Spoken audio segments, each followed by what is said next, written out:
This is a disclaimer, an invitation to listen beyond the words. Dear listeners, as you prepare to lose yourself in the tapestry of this tale, spun with care and woven with countless voices, allow me a moment to reflect on the nature of storytelling itself. Words, like wayward stars, often shine with unpredictable brilliance. They illuminate, they resonate, but they can also flicker as they cross from tongue to ear. In this telling, where the art of the spoken word meets the boundless intricacies of language, there may be an occasional note that rings unexpected. A pronunciation shaped by a performer's unique cadence, a name rendered slightly different than imagined, a rhythm that dances to its own tune. These moments are not flaws, but gentle reminders of the heart behind the performance, breathing life into the story in its own vivid way. Rather than distractions, consider them the creases in an ancient map, the character of a voice etched with the echoes of the world it seeks to bring alive. They are the marks of a tale well told, alive with the imperfections that makes human. Lean into the magic, allow the story to wash over you, and trust that, no matter the shape of each word, the soul of the journey remains unchanged. Your willingness to listen with an open heart is the truest magic of all. The Survivors of the Chancellor, by Jules Verne. Chapter 1. Charleston, September 27, 1869. It is high tide, and 3 o'clock in the afternoon when we leave the battery quay. The ebb carries us offshore, and as Captain Huntley has hoisted both main and top sails, the northerly breeze drives the Chancellor briskly across the bay. Fort Sumter ere long is doubled. The sweeping batteries of the mainland on our left are soon passed, and by 4 o'clock the rapid current of the ebbing tide has carried us through the harbor mouth. But as yet we have not reached the open sea. We have still to thread our way through the narrow channels which the surge has hollowed out amongst the sandbanks. The captain takes a southwest course, rounding the lighthouse at the corner of the fort. The sails are closely trimmed. The last sandy point is safely coasted, and at length, at 7 o'clock in the evening, we are out free upon the wide Atlantic. The Chancellor is a fine square-rigged three-master, of 900 tons burden, and belongs to the wealthy Liverpool firm of Laird Brothers. She is 2 years old, is sheathed and secured with copper, her decks being of teak, and the base of all her masts, except the mizzen, with all their fittings, being of iron. She is registered first-class AI, and is now on her 3rd voyage between Charleston and Liverpool. As she wended her way through the channels of Charleston harbor, it was the British flag that was lowered from her masthead. But without colors at all, no sailor could have hesitated for a moment in telling her nationality. For English she was, and nothing but English from her waterline upwards to the truck of her masts. I must now relate how it happens that I have taken my passage on board the Chancellor on her return voyage to England. At present there is no direct steamship service between South Carolina and Great Britain, and all who wish to cross must go either northwards to New York or southwards to New Orleans. It is quite true that if I had chosen to start from New York, I might have found plenty of vessels belonging to English, French, or Hamburg lines, any of which would have conveyed me by a rapid voyage to my destination. And it is equally true that if I had selected New Orleans for my embarkation, I could readily have reached Europe by one of the vessels of the National Steam Navigation Company, which join the French transatlantic line of Cologne and Aspinwall. But it was fated to be otherwise.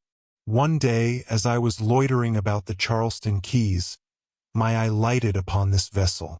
There was something about the Chancellor that pleased me, and a kind of involuntary impulse took me on board, where I found the internal arrangements perfectly comfortable. Yielding to the idea that a voyage in a sailing vessel had certain charms beyond the transit in a steamer, and reckoning that with wind and wave in my favor there would be little material difference in time, considering, moreover, that in these low latitudes the weather in early autumn is fine and unbroken, I came to my decision, and proceeded forthwith to secure my passage by this route to Europe. Have I done right or wrong? Whether I shall have reason to regret my determination is a problem to be solved in the future. However, I will begin to record the incidents of our daily experience, dubious as I feel whether the lines of my chronicle will ever find a reader. Chapter 2. September 28th. John Silas Huntley, the captain of the Chancellor, has the reputation of being an experienced navigator of the Atlantic. He is a Scotchman, a native of Dundee, and is about 50 years of age. He is of middle height and slight build, and has a small head, which he has a habit of holding a little over his left shoulder. I do not pretend to be much of a physiognomist, but I am inclined to believe that my few hours' acquaintance with our captain has given me considerable insight into his character. That he is a good seaman and thoroughly understands his duties I could not for a moment venture to deny, but that he is a man of resolute temperament, or that he possesses the amount of courage that would render him, physically or morally, capable of coping with any great emergency, I confess I cannot believe. I observe a certain heaviness and dejection about his whole carriage. His wavering glances, the listless motions of his hands, and his slow, unsteady gait, all seem to me to indicate a weak and sluggish disposition. He does not appear as though he could be energetic enough ever to be stubborn. He never frowns, sets his teeth, or clenches his fist. There is something enigmatical about him. However, I shall study him closely and do what I can to understand the man who, as commander of a vessel, should be to those around him second only to God. Unless I am greatly mistaken, there is another man on board who, if circumstances should require it, would take the more prominent position, I mean the mate. I have hitherto, however, had such little opportunity of observing his character, that I must defer saying more about him at present. Besides the captain and this mate, whose name is Robert Curtis, our crew consists of Walter, the lieutenant, the boatswain, and 14 sailors, all English or Scotch, making 18 altogether, a number quite sufficient for working a vessel of 900 tons burden. Up to this time my sole experience of their capabilities is, that under the command of the mate, they brought us skillfully enough through the narrow channels of Charleston, and I have no reason to doubt but that they are well up to their work. My list of the ship's officials is incomplete unless I mention Hobart, the steward, and Jinkstrop, the negro cook. In addition to these, the Chancellor carries 8 passengers, including myself. Hitherto, the bustle of embarkation, the arrangement of cabins, and all the variety of preparations inseparable from starting on a voyage for at least 20 or 25 days have precluded the formation of any acquaintanceships. But the monotony of the voyage, the close proximity into which we must be thrown, and the natural curiosity to know something of each other's affairs will doubtless lead us in due time to an interchange of ideas. 2 days have elapsed and I have not even seen all the passengers. Probably seasickness has prevented some of them from making their appearance at the common table. One thing, however, I do know, namely that there are 2 ladies occupying the stern cabins, the windows of which are in the aft board of the vessel. I have seen the ship's list and subjoin a list of the passengers. They are as follow: Mr. and Mrs. Keir, Americans of Buffalo. Miss Herbie, a young English lady, companion to Mrs. Keir. M. Letourneur and his son André, Frenchman, of Havre. William Falson, a Manchester engineer.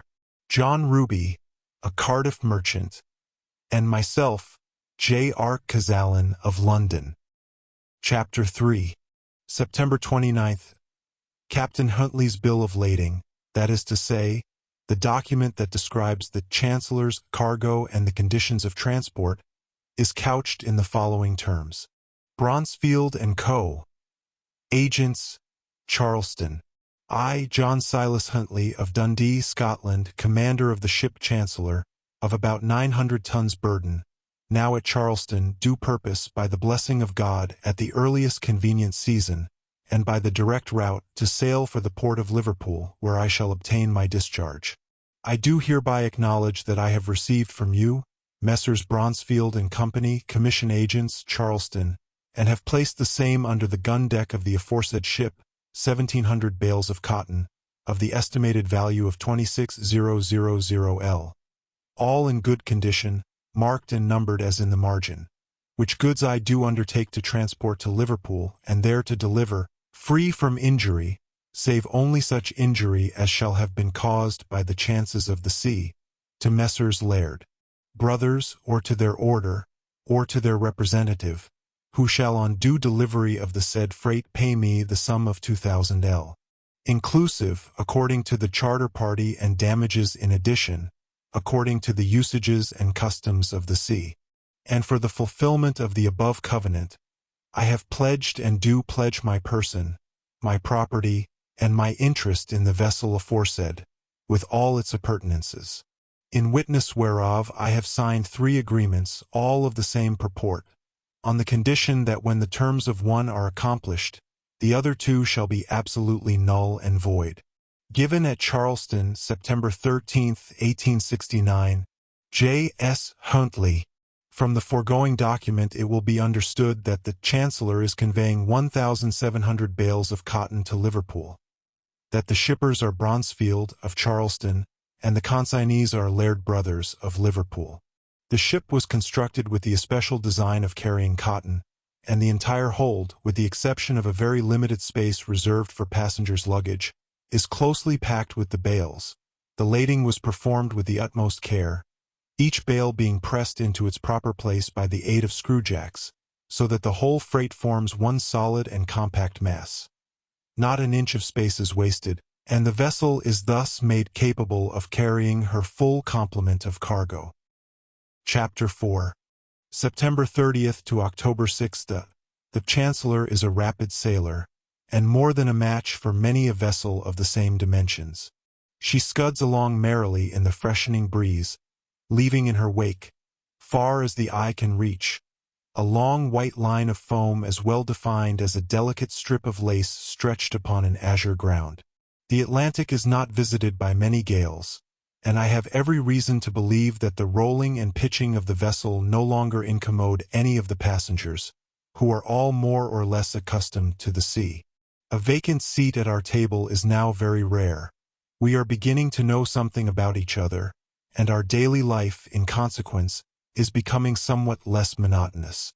M. Letourneur, our French fellow passenger, often has a chat with me.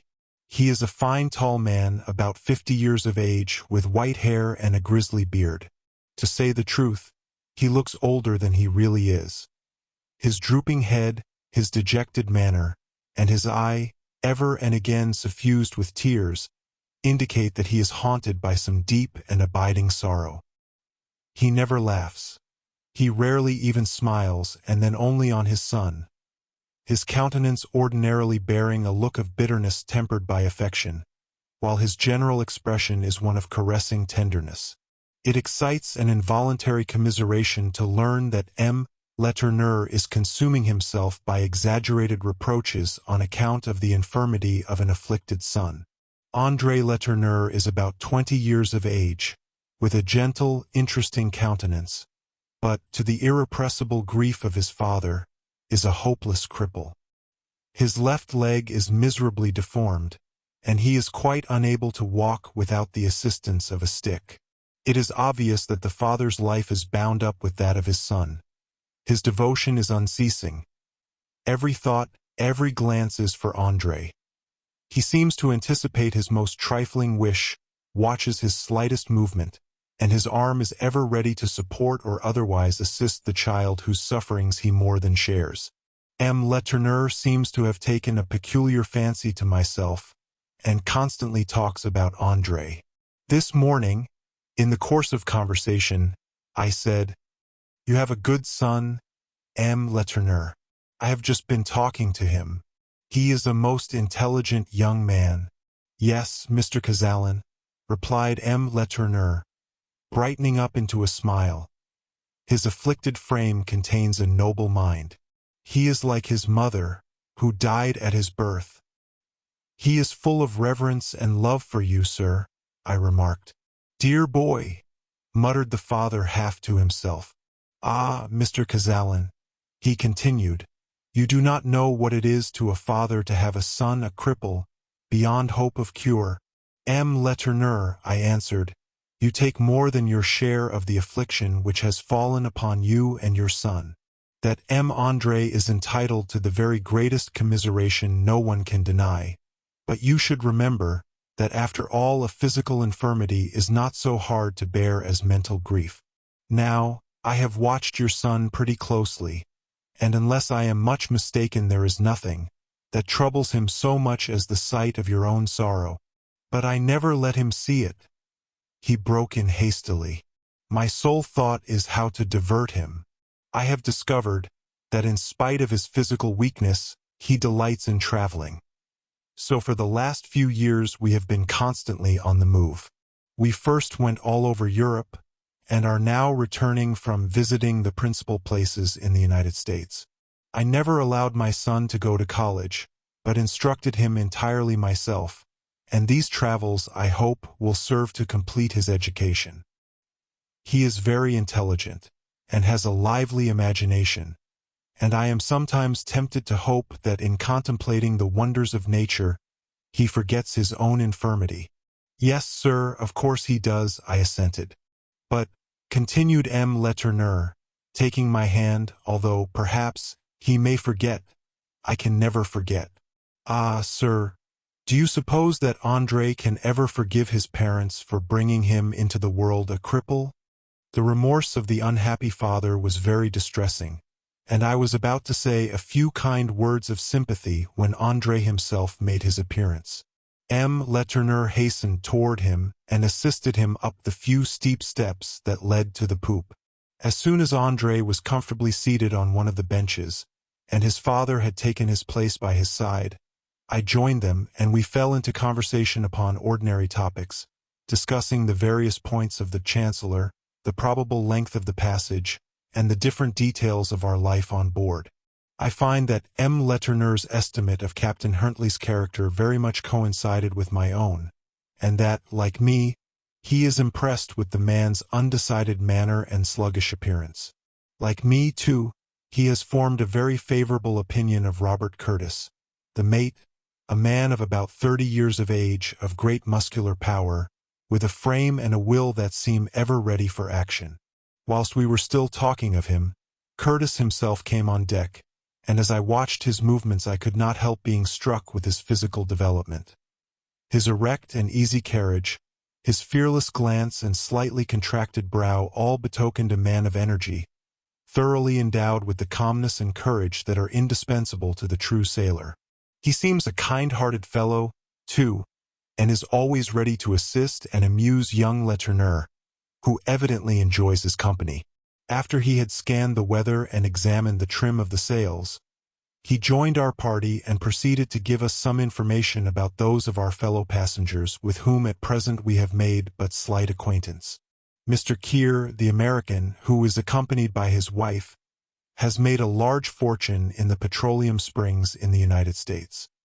He is a man of about 50, a most uninteresting companion, being overwhelmed with a sense of his own wealth and importance, and consequently supremely indifferent to all around him. His hands are always in his pockets, and the chink of money seems to follow him wherever he goes. Vain and conceited, a fool as well as an egotist, he struts about like a peacock showing its plumage, and to borrow the words of the physiognomist Gracielet, "Alsi flair, Illinois esse savour, Illinois esse gout." Why he should have taken his passage on board a mere merchant vessel instead of enjoying the luxuries of a transatlantic steamer, I am altogether at a loss to explain. The wife is an insignificant, insipid woman of about 40 years of age.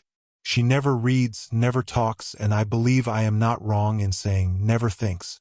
She seems to look without seeing and listen without hearing, and her sole occupation consists in giving her orders to her companion, Miss Herbie, a young English girl of about 20. Miss Herbie is extremely pretty.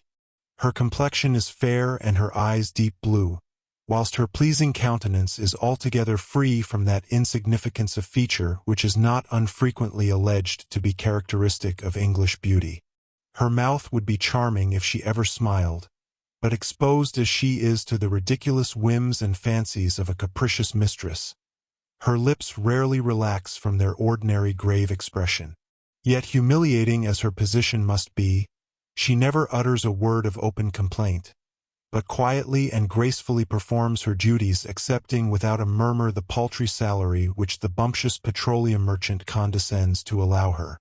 The Manchester engineer, William Falson, looks like a thorough Englishman. He has the management of some extensive hydraulic works in South Carolina, and is now on his way to Europe to obtain some improved apparatus, and more especially to visit the mines worked by centrifugal force, belonging to the firm of Messrs. Cale. He is 45 years of age, with all his interests so entirely absorbed by his machinery that he seems to have neither a thought nor a care beyond his mechanical calculations. Once let him engage you in conversation, and there is no chance of escape. You have no help for it but to listen as patiently as you can until he has completed the explanation of his designs. The last of our fellow passengers, Mr. Ruby, is the type of a vulgar tradesman.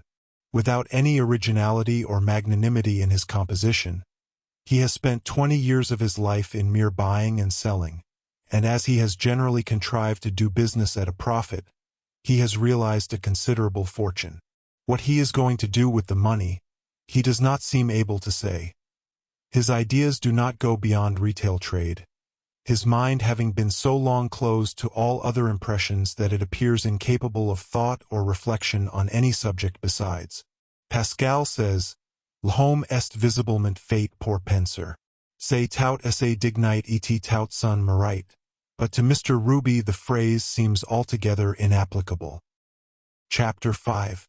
October 7th. This is the 10th day since we left Charleston, and I should think our progress has been very rapid. Robert Curtis, the mate, with whom I continue to have many a friendly chat, informed me that we could not be far off Cape Hatteras in the Bermudas. The ship's bearings, he said, were lat. 32 degrees, 20 minutes, N and long. 64 degrees, 50 minutes, W. So that he had every reason to believe that we should sight St. George's Island before night. The Bermudas! I exclaimed. But how is it we are off the Bermudas? I should have thought that a vessel sailing from Charleston to Liverpool would have kept northwards, and have followed the track of the Gulf Stream. Yes, indeed. Sir, replied Curtis, that is the usual course. But you see that this time the captain hasn't chosen to take it. But why not? I persisted. That's not for me to say, sir. He ordered us eastwards, and eastwards we go. Haven't you called his attention to it? I inquired. Curtis acknowledged that he had already pointed out what an unusual route they were taking, but that the captain had said that he was quite aware what he was about.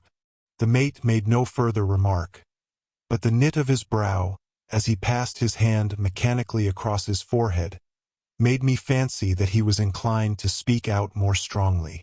All very well, Curtis, I said, but I don't know what to think about trying new routes. Here we are at the 7th of October, and if we are to reach Europe before the bad weather sets in, I should suppose there is not a day to be lost. Right, sir. Quite right. There is not a day to be lost. Struck by his manner, I ventured to add, do you mind, Mr. Curtis, giving me your honest opinion of Captain Huntley? He hesitated a moment, and then replied shortly, he is my captain, sir. This evasive answer of course put an end to any further interrogation on my part, but it only set me thinking the more. Curtis was not mistaken. At about 3 o'clock the lookout man sung out that there was land to windward, and descried what seemed as if it might be a line of smoke in the northeast horizon. At 6, I went on deck with M. Letourneur and his son, and we could then distinctly make out the low group of the Bermudas, encircled by their formidable chain of breakers. There, said André Letourneur to me, as we stood gazing at the distant land, there lies the enchanted archipelago, sung by your poet Moore. The exile Waller, too, as long ago as 1643, wrote an enthusiastic panegyric on the islands, and I have been told that at one time English ladies would wear no other bonnets than such as were made of the leaves of the Bermuda palm. Yes, I replied, the Bermudas were all the rage in the 17th century, although latterly they have fallen into comparative oblivion. But let me tell you, Andre, interposed Curtis, who had as usual joined our party, that although poets may rave, and be as enthusiastic as they like about these islands, sailors will tell a different tale. The hidden reefs that lie in a semicircle about 2 or 3 leagues from shore make the attempt to land a very dangerous piece of business. And another thing, I know. Let the natives boast as they will about their splendid climate. They are visited by the most frightful hurricanes. They get the fag end of the storms that rage over the Antilles. And the fag end of a storm is like the tail of a whale. It's just the strongest bit of it. I don't think you'll find a sailor listening much to your poets, your Moores and your Wallers. No doubt you are right, Mr. Curtis, said Andre, smiling, but poets are like proverbs. You can always find one to contradict another. Although Waller and Moore have chosen to sing the praises of the Bermudas, it has been supposed that Shakespeare was depicting them in the terrible scenes that are found in The Tempest. The whole vicinity of these islands is beyond a question extremely perilous to mariners. Situated between the Antilles and Nova Scotia, the Bermudas have ever since their discovery belonged to the English, who have mainly used them for a military station. But this little archipelago, comprising some 150 different isles and islets, is destined to increase, and that perhaps on a larger scale than has yet been anticipated. Beneath the waves there are madrepores, in infinity of number, silently but ceaselessly pursuing their labors. And with time, that fundamental element in nature's workings, who shall tell whether these may not gradually build up island after island, which shall unite and form another continent. I may mention that there was not another of our fellow passengers who took the trouble to come on deck and give a glance at this strange cluster of islands. Miss Herbie, it is true, was making an attempt to join us, but she had barely reached the poop, when Mrs. Keir's languid voice was heard recalling her for some trifling service to her side. Chapter 6. October 8th to October 13th. The wind is blowing hard from the northeast, and the Chancellor under low-reef topsail and foresail, and laboring against a heavy sea, has been obliged to be brought ahull. The joists and girders all creak again until one's teeth are set on edge. I am the only passenger not remaining below, but I prefer being on deck notwithstanding the driving rain, fine as dust, which penetrates to my very skin. We have been driven along in this fashion for the best part of 2 days. The stiffish breeze has gradually freshened into a gale. The topgallants have been lowered, and, as I write, the wind is blowing with a velocity of 50 or 60 miles an hour. Although the Chancellor has many good points, her drift is considerable, and we have been carried far to the south. We can only guess at our precise position, as the cloudy atmosphere entirely precludes us from taking the sun's altitude. All along throughout this period, my fellow passengers are totally ignorant of the extraordinary course that we are taking. England lies to the northeast. Yet we are sailing directly southeast, and Robert Curtis owns that he is quite bewildered. He cannot comprehend why the captain, ever since this northeasterly gale has been blowing, should persist in allowing the ship to drive to the south, instead of tacking to the northwest until she gets into better quarters. I was alone with Curtis today upon the poop, and could not help saying to him, "Curtis, is your captain mad?" "Perhaps, sir, I might be allowed to ask what you think upon that matter," was his cautious reply. "Well, to say the truth," I answered, "I can hardly tell. But I confess there is every now and then a wandering in his eye, and an odd look on his face that I do not like." "Have you ever sailed with him before?" "No, this is our first voyage together." Again last night I spoke to him about the route we were taking, but he only said he knew all about it, and that it was all right. "What do Lieutenant Walter and your boatswain think of it all?" I inquired. "Think? Why, they think just the same as I do," replied the mate. "But if the captain chooses to take the ship to China, we should obey his orders." "But surely," I exclaimed, "there must be some limit to your obedience." Suppose the man is actually mad, what then? If he should be mad enough, Mr. Kazalin, to bring the vessel into any real danger, I shall know what to do. With this assurance I am forced to be content. Matters, however, have taken a different turn to what I bargained for when I took my passage on board the Chancellor. The weather has become worse and worse. As I have already said, the ship under her large low-reef topsail and forestaysail has been brought a hull. That is to say, she copes directly with the wind, by presenting her broad bows to the sea, and so we go on still drift continually to the south. How southerly our course has been is very apparent. For upon the night of the 11th we fairly entered upon that portion of the Atlantic which is known as the Sargasso Sea. An extensive tract of water is this, enclosed by the warm current of the Gulf Stream, and thickly covered with the wrack, called by the Spaniards Sargasso, the abundance of which so seriously impeded the progress of Columbus's vessels on his first voyage across the ocean. Each morning at daybreak the Atlantic has presented an aspect so remarkable, that at my solicitation, M. Letourneur and his son have ventured upon deck to witness the unusual spectacle. The squally gusts make the metal shrouds vibrate like harp strings, and unless we were on our guard to keep our clothes wrapped tightly to us, they would have been torn off our backs in shreds. The scene presented to our eyes is one of strangest interest. The sea, carpeted thickly with masses of prolific fucus, is a vast unbroken plain of vegetation, through which the vessel makes her way as a plow. Long strips of seaweed caught up by the wind become entangled in the rigging, and hang between the masts in festoons of verdure, whilst others, varying from 200 to 300 feet in length, twine themselves up to the very mastheads, from whence they float like streaming pendants. For many hours now the Chancellor has been contending with this formidable accumulation of algae. Her masts are circled with hydrophytes. Her rigging is wreathed everywhere with creepers, fantastic as the untrammeled tendrils of a vine, and as she works her arduous course, there are times when I can only compare her to an animated grove of verdure making its mysterious way over some illimitable prairie. Chapter 7. October 14th. At last we are free from the sea of vegetation. The boisterous gale has moderated into a steady breeze. The sun is shining brightly.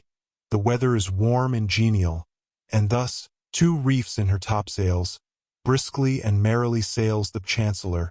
Under conditions so favorable we have been able to take the ship's bearings. Our latitude, we find, is 21 degrees 33 minutes, N. Our longitude 50 degrees 17 minutes, W. Incomprehensible altogether is the conduct of Captain Huntley. Here we are, already more than 10 degrees south of the point from which we started, and yet still we are persistently following a southeasterly course. I cannot bring myself to the conclusion that the man is mad. I have had various conversations with him. He has always spoken rationally and sensibly. He shows no tokens of insanity. Perhaps his case is one of those in which insanity is partial, and where the mania is of a character which extends only to the matters connected with his profession. Yet it is unaccountable. I can get nothing out of Curtis. He listens coldly whenever I allude to the subject, and only repeats what he has said before, that nothing short of an overt act of madness on the part of the captain could induce him to supersede the captain's authority, and that the imminent peril of the ship could alone justify him in taking so decided a measure. Last evening I went to my cabin about 8 o'clock, and after an hour's reading by the light of my cabin lamp, I retired to my berth and was soon asleep. Some hours later I was aroused by an unaccustomed noise on deck. There were heavy footsteps hurrying to and fro, and the voices of the men were loud and eager, as if the crew were agitated by some strange disturbance. My first impression was that some tacking had been ordered which rendered it needful to fathom the yards, but the vessel continuing to lie to starboard convinced me that this was not the origin of the commotion. I was curious to know the truth, and made all haste I could to go on deck. But before I was ready, the noise had ceased. I heard Captain Huntley return to his cabin, and accordingly I retired again to my own berth. Whatever may have been the meaning of the maneuver, I cannot tell. It did not seem to have resulted in any improvement in the ship's pace. Still, it must be owned, there was not much wind to speed us along. At 6 o'clock this morning I mounted the poop and made as keen a scrutiny as I could of everything on board. Everything appeared as usual. The Chancellor was running on the larboard tack, and carried low sails, topsails, and gallant sails. Well braced she was, and under a fresh but not uneasy breeze, was making no less than 11 knots an hour. Shortly afterwards M. Letourneur and André came in deck. The young man enjoyed the early morning air, laden with its briny fragrance, and I assisted him to mount the poop. In answer to my inquiry as to whether they had been disturbed by any bustle in the night, André replied that he did not wake at all, and had heard nothing. "I am glad, my boy," said his father, "that you have slept so soundly. I heard the noise of which Mr. Cazalan speaks. It must have been about 3 o'clock this morning, and it seemed to me as though they were shouting.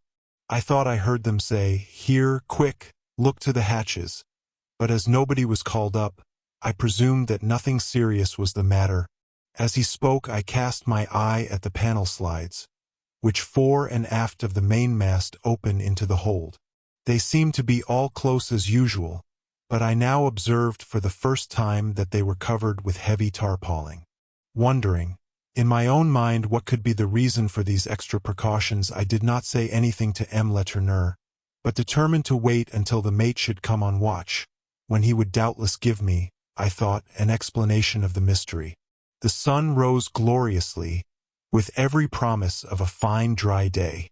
The waning moon was yet above the western horizon, for as it still wants 3 days to her last quarter, she does not set until 10:57 a.m. On consulting my almanac, I find that there will be a new moon on the 24th, and that on that day, little as it may affect us here in mid-ocean, the phenomenon of the high Stygian tides will take place on the shores of every continent and island. At the breakfast hour M. Letourneur and André went below for a cup of tea, and I remained on the poop alone. As I expected, Curtis appeared, that he might relieve Lieutenant Walter of the watch. I advanced to meet him, but before he even wished me good morning, I saw him cast a quick and searching glance upon the deck, and then, with a slightly contracted brow, proceed to examine the state of the weather and the trim of the sails. "Where is Captain Huntley?" he said to Walter. "I have seen nothing of him," answered the lieutenant. "Is there anything fresh up?" "Nothing whatever," was the curt reply. They then conversed for a few moments in an undertone, and I could see that Walter by his gesture gave a negative answer to some question which the mate had asked him. "Send me the boatswain, Walter," said Curtis aloud as the lieutenant moved away. The boatswain immediately appeared, and another conversation was carried on in whispers. The man repeatedly shook his head as he replied to Curtis's inquiries, and then, in obedience to orders, called the men who were on watch, and made them plentifully water the tarpauling that covered the great hatchway. Curious to fathom the mystery, I went up to Curtis and began to talk to him upon ordinary topics, hoping that he would himself introduce the subject that was uppermost in my mind. Finding, however, that he did not allude to it, I asked him point blank, "What was the matter in the night, Curtis?" He looked at me steadily, but made no reply. "What was it?" I repeated. M. Letourneur and myself were both of us disturbed by a very unusual commotion overhead. "Oh, a mere nothing," he said at length. "The man at the helm had made a false move, and we had to pipe hands to brace the ship a bit, but it was soon all put to rights. It was nothing, nothing at all." I said no more, but I cannot resist the impression that Robert Curtis has not acted with me in his usual straightforward manner. Chapter 8. October 15th to October 18th. The wind is still in the northeast. There is no change in the Chancellor's course, and to an unprejudiced eye all would appear to be going on as usual. But I have an uneasy consciousness that something is not quite right. Why should the hatchways be so hermetically closed as though a mutinous crew was imprisoned between decks? I cannot help thinking too that there is something in the sailors so constantly standing in groups and breaking off their talk so suddenly whenever we approach. And several times I have caught the word hatches, which arrested M. Letourneur's attention on the night of the disturbance. On the 15th, while I was walking on the forecastle, I overheard one of the sailors, a man named Owens, say to his mates, "Now I just give you all warning that I am not going to wait until the last minute. Every one for himself, say I." "Why, what do you mean to do?" asked Jinkstrop, the cook. "Pshaw," said Owen. "Do you suppose that longboats were only made for porpoises?" Something at that moment occurred to interrupt the conversation, and I heard no more. It occurred to me whether there was not some conspiracy among the crew, of which probably Curtis had already detected the symptoms. I am quite aware that some sailors are most rebelliously disposed, and require to be ruled with a rod of iron. Yesterday and today I have observed Curtis remonstrating somewhat vehemently with Captain Hentley, but there is no obvious result arising from their interviews, the captain apparently being bent upon some purpose, of which it is only too manifest that the mate decidedly disapproves. Captain Huntley is undoubtedly laboring under strong nervous excitement, and M. Letourneur has more than once remarked how silent he has become at mealtimes.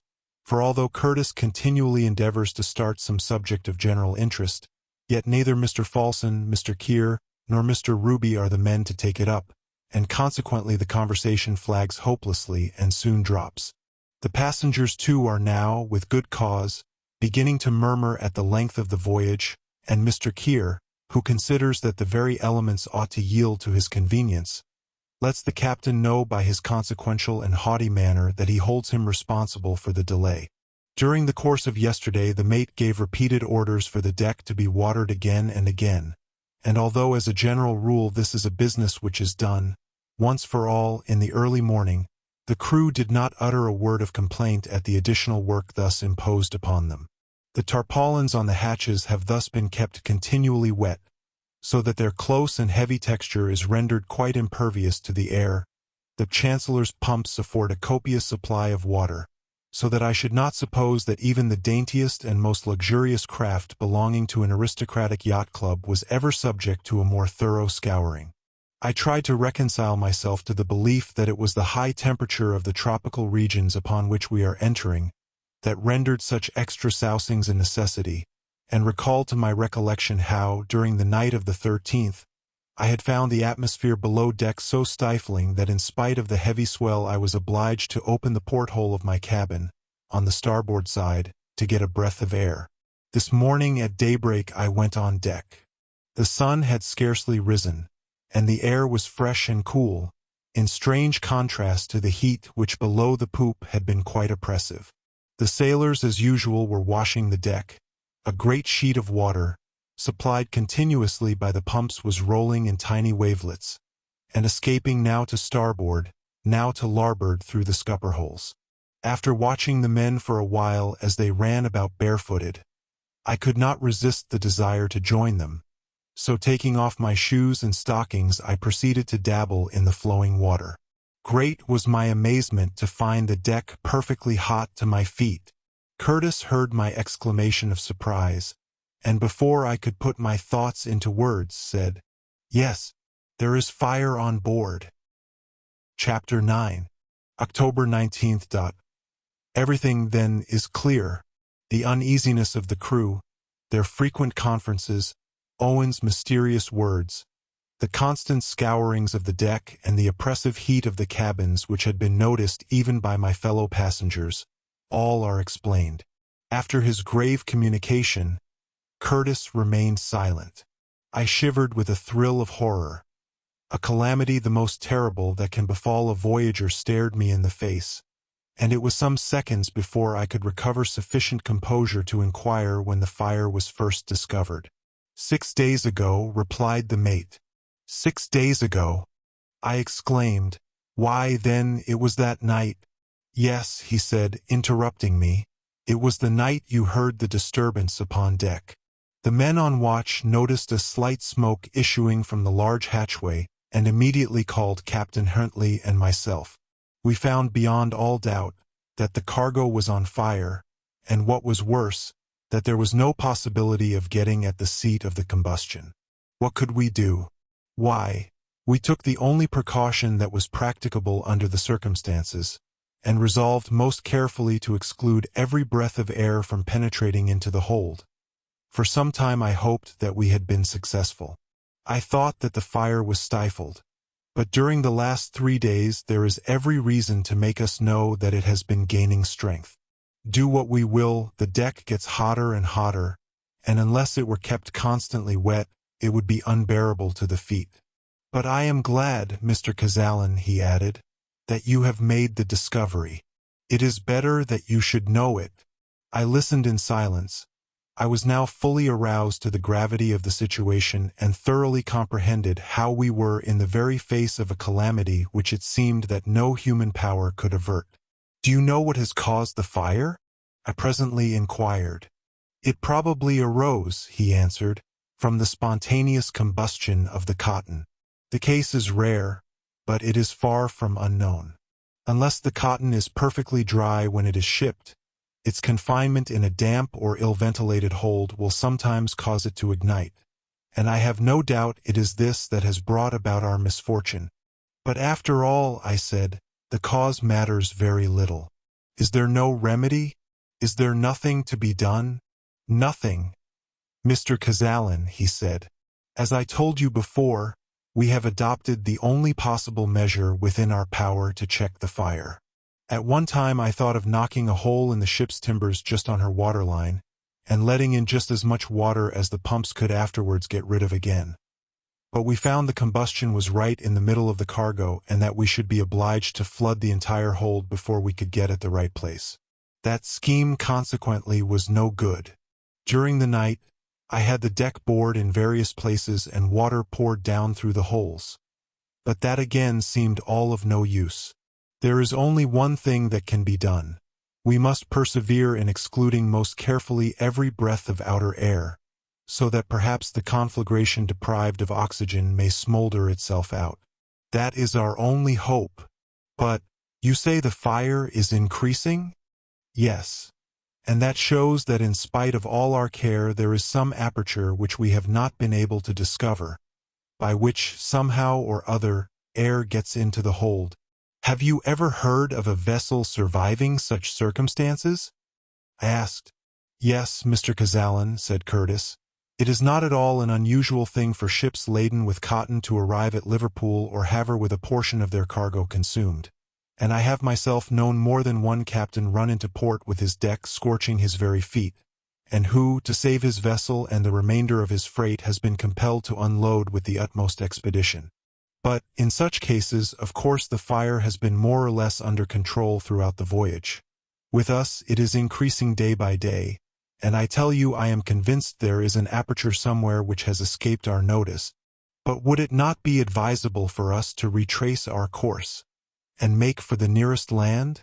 Perhaps it would, he answered. Walter and I and the boatswain are going to talk the matter over seriously with the captain today. But, between ourselves, I have taken the responsibility upon myself. I have already changed the tack to the southwest.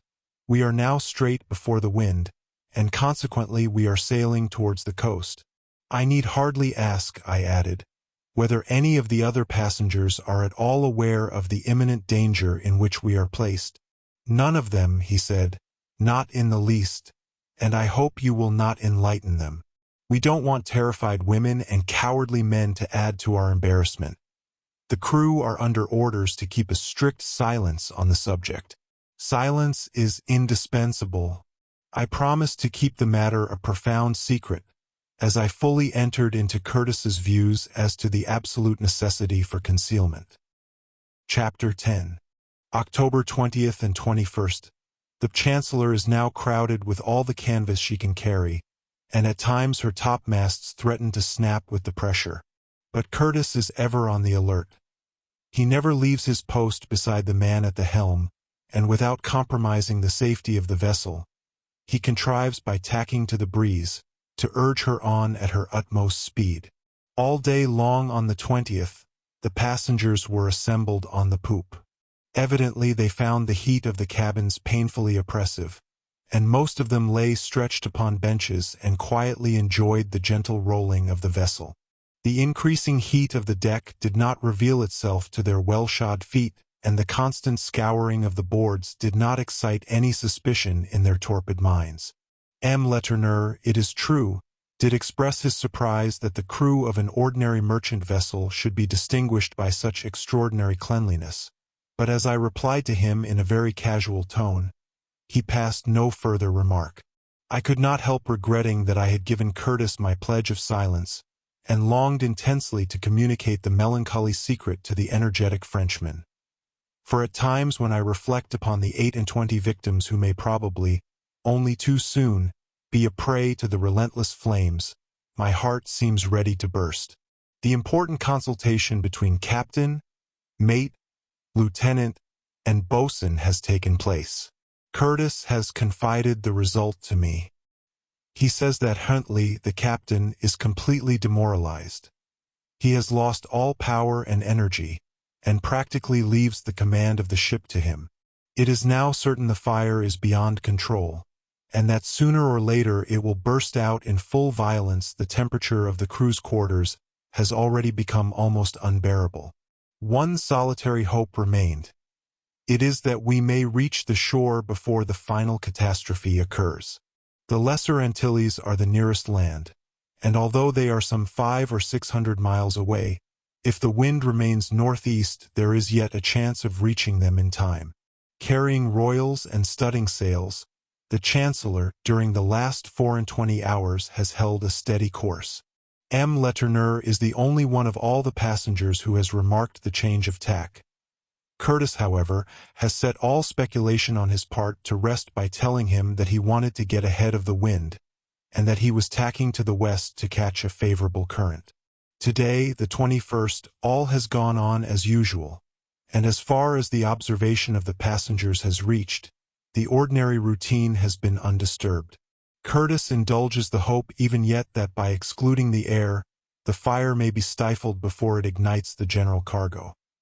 He has hermetically closed every accessible aperture, and has even taken the precaution of plugging the orifices of the pumps, under the impression that their suction tubes, running as they do to the bottom of the hold, may possibly be channels for conveying some molecules of air.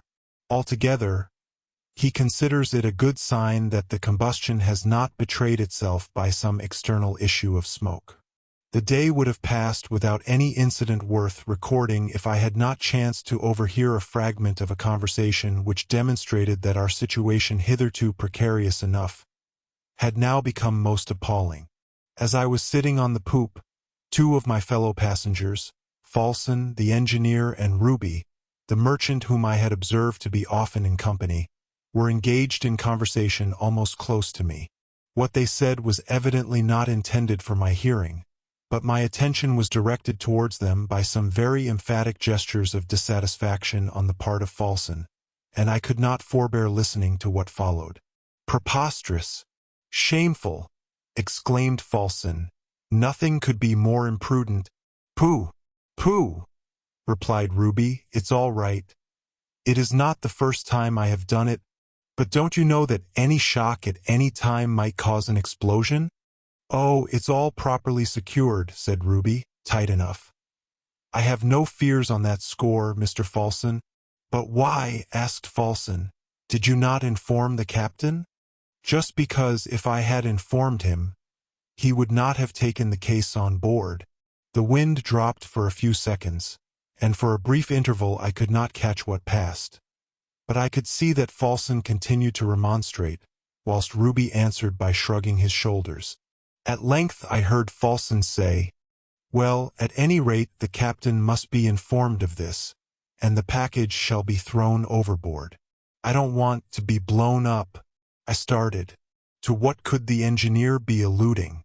Evidently he had not the remotest suspicion that the cargo was already on fire. In another moment the words, "picrate of potash," brought me to my feet, and with an involuntary impulse I rushed up to Ruby and seized him by the shoulder. "Is there picrate of potash on board?" I almost shrieked. "Yes," said Falson, "a case containing 30 pounds. "Where is it?" I cried. Down in the hold with the cargo. Chapter 11. What my feelings were I cannot describe, but it was hardly in terror so much as with a kind of resignation that I made my way to Curtis on the forecastle, and made him aware that the alarming character of our situation was now complete, as there was enough explosive matter on board to blow up a mountain. Curtis received the information as coolly as it was delivered, and after I had made him acquainted with all the particulars said, "Not a word of this must be mentioned to anyone else, Mr. Chancellor. Where is Ruby now?" "On the poop," I said. "Will you then come with me, sir?" Ruby and Falson were sitting just as I had left them. Curtis walked straight up to Ruby and asked him whether what he had been told was true. "Yes, quite true," said Ruby, complacently, thinking that the worst that could befall him would be that he might be convicted of a little smuggling.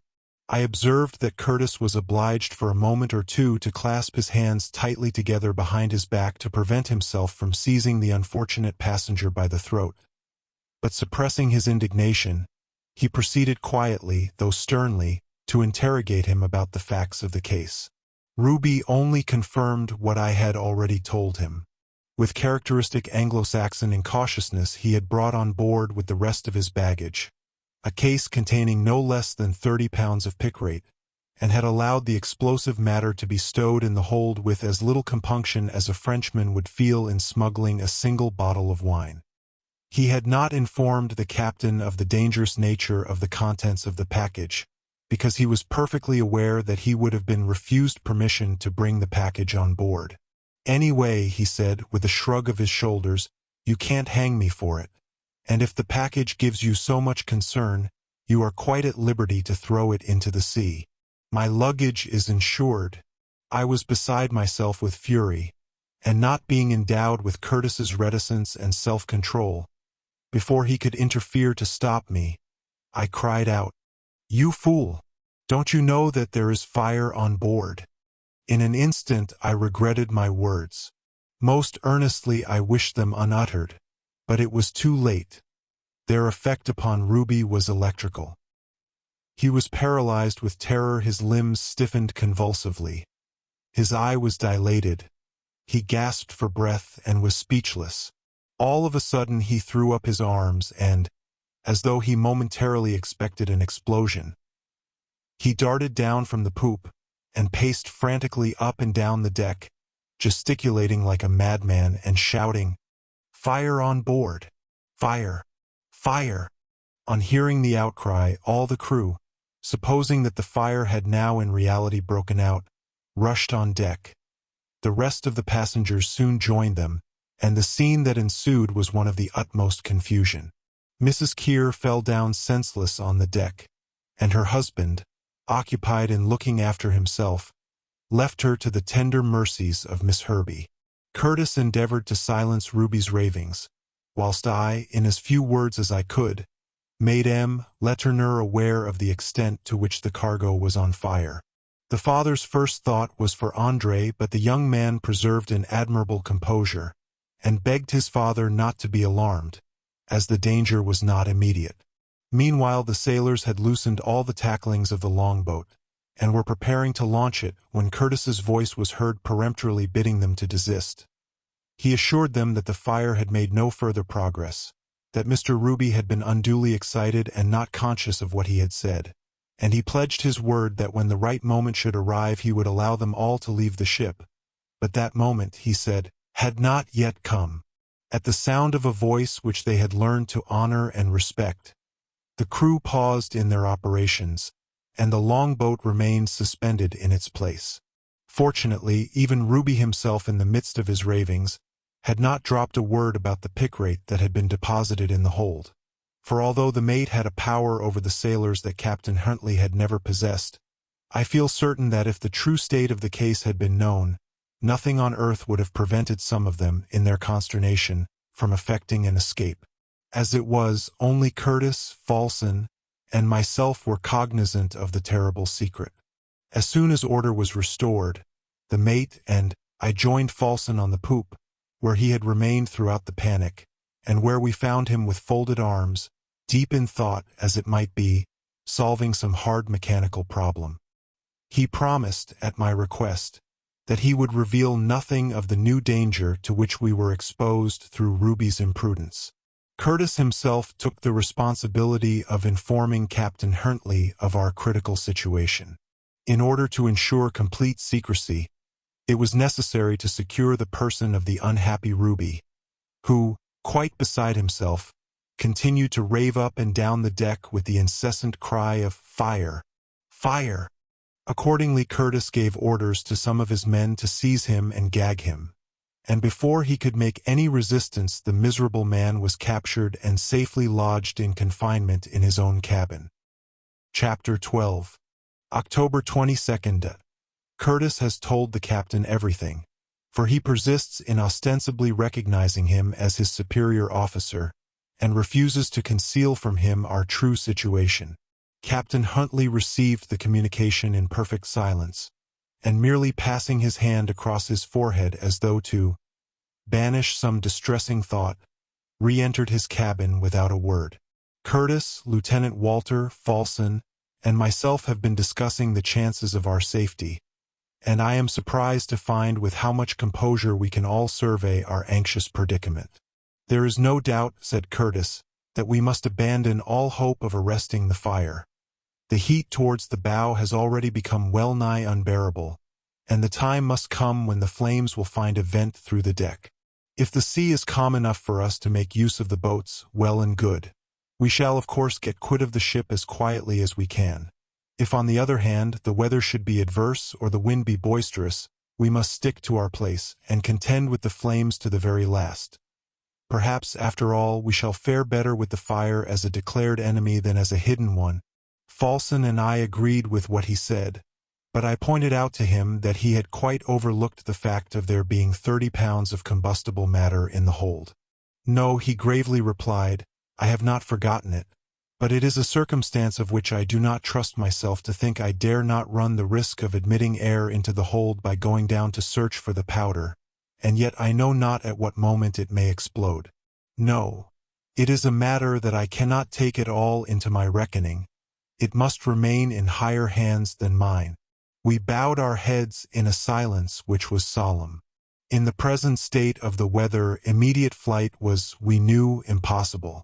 After a considerable pause, Falson, as calmly as though he were delivering some philosophic dogma, observed, "The explosion, if I may use the formula of science, is not necessary, but contingent." "But tell me, Mr. Falson," I asked, "is it possible for picrate of potash to ignite without concussion?" "Certainly it is," replied the engineer. "Under ordinary circumstances, picrate of potash, although not more inflammable than common powder, yet possesses the same degree of inflammability." We now prepared to go on deck. As we left the saloon, in which we had been sitting, Curtis seized my hand.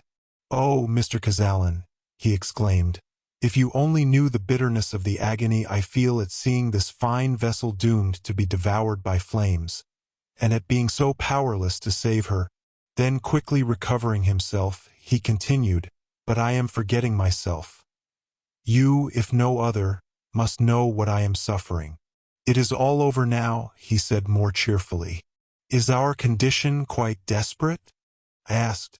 "It is just this," he answered deliberately. "We are over a mine, and already the match has been applied to the train. How long that train may be, 'tis not for me to say," and with these words he left me. The other passengers, in common with the crew, are still in entire ignorance of the extremity of peril to which we are exposed, although they are all aware that there is fire in the hold.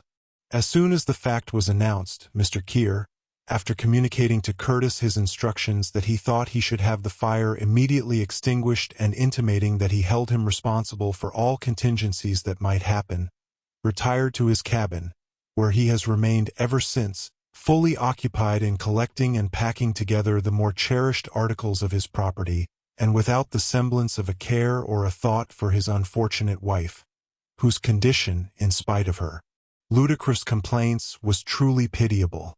Miss Herbey, however, is unrelaxing in her attentions, and the unremitted diligence with which she fulfills her offices of duty commands my highest admiration. October 23rd. This morning, Captain Huntley sent for Curtis into his cabin, and the mate has since made me acquainted with what passed between them. Curtis, began the captain, his haggard eye betraying only too plainly some mental derangement. I am a sailor, am I not? Certainly, Captain, was the prompt acquiescence of the mate. I do not know how it is, continued the captain, but I seem bewildered. I cannot recollect anything. Are we not bound for Liverpool? Ah, yes, of course. And have we kept a northeasterly direction since we left? No, sir. According to your orders, we have been sailing southeast. And here we are in the tropics. And what is the name of the ship? The Chancellor, sir. Yes, the Chancellor, so it is. Well, Curtis, I really can't take her back to the north. I hate the sea. The very sight of it makes me ill. I would much rather not leave my cabin. Curtis went on to tell me how he had tried to persuade him that with a little time and care, he would soon recover his indisposition, and feel himself again. But the captain had interrupted him by saying, Well, we shall see by and by, but for the present you must take this for my positive order. You must, from this time, at once take the command of the ship, and act just as if I were not on board. Under present circumstances, I can do nothing. My brain is all in a whirl, you cannot tell what I am suffering. And the unfortunate man pressed both his hands convulsively against his forehead. I weighed the matter carefully for a moment, added Curtis, and seeing what his condition too truly was, I acquiesced in all that he required and withdrew, promising him that all his orders should be obeyed. After hearing these particulars, I could not help remarking how fortunate it was that the captain had resigned of his own accord, for although he might not be actually insane, it was very evident that his brain was in a very morbid condition. I succeed him at a very critical moment, said Curtis thoughtfully, but I shall endeavor to do my duty. A short time afterwards he sent for the boatswain, and ordered him to assemble the crew at the foot of the mainmast. As soon as the men were together, he addressed them very calmly, but very firmly. My men, he said, I have to tell you that Captain Huntley, on account of the dangerous situation in which circumstances have placed us, and for other reasons known to myself, has thought right to resign his command to me. From this time forward, I am captain of this vessel. Thus quietly and simply the change was effected, and we have the satisfaction of knowing that the Chancellor is now under the command of a conscientious, energetic man, who will shirk nothing that he believes to be for our common good. M. Letourneur, André, Mr. Falson, and myself immediately offered him our best wishes, in which Lieutenant Walter and the boatswain most cordially joined. The ship still holds her course southwest, and Curtis crowds on all sail and makes as speedily as possible for the nearest of the Lesser Antilles. Chapter 13. October 24th to 29th. For the last 5 days the sea has been very heavy, and although the Chancellor sails with wind and wave in her favor, yet her progress is considerably impeded. Here on board this veritable fireship I cannot help contemplating with a longing eye this vast ocean that surrounds us. The water supply should be all we need. Why not bore the deck? I said to Curtis. Why not admit the water by tons into the hold? What could be the harm? The fire would be quenched. And what would be easier than to pump the water out again? I have already told you, Mr. Cazalan, said Curtis, that the very moment we admit the air, the flames will rush forth to the very top of the masts. No, we must have courage and patience. We must wait. There is nothing whatever to be done, except to close every aperture. The fire continued to progress even more rapidly than we had hitherto suspected. The heat gradually drove the passengers nearly all on deck, and the 2 stern cabins, lighted, as I said, by their windows in the aftboard, were the only quarters below that were inhabitable. Of these Mrs. Keir occupied one, and Curtis reserved the other for Ruby, who, a raving maniac, had to be kept rigidly under restraint. I went down occasionally to see him, but invariably found him in a state of abject terror, uttering horrible shrieks, as though possessed with the idea that he was being scorched by the most excruciating heat. Once or twice, too, I looked in upon the ex-captain. He was always calm and spoke quite rationally upon any subject except his own profession, but in connection with that he prated away the merest nonsense. He suffered greatly, but steadily declined all my offers of attention, and pertinaciously refused to leave his cabin. Today, an acrid, nauseating smoke made its way through the panelings that partition off the quarters of the crew. At once Curtis ordered the partition to be enveloped in wet tarpaulin, but the fumes penetrated even this, and filled the whole neighborhood of the ship's bows with a reeking vapor that was positively stifling. As we listened, too, we could hear a dull rumbling sound, but we were as mystified as ever to comprehend where the air could have entered that was evidently fanning the flames. Only too certainly, it was now becoming a question not of days nor even of hours before we must be prepared for the final catastrophe. The sea was still running high, and escape by the boats was plainly impossible. Fortunately, as I have said, the mainmast and the mizzen are of iron. Otherwise the heat at their base would long ago have brought them down and our chances of safety would have been much imperiled. But by crowding on sail the Chancellor in the full northeast wind continued to make her way with undiminished speed. It is now a fortnight since the fire was first discovered, and the proper working of the ship has gradually become a more and more difficult matter. Even with thick shoes any attempt to walk upon deck up to the forecastle was soon impracticable, and the poop, simply because its door is elevated somewhat above the level of the hold, is now the only available standing place. Water began to lose its effect upon the scorched and shriveling planks. The resin oozed out from the knots in the wood, the seams burst open, and the tar, melted by the heat, followed the rollings of the vessel, and formed fantastic patterns about the deck. Then, to complete our perplexity, the wind shifted suddenly round to the northwest, whence it blew a perfect hurricane. To no purpose did Curtis do everything in his power to bring the ship a hull. Every effort was vain. The Chancellor could not bear her trysail, so there was nothing to be done but to let her go with the wind, and drift further and further from the land for which we are longing so eagerly. Today, the 29th, the tempest seemed to reach its height. The waves appeared to us mountains high, and dashed the spray most violently across the deck. A boat could not live for a moment in such a sea. Our situation is terrible. We all wait in silence, some few on the forecastle, the great proportion of us on the poop. As for the pickrate, for the time we have quite forgotten its existence.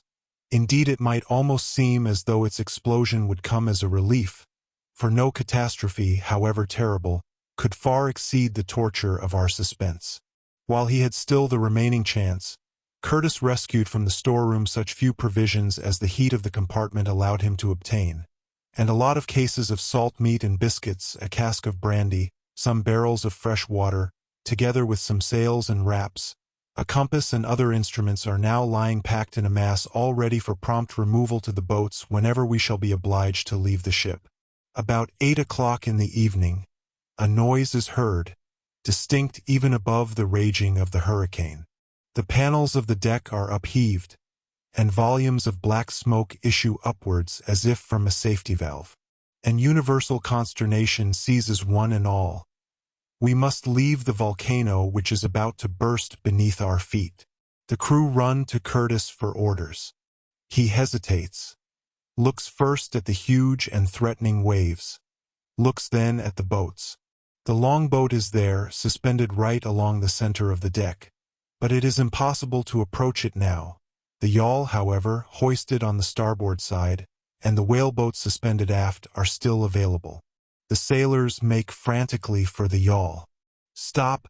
Stop!" shouts Curtis. "Do you mean to cut off our last and only chance of safety? Would you launch a boat in such a sea as this?" A few of them, with Owen at their head, give no heed to what he says. Rushing to the poop, and seizing a cutlass, Curtis shouts again. Touch the tackling of the davit, one of you. Only touch it, and I'll cleave your skull.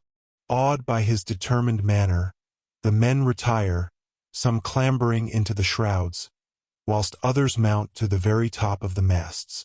At 11 o'clock, several loud reports are heard, caused by the bursting asunder of the partitions of the hold. Clouds of smoke issue from the front, followed by a long tongue of lambent flame that seems to encircle the mizzenmast. The fire now reaches to the cabin occupied by Mrs. Keir, who, shrieking wildly, is brought on deck by Miss Herbie. A moment more and Silas Huntley makes his appearance, his face all blackened with the grimy smoke. He bows to Curtis as he passes, and then proceeds in the calmest manner to mount the aft shrouds, and installs himself at the very top of the mizzen. The sight of Huntley recalls to my recollection the prisoner still below, and my first impulse is to rush to the staircase and do what I can to set him free. But the maniac has already eluded his confinement, and with singed hair and his clothes already alight, rushes upon deck. Like a salamander he passes across the burning deck with unscathed feet, and glides through the stifling smoke with unchoked breath. Not a sound escapes his lips. Another loud report. The longboat is shivered into fragments. The middle panel bursts the tarpaulin that covered it, and a stream of fire, free at length from the restraint that had held it, rises half-mast high.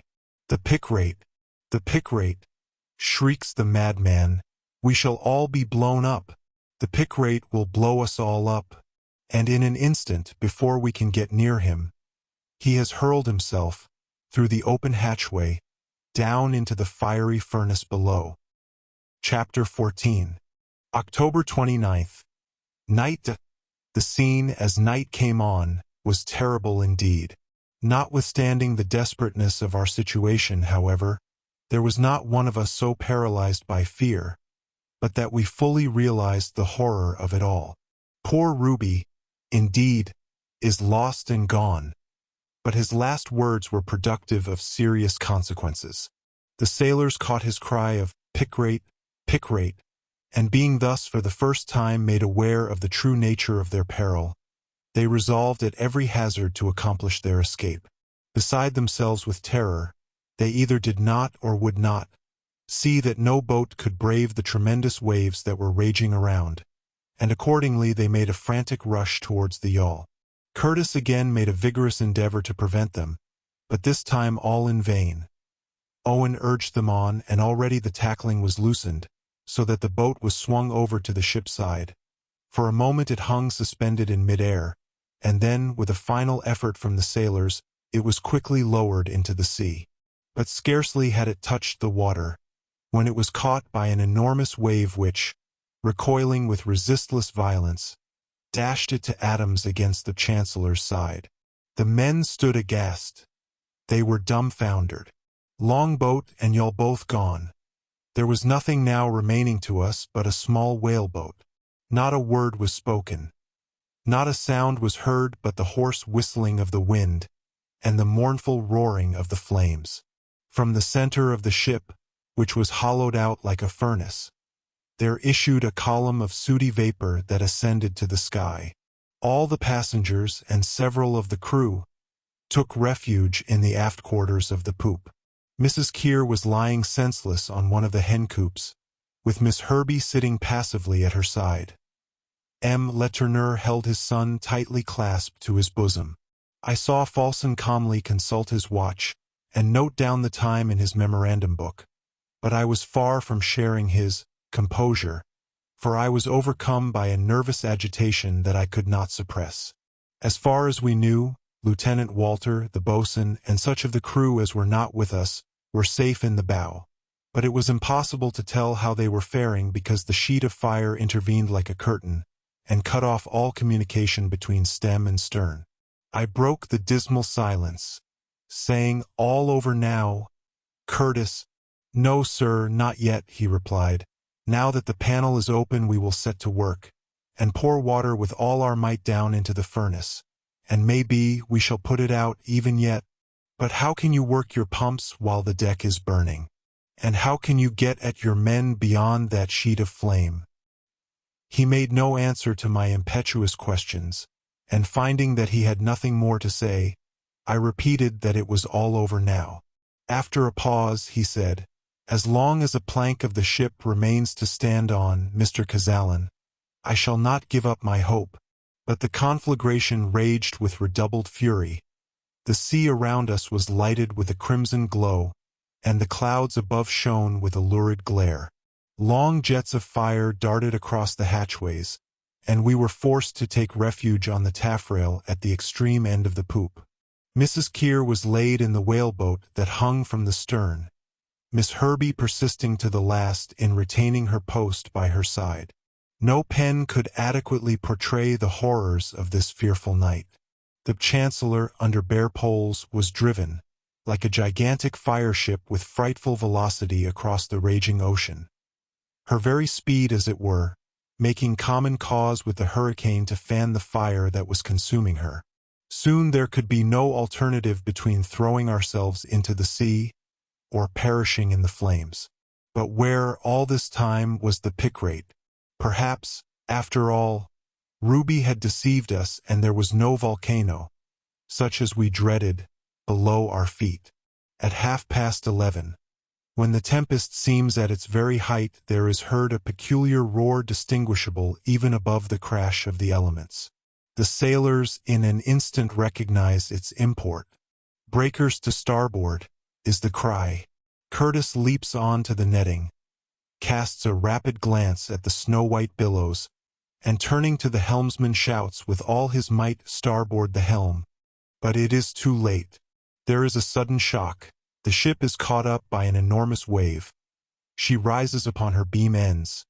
Several times she strikes the ground.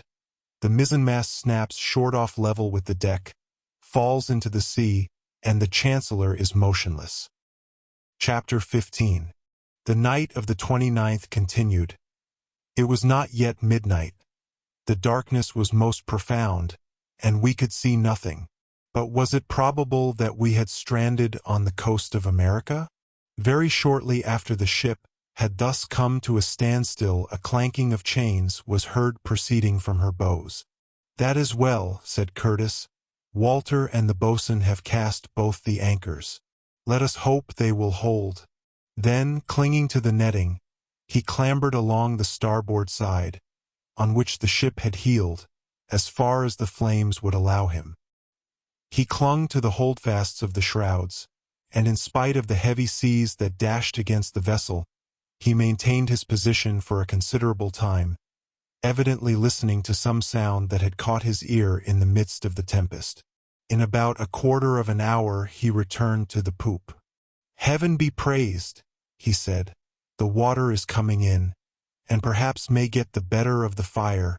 "True," said I, "but what then?" "That," he replied, "is a question for by and by. We can now only think of the present." Already I fancied that the violence of the flames was somewhat abated, and that the two opposing elements were in fierce contention.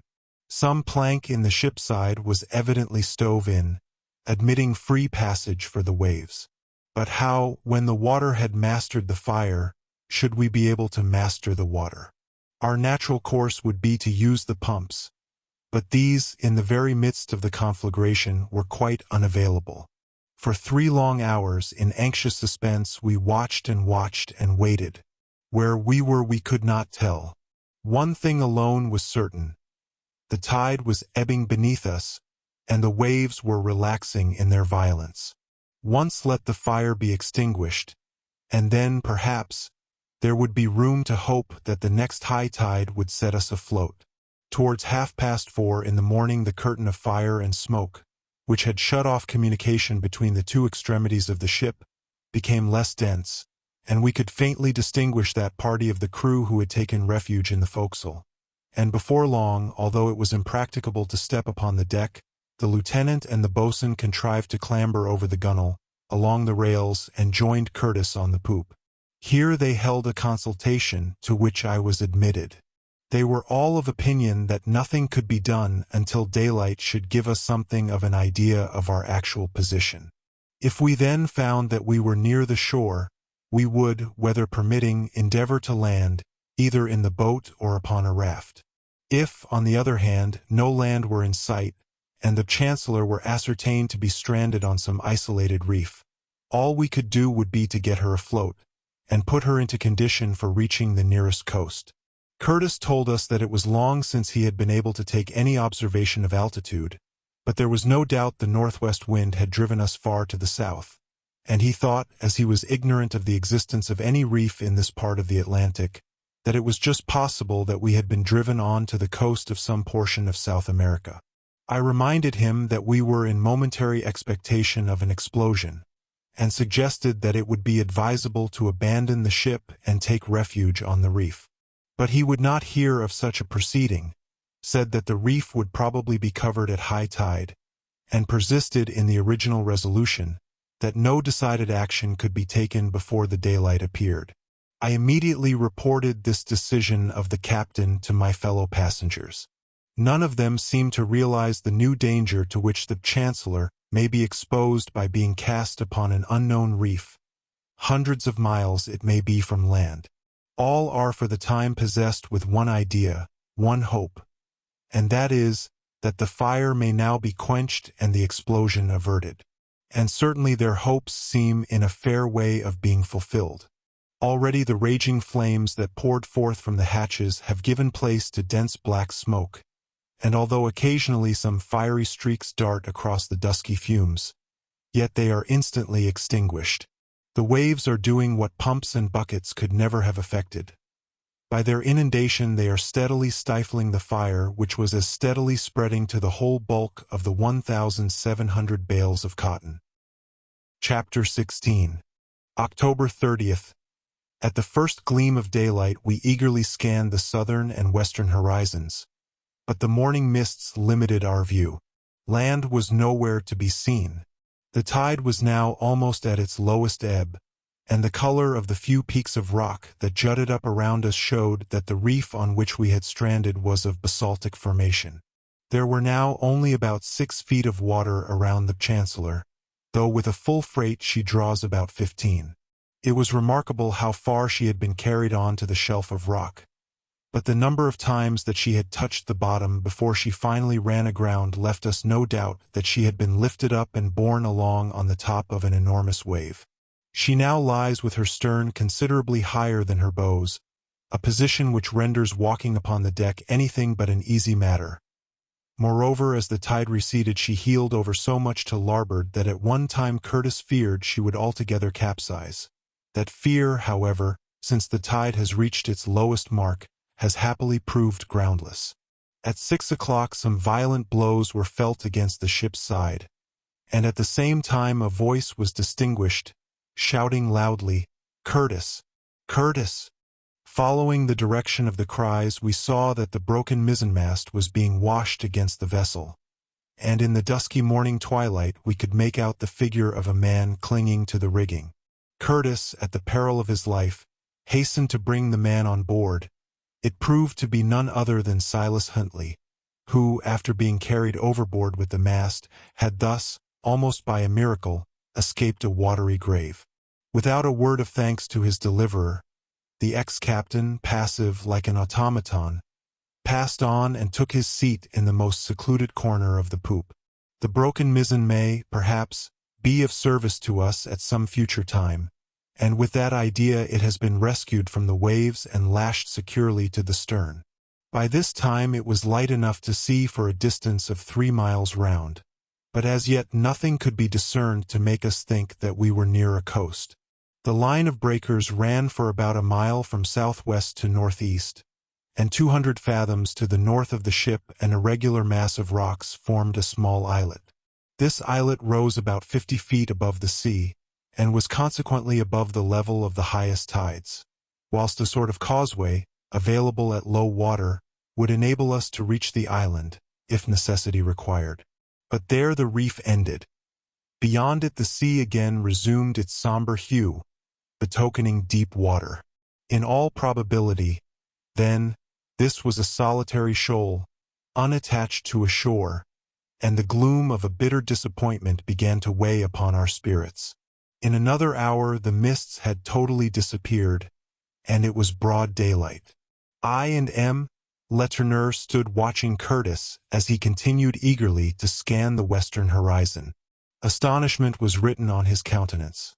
To him it appeared perfectly incredible that, after our course for so long had been due south from the Bermudas, no land should be in sight. But not a speck, however minute, broke the clearly defined line that joined sea and sky. After a time Curtis made his way along the netting to the shrouds, and swung himself quickly up to the top of the mainmast. For several minutes he remained there examining the open space around. Then seizing one of the backstays he glided down and rejoined us on the poop. "No land in sight," he said, in answer to our eager looks of inquiry. At this point Mr. Keir interposed, and in a gruff, ill-tempered tone, asked Curtis where we were. Curtis replied that he did not know. "You don't know, sir? Then all I can say is that you ought to know," exclaimed the petroleum merchant. "That may be, sir, but at present I am as ignorant of our whereabouts as you are yourself," said Curtis. "Well," said Mr. Keir, "just please to know that I don't want to stay forever on your everlasting ship, so I beg you will make haste and start off again." Curtis condescended to make no other reply than a shrug of the shoulders, and turning away he informed M. Letourneur and myself that if the sun came out he intended to take its altitude and find out to what part of the ocean we had been driven. His next care was to distribute preserved meat and biscuit amongst the passengers and crew already half fainting with hunger and fatigue, and then he set to work to devise measures for setting the ship afloat. The conflagration was greatly abated. No flames now appeared, and although some black smoke still issued from the interior, yet its volume was far less than before. The first step was to discover how much water had entered the hold. The deck was still too hot to walk upon, but after 2 hours' irrigation the boards became sufficiently cool for the boatswain to proceed to take some soundings, and he shortly afterwards announced that there were 5 feet of water below. This the captain determined should not be pumped out at present, as he wanted it thoroughly to do its duty before he got rid of it. The next subject for consideration was whether it would be advisable to abandon the vessel, and to take refuge on the reef. Curtis thought not, and the lieutenant and the boatswain agreed with him. The chances of an explosion were greatly diminished, as it had been ascertained that the water had reached that part of the hold in which Ruby's luggage had been deposited, while, on the other hand, in the event of rough weather, our position even upon the most elevated points of rock might be very critical. It was accordingly resolved that both passengers and crew were safest on board. Acting upon this decision, we proceeded to make a kind of encampment on the poop, and the few mattresses that were rescued uninjured have been given up for the use of the 2 ladies. Such of the crew as had saved their hammocks have been told to place them under the forecastle, where they would have to stow themselves as best they could, their ordinary quarters being absolutely uninhabitable.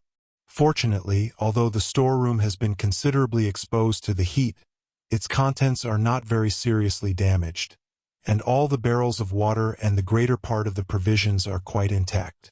The stack of spare sails, which had been packed away in front, is also free from injury.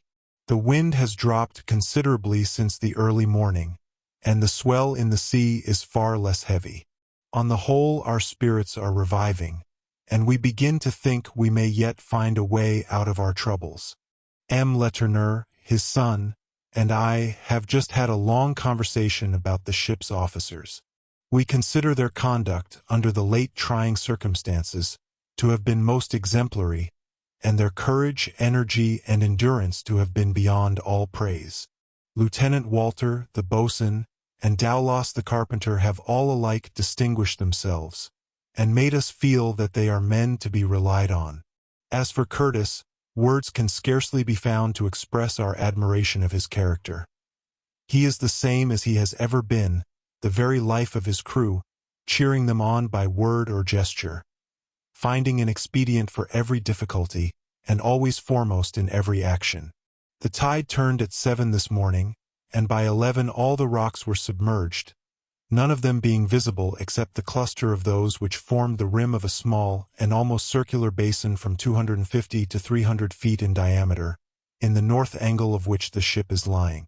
As the tide rose, the white breakers disappeared, and the sea, fortunately for the Chancellor, was pretty calm. Otherwise the dashing of the waves against her sides, as she lies motionless, might have been attended by serious consequences. As might be supposed, the height of the water in the hold increased with the tide from 5 feet to 9, but this was rather a matter for congratulation, inasmuch as it sufficed to inundate another layer of cotton. At 11:30 the sun, which had been behind the clouds since 10 o'clock, broke forth brightly.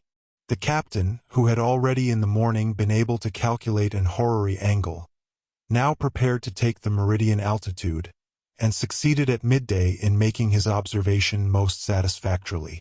After retiring for a short time to calculate the result, he returned to the poop and announced that we are in lat. 18 degrees 5 minutes N and long, 45 degrees 53 minutes W, but that the reef on which we are aground is not marked upon the charts. The only explanation that can be given for the omission is that the islet must be of recent formation, and has been caused by some subterranean volcanic disturbance. But whatever may be the solution of the mystery, here we are 800 miles from land. For such, on consulting the map, we find to be the actual distance to the coast of Guyana, which is the nearest shore. Such is the position to which we have been brought, in the first place, by Huntley's senseless obstinacy, and, secondly, by the furious northwest gale. Yet, after all, the captain's communication does not dishearten us. As I said before, our spirits are reviving. We have escaped the peril of fire, the fear of explosion is past and gone, and oblivious of the fact that the ship with a hold full of water is only too likely to founder when she puts out to sea, we feel a confidence in the future that forbids us to despond. Meanwhile, Curtis prepares to do all that common sense demands. He proposes, when the fire is quite extinguished, to throw overboard the whole, or the greater portion of the cargo, including, of course, the pick rate. He will next plug up the leak, and then, with a lightened ship, he will take advantage of the first high tide to quit the reef as speedily as possible. Chapter 17. October 30th.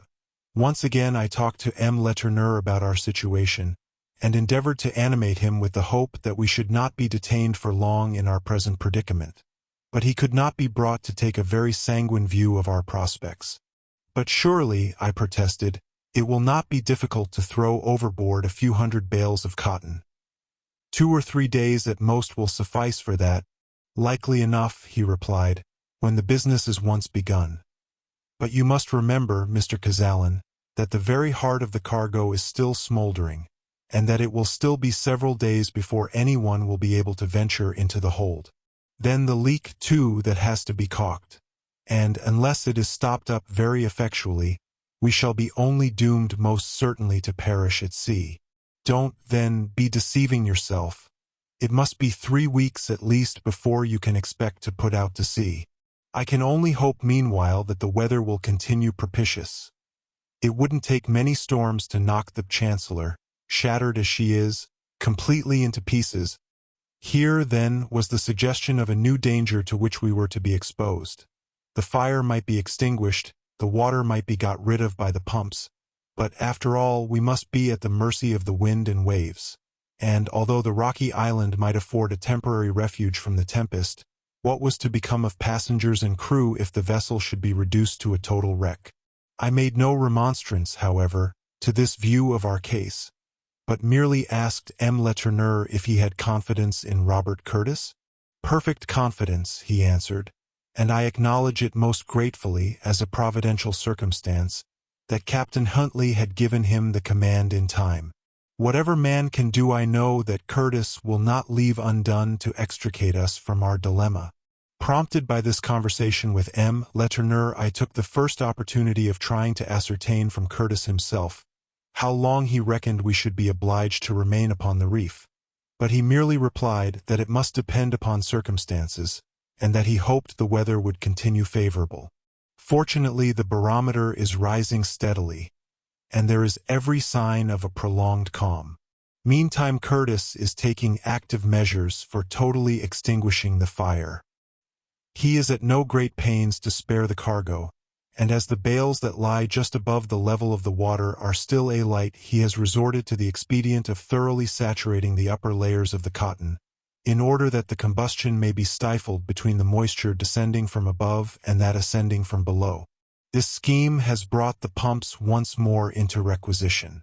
At present the crew are adequate to the task of working them, but I and some of our fellow passengers are ready to offer our assistance whenever it shall be necessary. With no immediate demand upon our labor, we are thrown upon our own resources for passing our time. Letourneur, André, and myself have frequent conversations. I also devote an hour or two to my diary.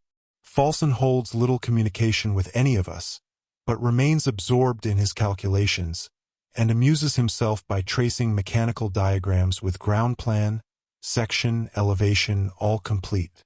It would be a happy inspiration if he could invent some mighty engine that could set us all afloat again. Mr. and Mrs. Keir, too, hold themselves aloof from their fellow passengers, and we are not sorry to be relieved from the necessity of listening to their incessant grumbling. Unfortunately, however, they carry off Miss Herbey with them, so that we enjoy little or nothing of the young lady's society. As for Silas Huntley, he has become a complete nonentity.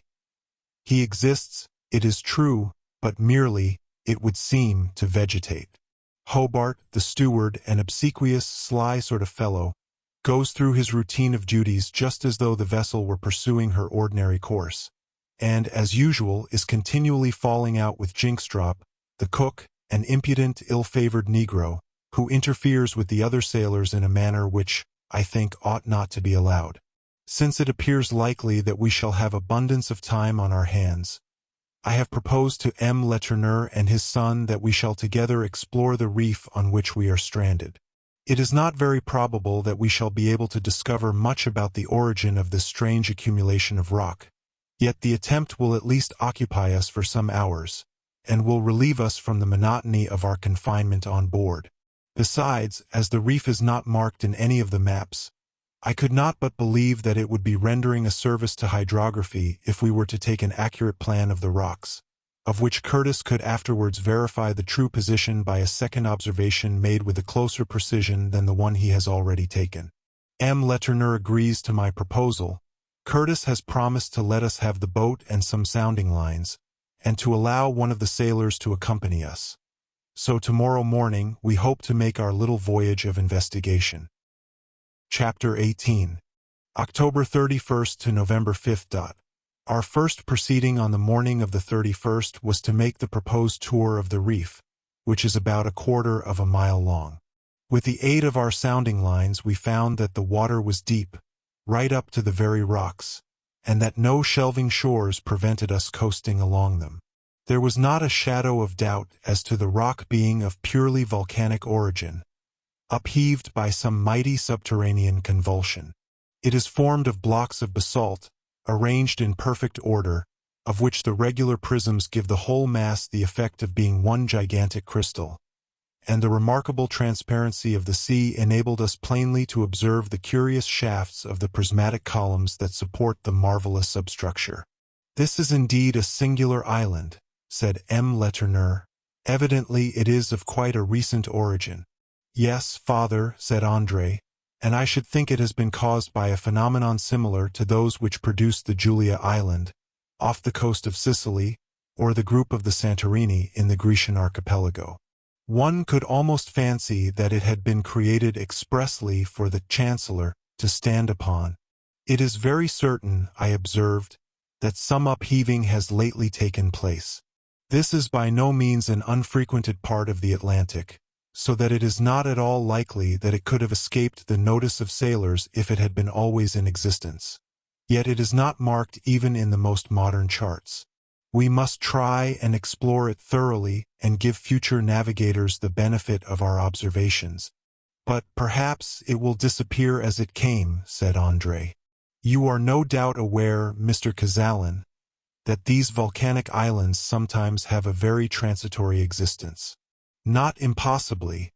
By the time it gets marked upon the maps, it may no longer be here. Never mind, my boy, answered his father. It is better to give warning of a danger that does not exist than overlook one that does. I dare say the sailors will not grumble much if they don't find a reef where we have marked one. No, I dare say not, father, said André, and after all this island is very likely as firm as a continent. However, if it is to disappear, I expect Captain Curtis would be glad to see it take its departure as soon as possible after he has finished his repairs. It would save him a world of trouble in getting his ship afloat. Why, what a fellow you are, André, I said, laughing. I believe you would like to rule nature with a magic wand. First of all, you would call up a reef from the depth of the ocean to give the Chancellor time to extinguish her flames, and then you would make it disappear just that the ship might be free again. André smiled. Then, in a more serious tone, he expressed his gratitude for the timely help that had been vouchsafed us in our hour of need. The more we examined the rocks that formed the base of the little island, the more we became convinced that its formation was quite recent. Not a mollusk, not a tuft of seaweed was found clinging to the sides of the rocks. Not a germ had the wind carried to its surface, not a bird had taken refuge amidst the crags upon its summits. To a lover of natural history, the spot did not yield a single point of interest. The geologist alone would find subject of study in the basaltic mass. When we reached the southern point of the island, I proposed that we should disembark. My companions readily assented, young Letourneur jocosely observing that if the little island was destined to vanish, it was quite right that it should first be visited by human beings. The boat was accordingly brought alongside, and we set foot upon the reef, and began to ascend the gradual slope that leads to its highest elevation. The walking was not very rough, and as André could get along tolerably well without the assistance of an arm, he led the way, his father and I following close behind. A quarter of an hour sufficed to bring us to the loftiest point in the islet, when we seated ourselves on the basaltic prism that crowned its summit. André took a sketchbook from his pocket and proceeded to make a drawing of the reef. Scarcely had he completed the outline when his father exclaimed, "Why, André, you have drawn a ham. Something uncommonly like it." "I confess," replied André. "I think we had better ask Captain Curtis to let us call our island Ham Rock." "Good," said I. "Those sailors will need to keep it at a respectful distance, for they will scarcely find that their teeth are strong enough to tackle with it." M. Letourneur was quite correct. The outline of the reef as it stood clearly defined against the deep green water resembled nothing so much as a fine York ham, of which the little creek, where the Chancellor had been stranded, corresponded to the hollow place above the knuckle. The tide at this time was low, and the ship now lay heeled over very much to the starboard side, the few points of rock that emerged in the extreme south of the reef plainly marking the narrow passage through which she had been forced before she finally ran aground. As soon as André had finished his sketch, we descended by a slope as gradual as that by which we had come up, and made our way towards the west. We had not gone very far when a beautiful grotto, perfect as an architectural structure, arrested our attention. M. Letourneur and André, who have visited the Hebrides, pronounced it to be a Fingal's cave in miniature, a Gothic chapel that might form a fit vestibule for the cathedral cave of Staffa. The basaltic rocks had cooled down into the same regular concentric prisms. There was the same dark canopied roof with its interstices filled up with its yellow lutings, the same precision of outline in the prismatic angles, sharp as though chiseled by a sculptor's hand, the same sonorous vibration of the air across the basaltic rocks, of which the Gaelic poets have feigned that the harps of the Fingal minstrelsy were made. But whereas at Staffa the floor of the cave is always covered with a sheet of water, here the grotto was beyond the reach of all but the highest waves, whilst the prismatic shafts themselves formed quite a solid pavement. After remaining nearly an hour in our newly discovered grotto, we returned to the Chancellor, and communicated the result of our explorations to Curtis, who entered the island upon his chart by the name that André Letourneur had proposed. Since its discovery, we have not permitted a day to pass without spending some time in our Ham Rock Grotto. Curtis has taken an opportunity of visiting it, but he is too preoccupied with other matters to have much interest to spare for the wonders of nature. Falson, too, came once and examined the character of the rocks, knocking and chipping them about with all the mercilessness of a geologist. Mr. Keir would not trouble himself to leave the ship, and although I asked his wife to join us in one of our excursions, she declined, upon the plea that the fatigue, as well as the inconvenience of embarking in the boat, would be more than she could bear. Miss Herbey, only too thankful to escape even for an hour from her capricious mistress, eagerly accepted M. Letourneur's invitation to pay a visit to the reef, but to her great disappointment Mrs. Keir at first refused point-blank to allow her to leave the ship. I felt intensely annoyed and resolved to intercede in Miss Herbey's favor, and as I had already rendered that self-indulgent lady sundry services which she thought she might probably be glad again to accept, I gained my point, and Miss Herbey has several times been permitted to accompany us across the rocks, where the young girl's delight at her freedom has been a pleasure to behold. Sometimes we fish along the shore, and then enjoy a luncheon in the grotto, whilst the basalt columns vibrate like harps to the breeze. This arid reef, little as it is, compared with the cramped limits of the Chancellor's deck, is like some vast domain. Soon there will be scarcely a stone with which we are not familiar, scarcely a portion of its surface which we have not merrily trodden, and I am sure that when the hour of departure arrives we shall leave it with regret. In the course of conversation, André Letourneur one day happened to say that he believed the island of Staffa belonged to the MacDonald family, who let it for the small sum of £12 a year. "I suppose, then," said Miss Herbey, "that we should hardly get more than £half-a-crown a year for our pet little island."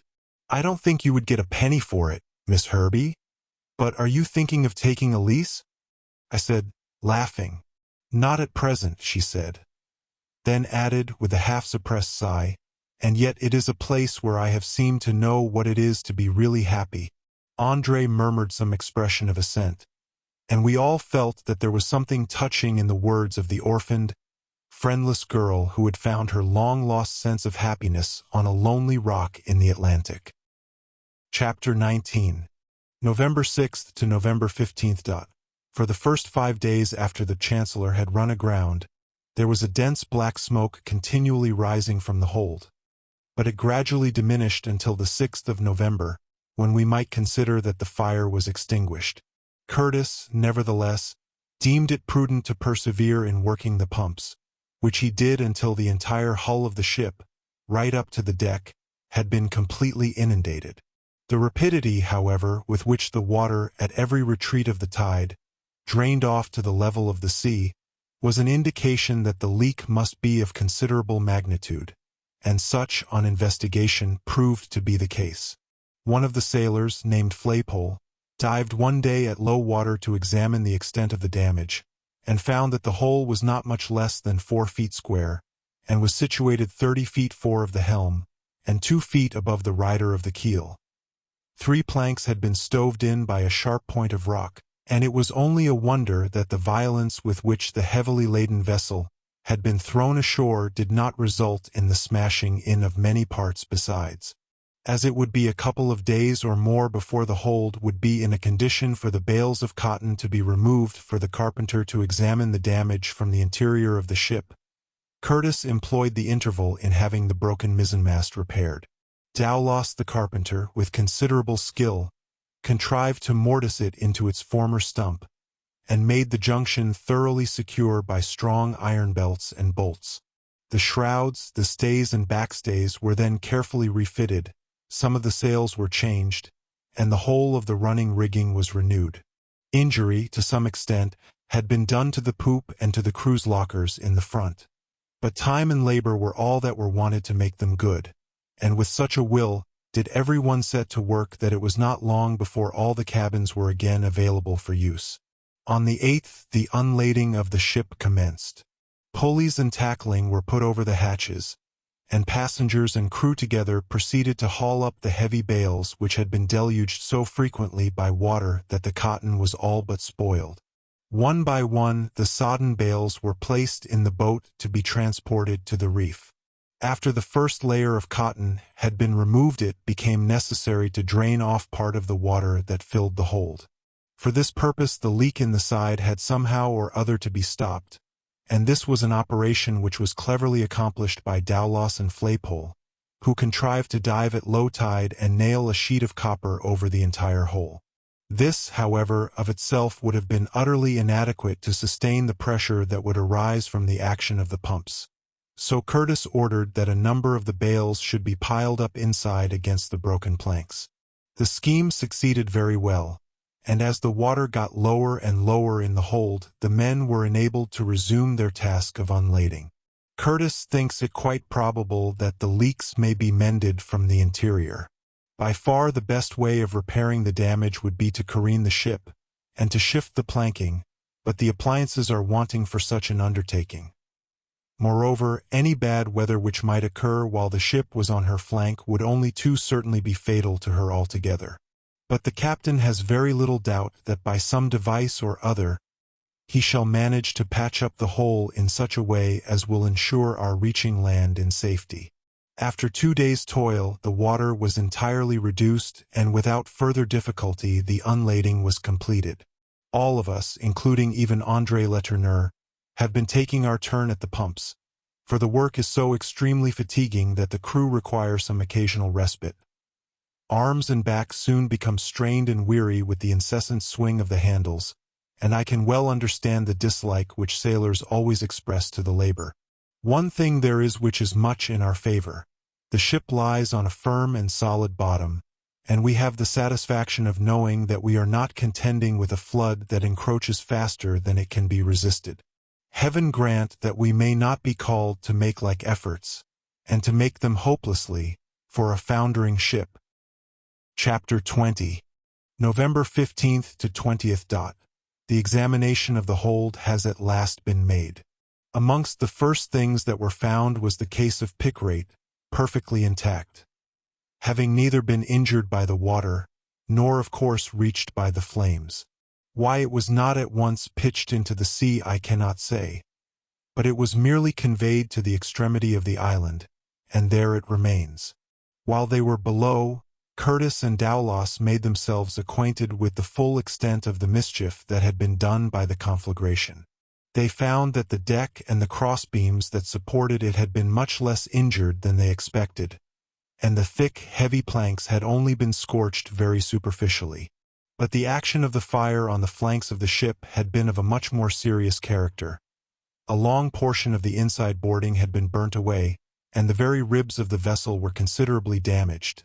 The oakum caulkings had all started away from the butt ends and seams, so much so that it was little short of a miracle that the whole ship had not long since gaped completely open. The captain and the carpenter returned to the deck with anxious faces. Curtis lost no time in assembling passengers and crew, and announcing to them the facts of the case. "My friends," he said, "I am here to tell you that the Chancellor has sustained far greater injuries than we suspected, and that her hull is very seriously damaged. If we had been stranded anywhere else than on a barren reef, that may at any time be overwhelmed by a tempestuous sea, I should not have hesitated to take the ship to pieces, and construct a smaller vessel that might have carried us safely to land. But I dare not run the risk of remaining here. We are now 800 miles from the coast of Paramaribo, the nearest portion of Dutch Guiana, and in 10 or 12 days, if the weather should be favorable, I believe we could reach the shore. What I now propose to do is to stop the leak by the best means we can command, and make at once for the nearest port." As no better plan seemed to suggest itself, Curtis's proposal was unanimously accepted. Dowlas and his assistants immediately set to work to repair the charred framework of the ribs, and to stop the leak. They took care thoroughly to caulk from the outside all the seams that were above low water mark. Lower than that they were unable to work, and had to content themselves with such repairs as they could effect in the interior. But after all the pains, there is no doubt the Chancellor is not fit for a long voyage, and would be condemned as unseaworthy at any port at which we might put in. Today, the 20th, Curtis, having done all that human power could do to repair his ship, determined to put her to sea. Ever since the Chancellor had been relieved of her cargo, and of the water in her hold, she had been able to float in the little natural basin into which she had been driven. The basin was enclosed on either hand by rocks that remained uncovered even at high water, but was sufficiently wide to allow the vessel to turn quite round at its broadest part, and by means of hawsers fastened on the reef to be brought with her bows towards the south, while, to prevent her being carried back onto the reef, she has been anchored fore and aft. To all appearance, then, it seemed as though it would be an easy matter to put the Chancellor to sea. If the wind were favorable, the sails would be hoisted; if otherwise, she would have to be towed through the narrow passage. All seemed simple, but unlooked-for difficulties had yet to be surmounted. The mouth of the passage is guarded by a kind of ridge of basalt, which at high tide we knew was barely covered with sufficient water to float the Chancellor, even when entirely unfreighted. To be sure, she had been carried over the obstacle once before, but then, as I have already said, she had been caught up by an enormous wave, and might have been said to be lifted over the barrier into her present position. Besides, on that ever-memorable night, there had not only been the ordinary spring tide, but an equinoctial tide, such a one as could not be expected to occur again for many months.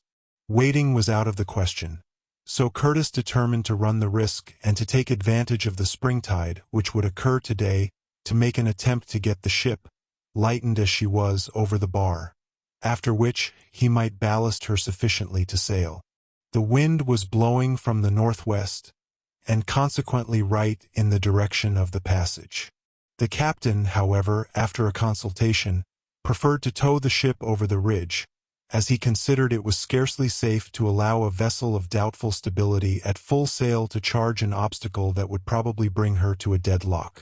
Before the operation was commenced, Curtis took the precaution of having an anchor ready in the stern, for, in the event of the attempt being unsuccessful, it would be necessary to bring the ship back to her present moorings. 2 more anchors were next carried outside the passage, which was not more than 200 feet in length. The chains were attached to the windlass, the sailors worked away at the handspikes, and at 4 o'clock in the afternoon the Chancellor was in motion. High tide would be at 20 minutes past 4, and at 10 minutes before that time the ship had been hauled as far as her sea range would allow. Her keel grazed the ridge and her progress was arrested. When the lowest part of her stern, however, just cleared the obstruction, Curtis deemed that there was no longer any reason why the mechanical action of the wind should not be brought to bear and contribute its assistance. Without delay, all sails were unfurled and trimmed to the wind. The tide was exactly at its height. Passengers and crew together were at the windlass, M. Letourneur, André, Falson, and myself being at the starboard bar. Curtis stood upon the poop, giving his chief attention to the sails. The lieutenant was on the forecastle, the boatswain by the helm. The sea seemed propitiously calm and, as it swelled gently to and fro, lifted the ship several times. "Now, my boys," said Curtis in his calm, clear voice, "all together. Off!" Round went the windlass. Click, click, clanked the chains as link by link they were forced through the hawse-holes. The breeze freshened, and the masts gave to the pressure of the sails, but round and round we went, keeping time in regular monotony to the sing-song tune hummed by one of the sailors. We had gained about 20 feet, and were redoubling our efforts when the ship grounded again. And now no effort would avail. All was in vain. The tide began to turn, and the Chancellor would not advance an inch. Was there time to go back? She would inevitably go to pieces if left balanced upon the ridge. In an instant the captain has ordered the sails to be furled, and the anchor dropped from the stern. One moment of terrible anxiety, and all is well. The Chancellor tacks to stern, and glides back into the basin, which is once more her prison. "Well, Captain," says the boatswain, "what's to be done now?" "I don't know," said Curtis, "but we shall get across somehow." Chapter 21. November 21st to 24th. There was assuredly no time to be lost before we ought to leave Ham Rock Reef. The barometer had been falling ever since the morning, the sea was getting rougher, and there was every symptom that the weather, hitherto so favorable, was on the point of breaking, and in the event of a gale the Chancellor must inevitably be dashed to pieces on the rocks. In the evening, when the tide was quite low, and the rocks uncovered, Curtis, the boatswain, and Dowlas went to examine the ridge which had proved so serious an obstruction. Falsten and I accompanied them. We came to the conclusion that the only way of effecting a passage was by cutting away the rocks with pikes over a surface measuring 10 feet by 6. An extra depth of 9 or 10 inches would give a sufficient gauge, and the channel might be accurately marked out by buoys. In this way it was conjectured the ship might be got over the ridge and so reach the deep water beyond.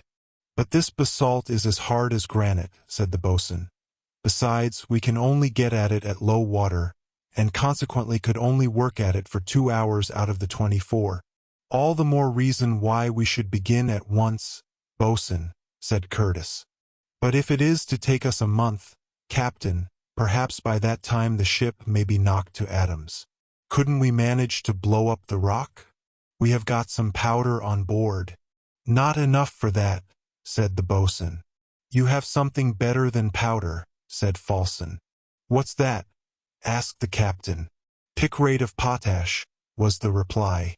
And so the explosive substance with which poor Ruby had so grievously imperiled the vessel was now to serve her in good stead. And I now saw what a lucky thing it was that the case had been deposited safely on the reef, instead of being thrown into the sea. Picric acid is a crystalline bitter product extracted from coal tar, and forming, in combination with potash, a yellow salt known as picrate of potash. The explosive power of this substance is inferior to that of gun-cotton or of dynamite, but far greater than that of ordinary gunpowder. 1 grain of picric powder producing an effect equal to that of 13 grains of common powder. Picrate is easily ignited by any sharp or violent shock, and some gun priming which we had in our possession would answer the purpose of setting it alight. The sailors went off at once for their pikes, and Dowlas and his assistants, under the direction of Falsten, who, as an engineer, understood such matters, proceeded to hollow out a mine wherein to deposit the powder. At first we hoped that everything would be ready for the blasting to take place on the following morning, but when daylight appeared we found that the men, although they had labored with a will, had only been able to work for an hour at low water, and that 4 tides must ebb before the mine had been sunk to the required depth. Not until 8 o'clock on the morning of the 23rd was the work complete. The hole was bored obliquely in the rock, and was large enough to contain about 10 pounds of explosive matter. Just as the picrate was being introduced into the aperture, Falsten interposed. "Stop," he said. "I think it will be best to mix the picrate with common powder, as that will allow us to fire the mine with a match instead of the gun priming which would be necessary to produce a shock. Besides, it is an understood thing that the addition of gunpowder renders picrate far more effective in blasting such rocks as this, as then the violence of the picrate prepares the way for the powder which, slower in its action, will complete the disseverment of the basalt. Falsten is not a great talker, but what he does say is always very much to the point." His good advice was immediately followed. The 2 substances were mixed together, and after a match had been introduced the compound was rammed closely into the hole.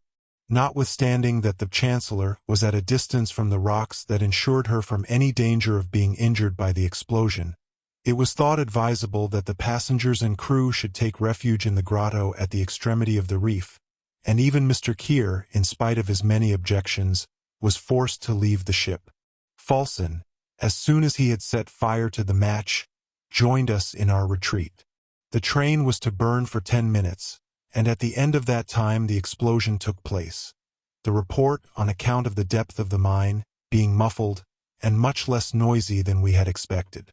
But the operation had been perfectly successful. Before we reached the ridge we could see that the basalt had been literally reduced to powder, and that a little channel, already being filled by the rising tide, had been cut right through the obstacle. A loud hurrah rang through the air, Our prison doors were opened, and we were prisoners no more. At high tide the Chancellor weighed anchor and floated out into the open sea, but she was not in a condition to sail until she had been ballasted. And for the next 24 hours the crew were busily employed in taking up blocks of stone, and such of the bales of cotton as had sustained the least amount of injury. In the course of the day, M. Letourneur, André, Miss Herbie, and I took a farewell walk round the reef, and André, with artistic skill, carved on the wall of the grotto the word Chancellor, the designation Hem Rock which we had given to the reef, and the date of our running aground.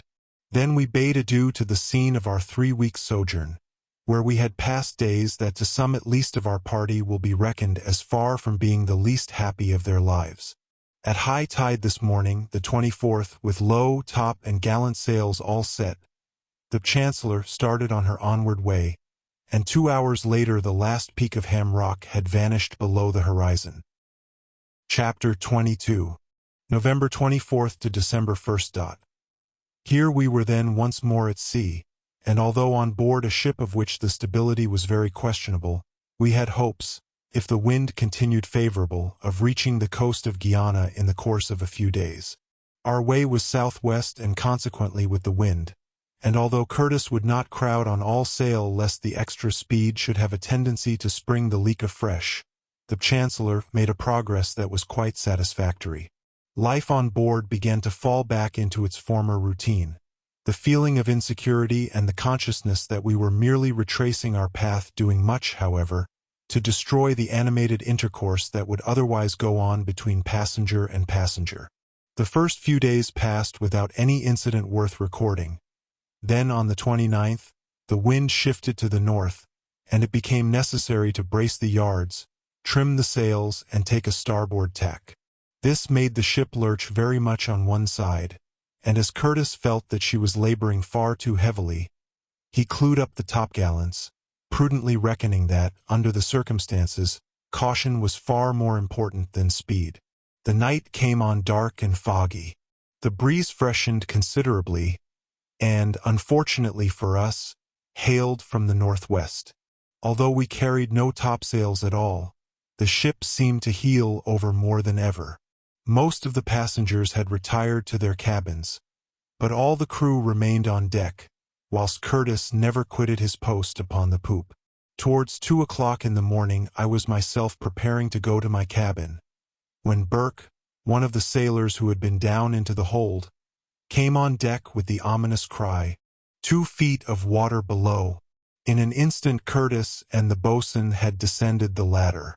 The startling news was only too true. The sea-water was entering the hold, but whether the leak had sprung afresh, or whether the caulking in some of the seams was insufficient, it was then impossible to determine. All that could be done was to let the ship go with the wind and wait for day. At daybreak they sounded again. 3 feet of water, was the report. I glanced at Curtis. His lips were white, but he had not lost his self-possession. He quietly informed such of the passengers as were already on deck of the new danger that threatened us. It was better that they should know the worst, and the fact could not be long concealed. I told M. Letourneur that I could not help hoping that there might yet be time to reach the land before the last crisis came. Falson was about to give vent to an expression of despair, but he was soon silenced by Miss Herbie asserting her confidence that all would yet be well. Curtis at once divided the crew into 2 sets, and made them work incessantly, turn and turn about at the pumps. The men applied themselves to their task with resignation rather than with ardor. The labor was hard and scarcely repaid them. The pumps were constantly getting out of order, the valves being choked up by the ashes and bits of cotton that were floating about in the hold, while every moment that was spent in cleaning or repairing them was so much time lost. Slowly, but surely, the water continued to rise, and on the following morning the soundings gave 5 feet for its depth. I noticed that Curtis's brow contracted each time that the boatswain or the lieutenant brought him their report. There was no doubt it was only a question of time, and not for an instant must the efforts for keeping down the level be relaxed. Already the ship had sunk a foot lower in the water, and as her weight increased she no longer rose buoyantly with the waves, but pitched and rolled considerably. All yesterday and last night the pumping continued, but still the sea gained upon us. The crew are weary and discouraged, but the second officer and the boatswain set them a fine example of endurance, and the passengers have now begun to take their turn at the pumps. But all are conscious of toiling almost against hope. We are no longer secured firmly to the solid soil of the Ham Rock Reef, but we are floating over an abyss which daily, nay hourly, threatens to swallow us into its depths. Chapter 23. December 2nd and 3rd. For 4 hours we have succeeded in keeping the water in the hold to one level. Now, however, it is very evident that the time cannot be far distant when the pumps will be quite unequal to their task. Yesterday Curtis, who does not allow himself a minute's rest, made a personal inspection of the hold. I, with the boatswain and carpenter, accompanied him. After dislodging some of the bales of cotton we could hear a splashing, or rather gurgling sound. But whether the water was entering at the original aperture, or whether it found its way in through a general dislocation of the seams, we were unable to discover. But whichever might be the case, Curtis determined to try a plan which, by cutting off communication between the interior and exterior of the vessel, might, if only for a few hours, render her hull more watertight. For this purpose he had some strong, well-tarred sails drawn upwards by ropes from below the keel, as high as the previous leaking place, and then fastened closely and securely to the side of the hull. The scheme was dubious and the operation difficult, but for a time it was effectual, and at the close of the day the level of the water had actually been reduced by several inches. The diminution was small enough, but the consciousness that more water was escaping through the scupper holes than was finding its way into the hold gave us fresh courage to persevere with our work. The night was dark, but the captain carried all the sail he could, eager to take every possible advantage of the wind, which was freshening considerably. If he could have sighted a ship he would have made signals of distress, and would not have hesitated to transfer the passengers, and even have allowed the crew to follow, if they were ready to forsake him. For himself his mind was made up. He should remain on board the Chancellor until she foundered beneath his feet. No sail, however, hove in sight.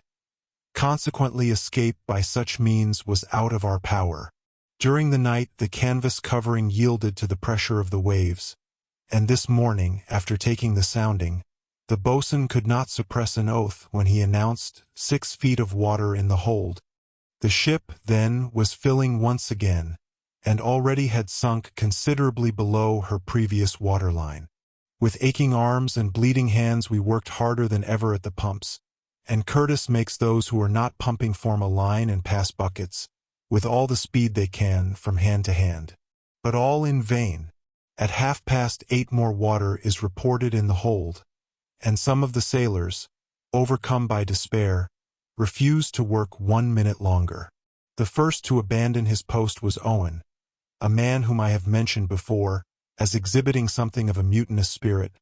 He is about 40 years of age, and altogether unprepossessing in appearance. His face is bare, with the exception of a reddish beard which terminates in a point.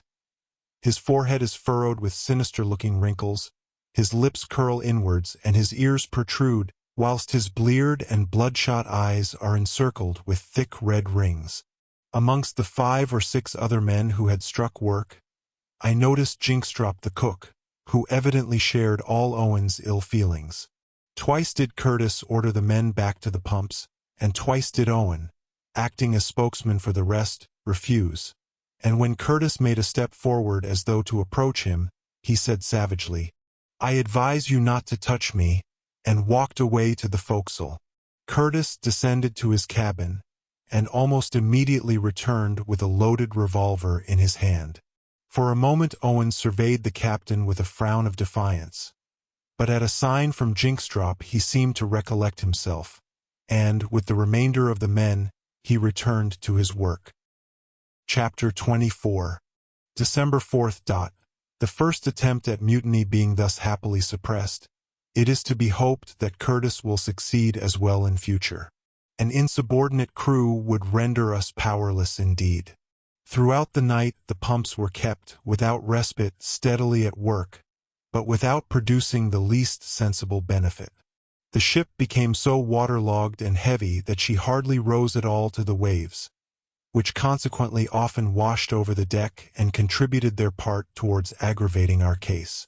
Our situation was rapidly becoming as terrible as it had been when the fire was raging in the midst of us, and the prospect of being swallowed by the devouring billows was no less formidable than that of perishing in the flames. Curtis kept the men up to the mark, and, willing or unwilling, they had no alternative but to work on as best they might. But, in spite of all their efforts, the water perpetually rose, till, at length, the men in the hold who were passing the buckets found themselves immersed up to their waists and were obliged to come on deck. This morning, after a somewhat protracted consultation with Walter and the boatswain, Curtis resolved to abandon the ship. The only remaining boat was far too small to hold us all, and it would therefore be necessary to construct a raft that should carry those who could not find room in her. Dowlas the carpenter, Mr. Falson, and 10 sailors were told off to put the raft in hand, the rest of the crew being ordered to continue their work assiduously at the pumps, until the time came and everything was ready for embarkation. Hatchet or saw in hand, the carpenter and his assistants made a beginning without delay by cutting and trimming the spare yards and extra spars to a proper length. These were then lowered into the sea, which was propitiously calm, so as to favor the operation, which otherwise would have been very difficult, of lashing them together into a firm framework, about 40 feet long and 25 feet wide, upon which the platform was to be supported. I kept my own place steadily at the pumps, and André Letourneur worked at my side. I often noticed his father glance at him sorrowfully, as though he wondered what would become of him if he had to struggle with waves to which even the strongest man could hardly fail to succumb. But come what may, his father will never forsake him, and I myself shall not be wanting in rendering him whatever assistance I can. Mrs. Keir, who had been for some time in a state of drowsy unconsciousness, was not informed of the immediate danger, but when Miss Herbey, looking somewhat pale with fatigue, paid one of her flying visits to the deck, I warned her to take every precaution for herself and to be ready for any emergency. "Thank you, Doctor. I am always ready," she cheerfully replied, and returned to her duties below. I saw André follow the young girl with his eyes, and a look of melancholy interest passed over his countenance. Towards 8 o'clock in the evening the framework for the raft was almost complete, and the men were lowering empty barrels, which had first been securely bunged, and were lashing them to the woodwork to ensure its floating. 2 hours later, and suddenly there arose the startling cry, "We are sinking! We are sinking!" Up to the poop rushed Mr. Keir, followed immediately by Falson and Miss Herbey, who were bearing the inanimate form of Mrs. Keir. Curtis ran to his cabin, instantly returning with a chart, a sextant, and a compass in his hand. The scene that followed will ever be engraven in my memory. The cries of distress, the general confusion, the frantic rush of the sailors towards the raft that was not yet ready to support them, can never be forgotten. The whole period of my life seemed to be concentrated into that terrible moment when the planks bent below my feet and the ocean yawned beneath me. Some of the sailors had taken their delusive refuge in the shrouds, and I was preparing to follow them when a hand was laid upon my shoulder. Turning round I beheld M. Letourneur, with tears in his eyes, pointing towards his son. "Yes, my friend," I said, pressing his hand, "we will save him, if possible." But Curtis had already caught hold of the young man, and was hurrying him to the mainmast shrouds, when the Chancellor, which had been scudding along rapidly with the wind, stopped suddenly with a violent shock and began to settle. The sea rose over my ankles, and almost instinctively I clutched at the nearest rope. All at once, when it seemed all over, the ship ceased to sink, and hung motionless in mid-ocean. Chapter 25. Night of December 4th. Curtis caught young Letourneur again in his arms, and running with him across the flooded deck deposited him safely in the starboard shrouds, whither his father and I climbed up beside him. I now had time to look about me, The night was not very dark, and I could see that Curtis had returned to his post upon the poop. Whilst in the extreme aft near the taffrail, which was still above water, I could distinguish the forms of Mr. and Mrs. Keir, Miss Herbie, and Mr. Falson. The lieutenant and the boatswain were on the far end of the forecastle, the remainder of the crew in the shrouds and topmasts. By the assistance of his father, who carefully guided his feet up the rigging, André was hoisted into the maintop. Mrs. Keir could not be induced to join him in his elevated position, in spite of being told that if the wind were to freshen she would inevitably be washed overboard by the waves. Nothing could induce her to listen to remonstrance, and she insisted upon remaining on the poop, Miss Herbie, of course, staying by her side. As soon as the captain saw the Chancellor was no longer sinking, he set to work to take down all the sails, yards and all, and the topgallants, in the hope that, by removing everything that could compromise the equilibrium of the ship, he might diminish the chance of her capsizing altogether. "But may she not founder at any moment?" I said to Curtis, when I had joined him for a while upon the poop. "Everything depends upon the weather," he replied in his calmest manner. "That, of course, may change at any hour. One thing, however, is certain. The Chancellor preserves her equilibrium for the present." "But do you mean to say," I further asked, "that she can sail with 2 feet of water over her deck?" "No, Mr. Cazalan, she can't sail, but she can drift with the wind, and if the wind remains in its present quarter, in the course of a few days we might possibly sight the coast. Besides, we shall have our raft as a last resource. In a few hours it will be ready, and at daybreak we can embark. You have not then," I added, "abandoned all hope even yet?" I marveled at his composure. "While there's life there's hope, you know, Mr. Cazalan. Out of 100 chances, 99 may be against us, but perhaps the odd one may be in our favor. Besides, I believe that our case is not without precedent. In the year 1795 a 3-master, the Juno, was precisely in the same half-sunk, waterlogged condition as ourselves.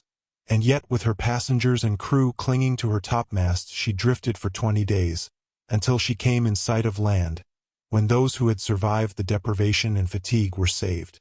So let us not despair.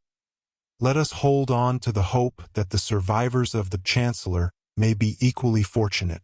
I was only too conscious that there was not much to be said in support of Curtis's sanguine view of things, and that the force of reason pointed all the other way, but I said nothing, deriving what comfort I could from the fact that the captain did not yet despond of an ultimate rescue. As it was necessary to be prepared to abandon the ship almost at a moment's notice, Dowlas was making every exertion to hurry on the construction of the raft. A little before midnight he was on the point of conveying some planks for this purpose, when, to his astonishment and horror, he found that the framework had totally disappeared. The ropes that had attached it to the vessel had snapped as she became vertically displaced, and probably it had been adrift for more than an hour. The crew were frantic at this new misfortune, and shouting overboard with the masts, they began to cut down the rigging preparatory to taking possession of the masts for a new raft. But here Curtis interposed. "Back to your places, my men. Back to your places. The ship will not sink yet, so don't touch a rope until I give you leave."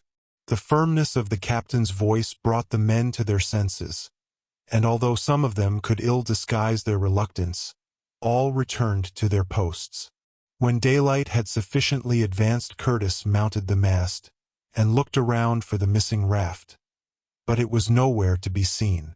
The sea was far too rough for the men to venture to take out the whaleboat in search of it, and there was no choice but to set to work and to construct a new raft immediately.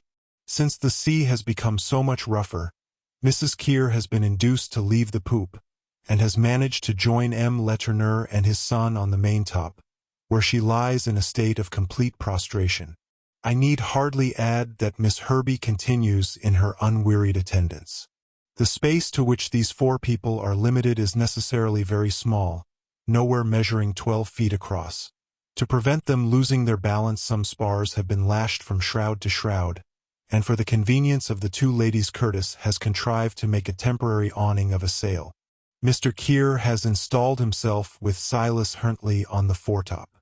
A few cases of preserved meat and biscuit and some barrels of water that floated between the masts after the submersion of the deck have been hoisted to the topmasts and fastened firmly to the stays.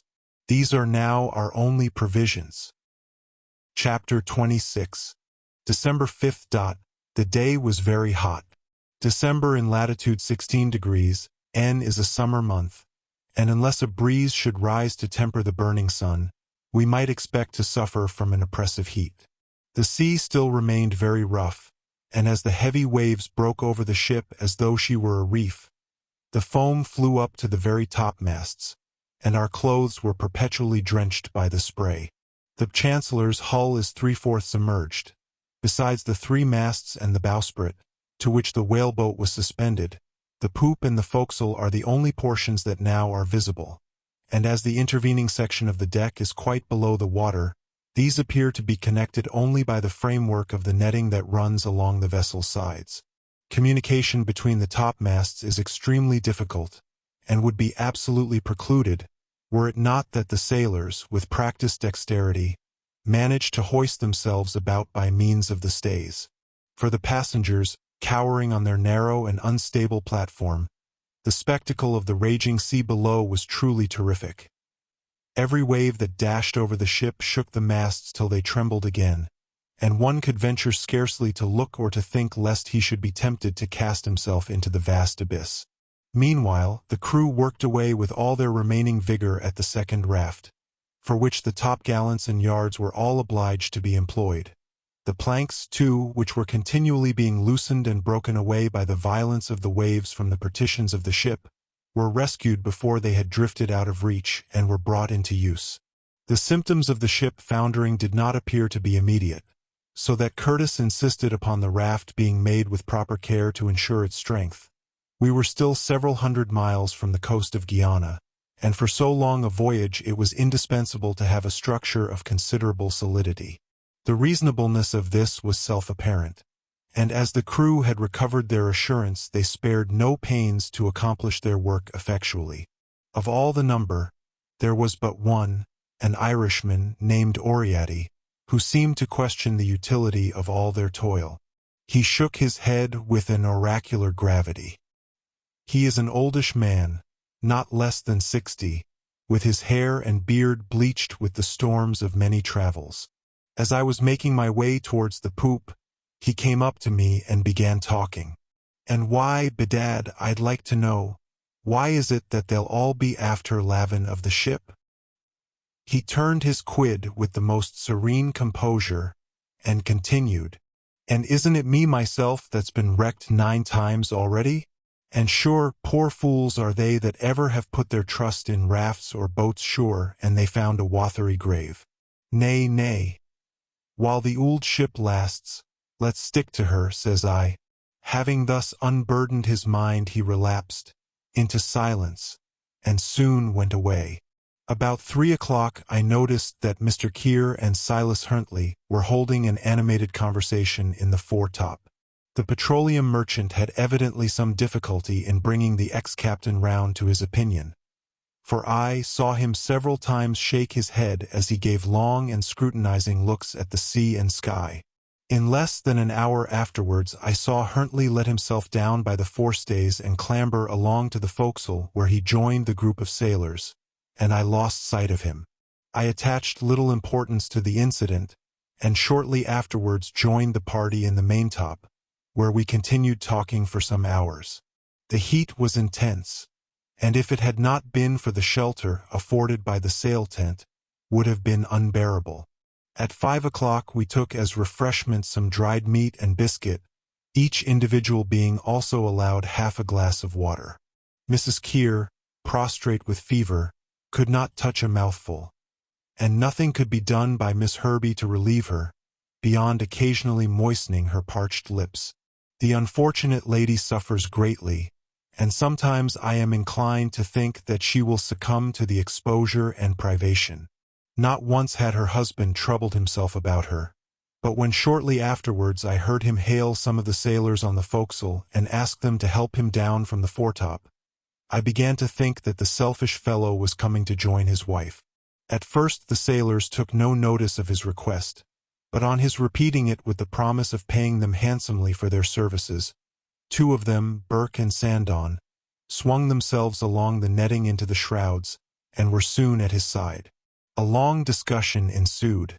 The men evidently were asking more than Mr. Keir was inclined to give, and at one time it seemed as though the negotiation would fall through altogether.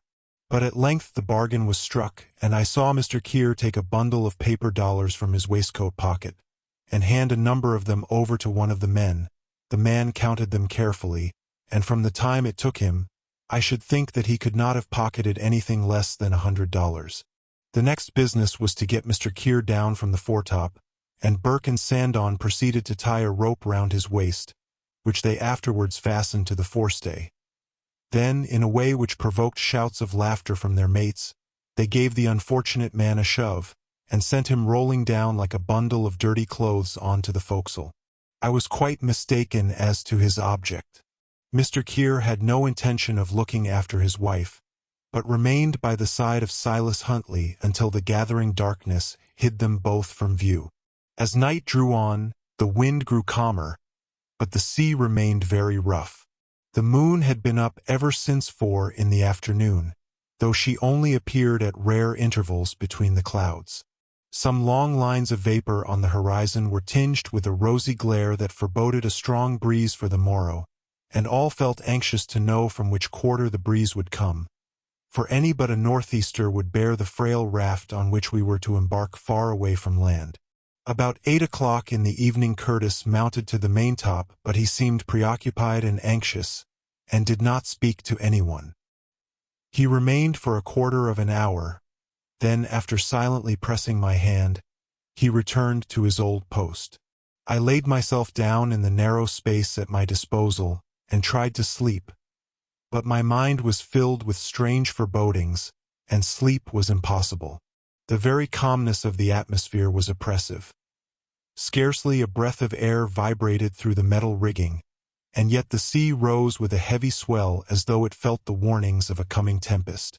All at once, at about 11 o'clock, the moon burst brightly forth through a rift in the clouds, and the waves sparkled again as if illumined by a submarine glimmer. I start up and look around me. Is it merely imagination? Or do I really see a black speck floating on the dazzling whiteness of the waters, a speck that cannot be a rock, because it rises and falls with the heaving motion of the billows? But the moon once again becomes overclouded. The sea is darkened, and I return to my uneasy couch close to the larboard shrouds. Chapter 27. December 6th. I must have fallen asleep for a few hours, when at 4 o'clock in the morning, I was rudely aroused by the roaring of the wind, and could distinguish Curtis's voice as he shouted in the brief intervals between the heavy gusts. I got up, and holding tightly to the purlin, for the waves made the masts tremble with their violence, I tried to look around and below me. The sea was literally raging beneath, and great masses of livid-looking foam were dashing between the masts, which were oscillating terrifically. It was still dark, and I could only faintly distinguish two figures on the stern, whom, by the sound of their voices, that I caught occasionally above the tumult, I made out to be Curtis and the boatswain. Just at that moment a sailor, who had mounted to the maintop to do something to the rigging, passed close behind me. "What's the matter?" I asked. "The wind has changed," he answered, adding something which I could not hear distinctly, but which sounded like, "Dead against us, dead against us." Then, thought I, the wind had shifted to the southwest, and my last night's forebodings had been correct. When daylight at length appeared, I found the wind, although not blowing actually from the southwest, had veered round to the northwest, a change which was equally disastrous to us, inasmuch as it was carrying us away from land. Moreover, the ship had sunk considerably during the night, and there were now 5 feet of water above deck. The side netting had completely disappeared, and the forecastle and the poop were now all but on a level with the sea, which washed over them incessantly.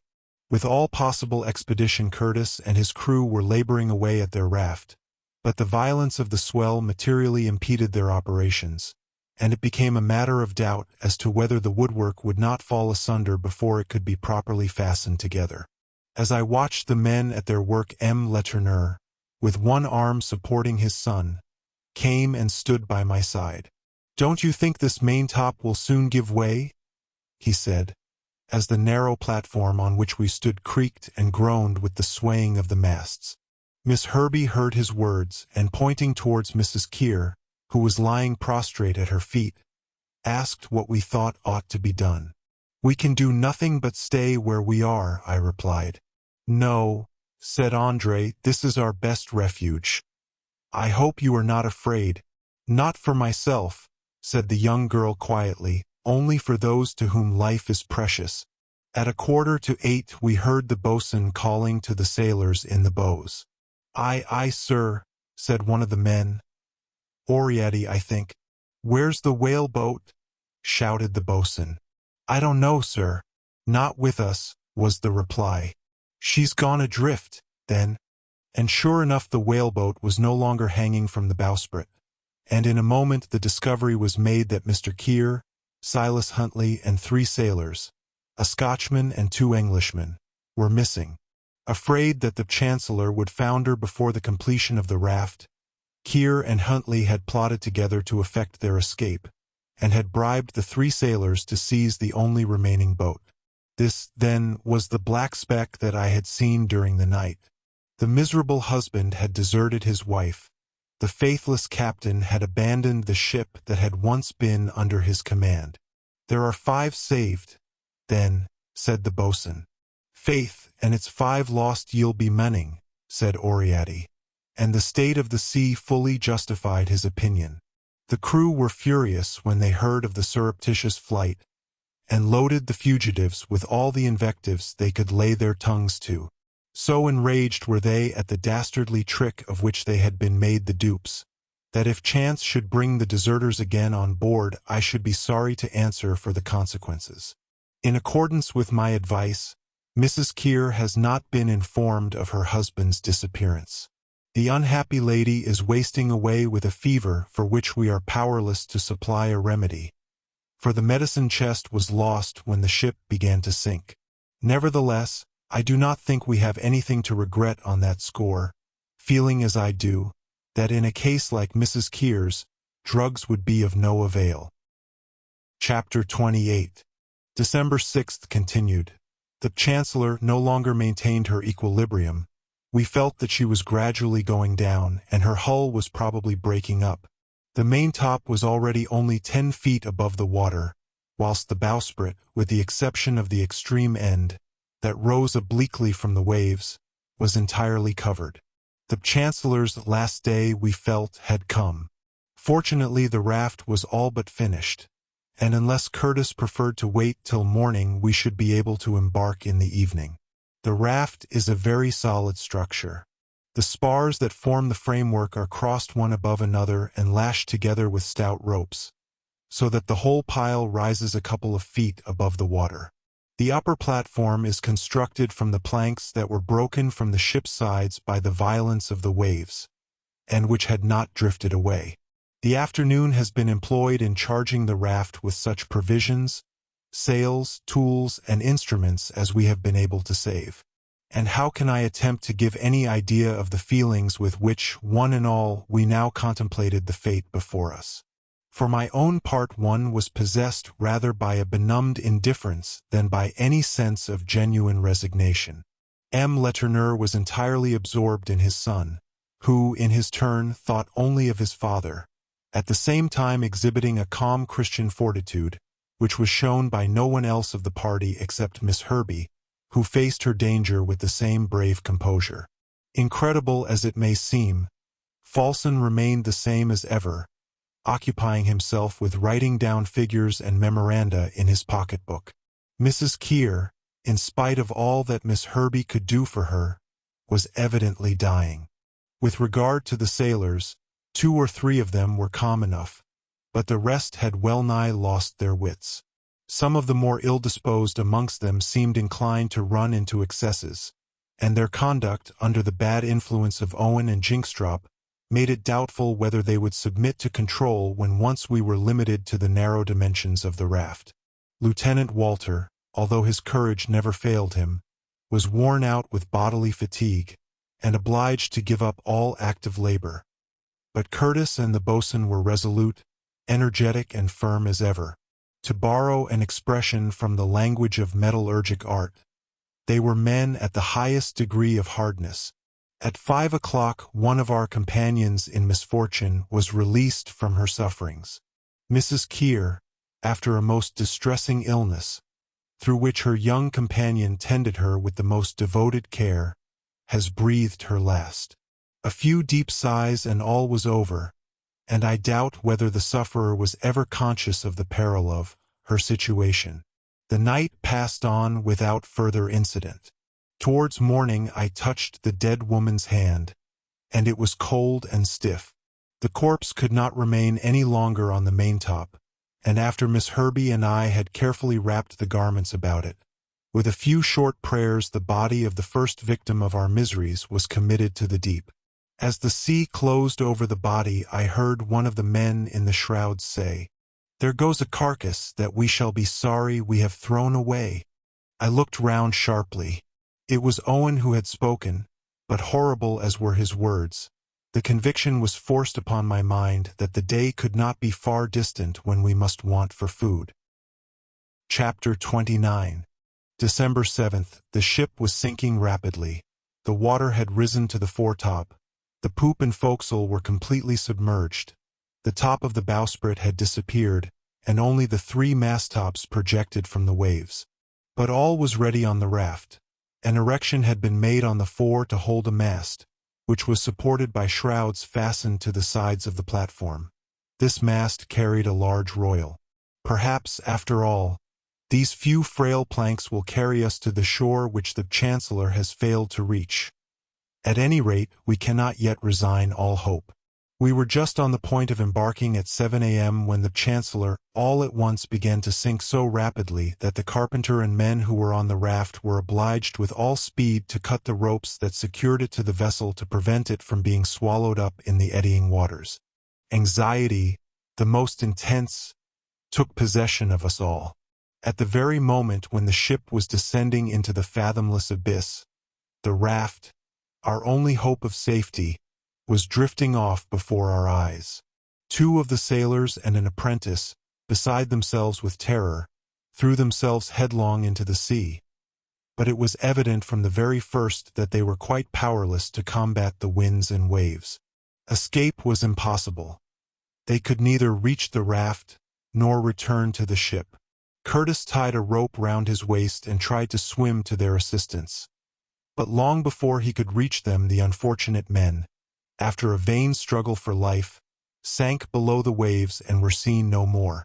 Curtis, bruised and beaten with the surf that raged about the mastheads, was hauled back to the ship. Meantime, Dowlas and his men, by means of some spars which they used as oars, were exerting themselves to bring back the raft, which had drifted about 2 cables' lengths away.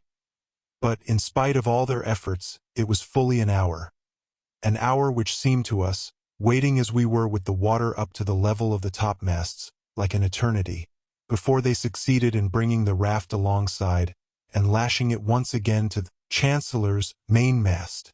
Not a moment was then to be lost. The waves were eddying like a whirlpool around the submerged vessel, and numbers of enormous air bubbles were rising to the surface of the water. The time was come. At Curtis's word, "Embark," we all hurried to the raft. Andre, who insisted upon seeing Miss Herbey go first, was helped safely on to the platform, where his father immediately joined him. In a very few minutes all except Curtis and old Oriadne had left the Chancellor. Curtis remained standing on the maintop, deeming it not only his duty, but his right, to be the last to leave the vessel he had loved so well, and the loss of which he so much deplored. "Now then, old fellow, off of this," cried the captain to the old Irishman, who did not move. "And is it quite sure ye are that she's sinkin'?" he said. Aye. Sure enough, my man. And you'd better look sharp. Faith, then, and I think I will. And not a moment too soon, for the water was up to his waist. He jumped on to the raft. Having cast one last, lingering look around him, Curtis then left the ship. The rope was cut and we went slowly adrift. All eyes were fixed upon the spot where the Chancellor lay foundering. The top of the mizzen was the first to disappear, then followed the maintop, and soon of what had been a noble vessel, not a vestige was to be seen. Chapter 30. Will this frail float, 40 feet by 20, bear us in safety? Sink it cannot. The material of which it is composed is of a kind that must surmount the waves. But it is questionable whether it will hold together. The cords that bind it will have a tremendous strain to bear in resisting the violence of the sea. The most sanguine amongst us trembles to face the future. The most confident dares to think only of the present. After the manifold perils of the last 72 days' voyage, all are too agitated to look forward without dismay to what in all human probability must be a time of the direst distress. Vain as the task may seem, I will not pause in my work of registering the events of our drama, as scene after scene they are unfolded before our eyes. Of the 28 persons who left Charleston in the Chancellor, only 18 are left to huddle together upon this narrow raft. This number includes the 5 passengers, namely M. Letourneur, André, Miss Herbie, Falson, and myself. The ship's officers, Captain Curtis, Lieutenant Walter, the boatswain, Hobart the steward, Jinkstrop the cook, and Dowlas the carpenter. And 7 sailors, Austin, Owen, Wilson, Oriadty, Burke, Sandon, and Flaypole. Such are the passengers on the raft. It is but a brief task to enumerate their resources. The greater part of the provisions in the storeroom were destroyed at the time when the ship's deck was submerged, and the small quantity that Curtis has been able to save will be very inadequate to supply the wants of 18 people, who too probably have many days to wait ere they sight either land or a passing vessel. 1 cask of biscuit, another of preserved meat, a small keg of brandy, and 2 barrels of water complete our store, so that the utmost frugality in the distribution of our daily rations becomes absolutely necessary. Of spare clothes we have positively none. A few sails will serve for shelter by day and covering by night. Dowlas has his carpenter's tools, we have each a pocket knife, and Oriadty an old tin pot, of which he takes the most tender care. In addition to these, we are in possession of a sextant, a compass, a chart, and a metal tea kettle, everything else that was placed on deck in readiness for the first raft having been lost in the partial submersion of the vessel. Such then is our situation. Critical indeed, but after all perhaps not desperate. We have one great fear. Some there are amongst us whose courage, moral as well as physical, may give way, and over failing spirits such as these we may have no control. Chapter 31. December 7th continued. Our first day on the raft has passed without any special incident. At 8 o'clock this morning Curtis asked our attention for a moment. "My friends," he said, "listen to me. Here on this raft, just as when we were on board the Chancellor, I consider myself your captain, and as your captain, I expect that all of you will strictly obey my orders. Let me beg of you, one and all, to think solely of our common welfare. Let us work with one heart and with one soul, and may Heaven protect us." After delivering these few words with an emotion that evidenced their earnestness, the captain consulted his compass, and found that the freshening breeze was blowing from the north. This was fortunate for us, and no time was to be lost in taking advantage of it to speed us on our dubious way. Dowlas was occupied in fixing the mast into the socket that had already been prepared for its reception, and in order to support it more firmly, he placed spurs of wood, forming arched buttresses on either side. While he was thus employed, the boatswain and the other seamen were stretching the large royal sail on the yard that had been reserved for that purpose. By 9:30 the mast was hoisted, and held firmly in its place by some shrouds attached securely to the sides of the raft. Then the sail was run up and trimmed to the wind, and the raft began to make a perceptible progress under the brisk breeze. As soon as we had once started, the carpenter set to work to contrive some sort of a rudder that would enable us to maintain our desired direction. Curtis and Falson assisted him with some serviceable suggestions, and in a couple of hours' time he had made and fixed to the back of the raft a kind of paddle, very similar to those used by the Malays. At noon, after the necessary preliminary observations, Curtis took the altitude of the sun. The result gave lat. 15 degrees 7 minutes N by long. 49 degrees 35 minutes W as our position, which, on consulting the chart, proved to be about 650 miles northeast of the coast of Paramaribo in Dutch Guiana. Now, even under the most favorable circumstances, with trade winds and weather always in our favor, we cannot by any chance hope to make more than 10 or 12 miles a day, so that the voyage cannot possibly be performed under a period of 2 months. To be sure, there is the hope to be indulged that we may fall in with a passing vessel, but as the part of the Atlantic into which we have been driven is intermediate between the tracks of the French and English transatlantic steamers either from the Antilles or the Brazils, we cannot reckon at all upon such a contingency happening in our favor. Whilst if a calm should set in, or worse still, if the wind were to blow from the east, not only 2 months, but twice, nay, 3 times that length of time will be required to accomplish the passage. At best, however, our provisions, even though used with the greatest care, will barely last 3 months. Curtis has called us into consultation, and as the working of the raft does not require such labor as to exhaust our physical strength, all have agreed to submit to a regimen which, although it will suffice to keep us alive, will certainly not fully satisfy the cravings of hunger and thirst. As far as we can estimate, we have somewhere about 500 pounds of meat and about the same quantity of biscuit. To make this last for 3 months we ought not to consume very much more than 5 pounds a day of each, which, when divided among 18 people, will make the daily ration 5 ounces of meat and 5 ounces of biscuit for each person. Of water we have certainly not more than 200 gallons, but by reducing each person's allowance to a pint a day, we hope to eke out that, too, over the space of 3 months.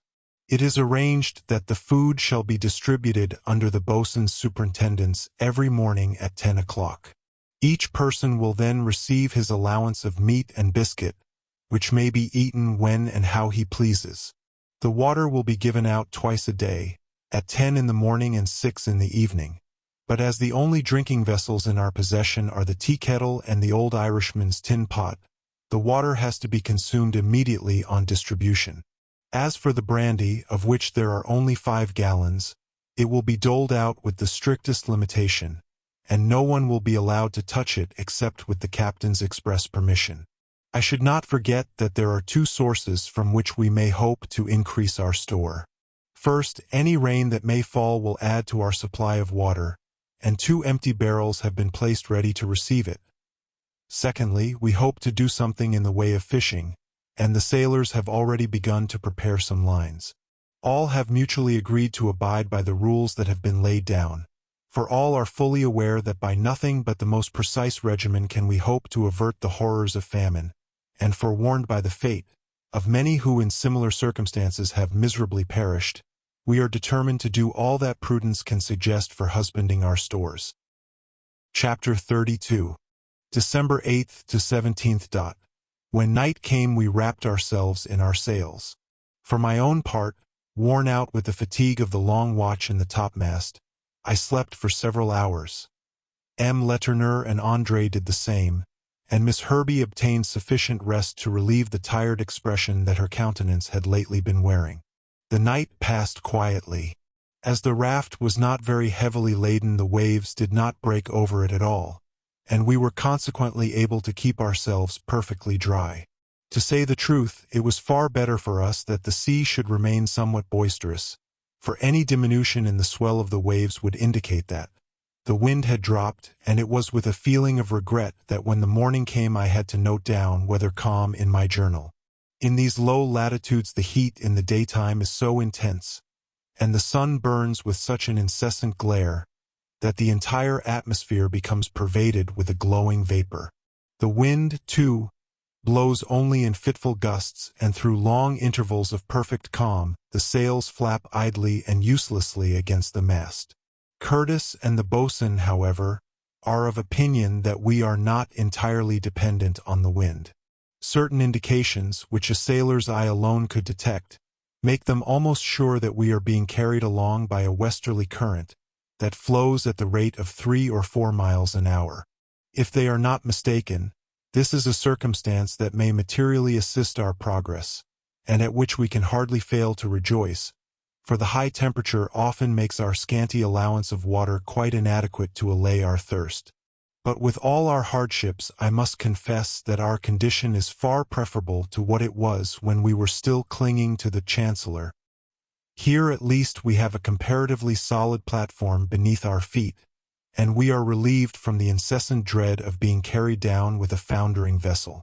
In the daytime we can move about with a certain amount of freedom, discuss the weather, watch the sea, and examine our fishing lines, whilst at night we can rest securely under the shelter of our sails.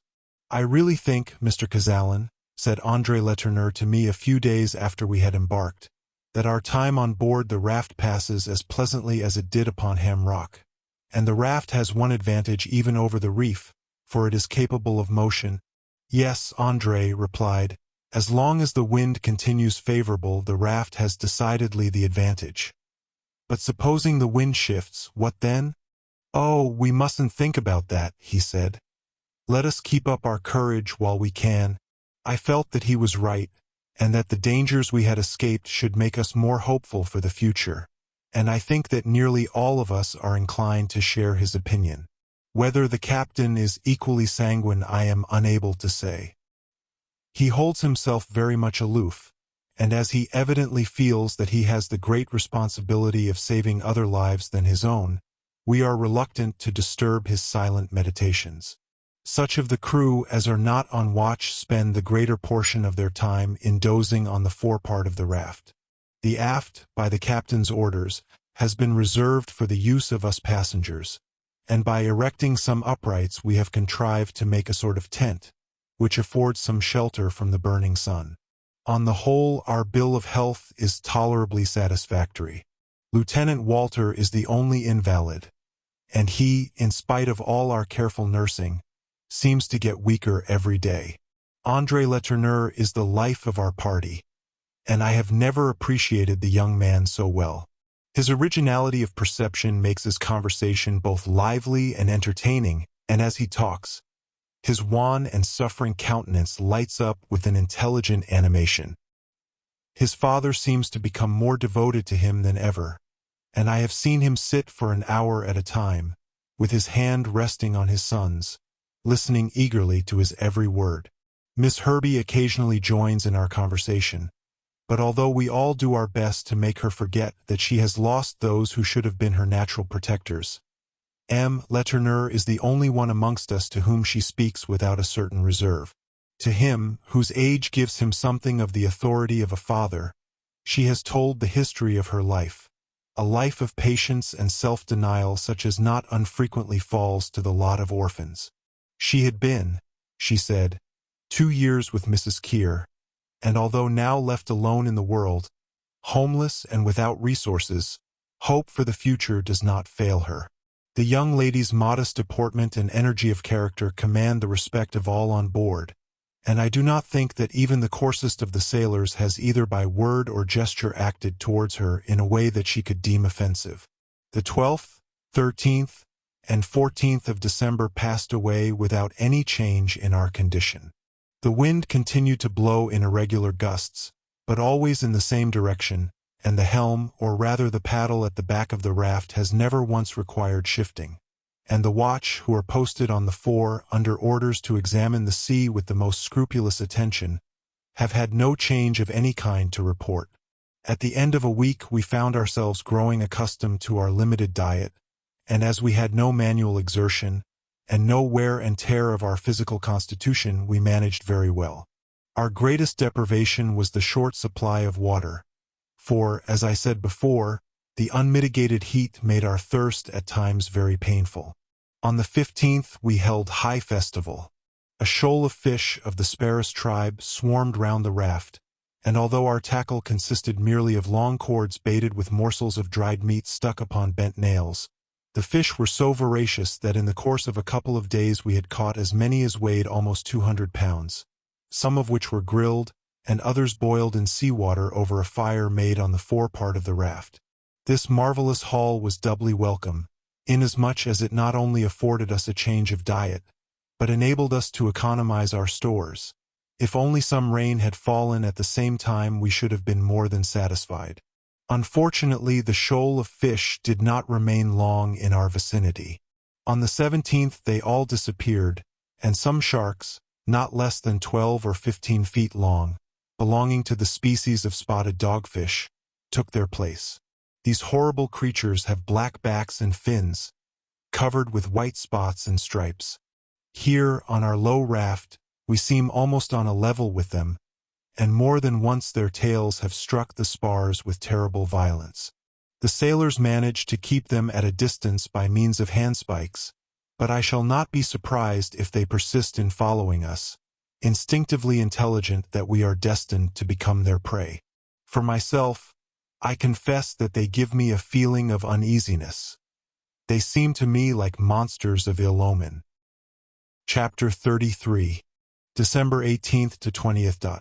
On the 18th the wind freshened a little, but as it blew from the same favorable quarter we did not complain, and only took the precaution of putting an extra support to the mast, so that it should not snap with the tension of the sail. This done, the raft was carried along with something more than its ordinary speed, and left a long line of foam in its wake. In the afternoon the sky became slightly overclouded, and the heat consequently somewhat less oppressive. The swell made it more difficult for the raft to keep its balance, and we shipped 2 or 3 heavy seas. But the carpenter managed to make with some planks a kind of wall about a couple of feet high, which protected us from the direct action of the waves. Our casks of food and water were secured to the raft with double ropes, for we dared not run the risk of their being carried overboard, an accident that would at once have reduced us to the direst distress. In the course of the day, the sailors gathered some of the marine plants known by the name of sargassos, very similar to those we saw in such profusion between the Bermudas and Ham Rock. I advised my companions to chew the laminary tangles, which they would find contained a saccharine juice, affording considerable relief to their parched lips and throats. The remainder of the day passed without incident. I should not, however, omit to mention that the frequent conferences held amongst the sailors, especially between Owen, Burke, Flaypole, Wilson, and Jinkstrop, the Negro, aroused some uneasy suspicions in my mind. What was the subject of their conversation I could not discover, for they became silent immediately that a passenger or one of the officers approached them.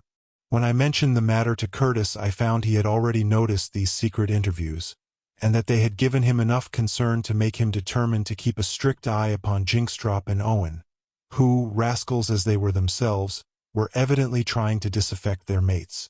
On the 19th the heat was again excessive. The sky was cloudless, and as there was not enough wind to fill the sail, the raft lay motionless upon the surface of the water. Some of the sailors found a transient alleviation for their thirst by plunging into the sea, but as we were fully aware that the water all round was infested with sharks, none of us was rash enough to follow their example, though if, as seems likely, we remain long becalmed, we shall probably in time overcome our fears, and feel constrained to indulge ourselves with a bath. The health of Lieutenant Walter continues to cause us grave anxiety, the young man being weakened by attacks of intermittent fever. Except for the loss of the medicine chest, we might have temporarily reduced this by quinine, but it is only too evident that the poor fellow is consumptive, and that hopeless malady is making ravages upon him that no medicine could permanently arrest.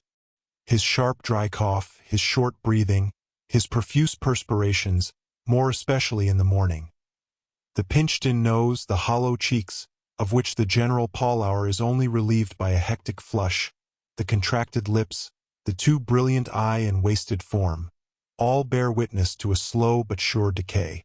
Today, the 20th, The temperature is as high as ever, and the raft still motionless. The rays of the sun penetrate even through the shelter of our tent, where we sit literally gasping with the heat. The impatience with which we awaited the moment when the boatswain should dole out our meager allowance of water, and the eagerness with which those lukewarm drops were swallowed, can only be realized by those who for themselves have endured the agonies of thirst. Lieutenant Walter suffers more than any of us from the scarcity of water, and I noticed that Miss Herbey reserved almost the whole of her own share for his use. Kind and compassionate as ever, the young girl does all that lies in her power to relieve the poor fellow's sufferings. Mr. Kazalin, she said to me this morning, that young man gets manifestly weaker every day. Yes, Miss Herbey, I replied, and how sorrowful it is that we can do nothing for him, absolutely nothing. Hush, she said, with her wonted consideration. Perhaps he will hear what we are saying. And then she sat down near the edge of the raft, where, with her head resting on her hands, she remained lost in thought. An incident sufficiently unpleasant occurred today. For nearly an hour Owen, Flaypole, Burke, and Jinkstrop had been engaged in close conversation and, although their voices were low, their gestures had betrayed that they were animated by some strong excitement. At the conclusion of the colloquy Owen got up and walked deliberately to the quarter of the raft that has been reserved for the use of the passengers. "Where are you off to now, Owen?" said the boatswain. "That's my business," said the man insolently, and pursued his course. The boatswain was about to stop him, but before he could interfere Curtis was standing and looking Owen steadily in the face. "Ah, Captain, I've got a word from my mates to say to you," he said, with all the effrontery imaginable. "Say on, then," said the captain coolly. "We should like to know about that little keg of brandy. Is it being kept for the porpoises or the officers?" Finding that he obtained no reply, he went on. "Look here, Captain, what we want is to have our grog served out every morning as usual." "Then you certainly will not," said the captain. "What? What?" exclaimed Owen. "Don't you mean to let us have our grog? Once and for all, no." For a moment, with a malicious grin upon his lips, Owen stood confronting the captain. Then, as though thinking better of himself, he turned round and rejoined his companions, who were still talking together in an undertone. When I was afterwards discussing the matter with Curtis, I asked him whether he was sure he had done right in refusing the brandy. "Right?" he cried, "to be sure I have. Allow those men to have brandy. I would throw it all overboard first." Chapter 34. December 21st. No further disturbance has taken place amongst the men. For a few hours the fish appeared again, and we caught a great many of them, and stored them away in an empty barrel. This addition to our stock of provisions makes us hope that food, at least, will not fail us. Usually the nights in the tropics are cool, but today, as evening drew on, the wonted freshness did not return, but the air remained stifling and oppressive, whilst heavy masses of vapor hung over the water. There was no moonlight. There would be a new moon at 1:30 in the morning, but the night was singularly dark, except for dazzling flashes of summer lightning that from time to time illumined the horizon far and wide. There was, however, no answering roll of thunder, and the silence of the atmosphere seemed almost awful. For a couple of hours, in the vain hope of catching a breath of air, Miss Herbey, André Letourneur, and I sat watching the imposing struggle of the electric vapors. The clouds appeared like embattled turrets crested with flame, and the very sailors, coarse-minded men as they were, seemed struck with the grandeur of the spectacle, and regarded attentively, though with an anxious eye, the preliminary tokens of a coming storm. Until midnight we kept our seats upon the stern of the raft, whilst the lightning ever and again shed around us a livid glare similar to that produced by adding salt to lighted alcohol. "Are you afraid of a storm, Miss Herbey?" said André to the girl. "No, Mr. André, my feelings are always rather those of awe than of fear," she replied. "I consider a storm one of the sublimest phenomena that we can behold. Don't you think so too? Yes, and especially when the thunder is pealing, he said.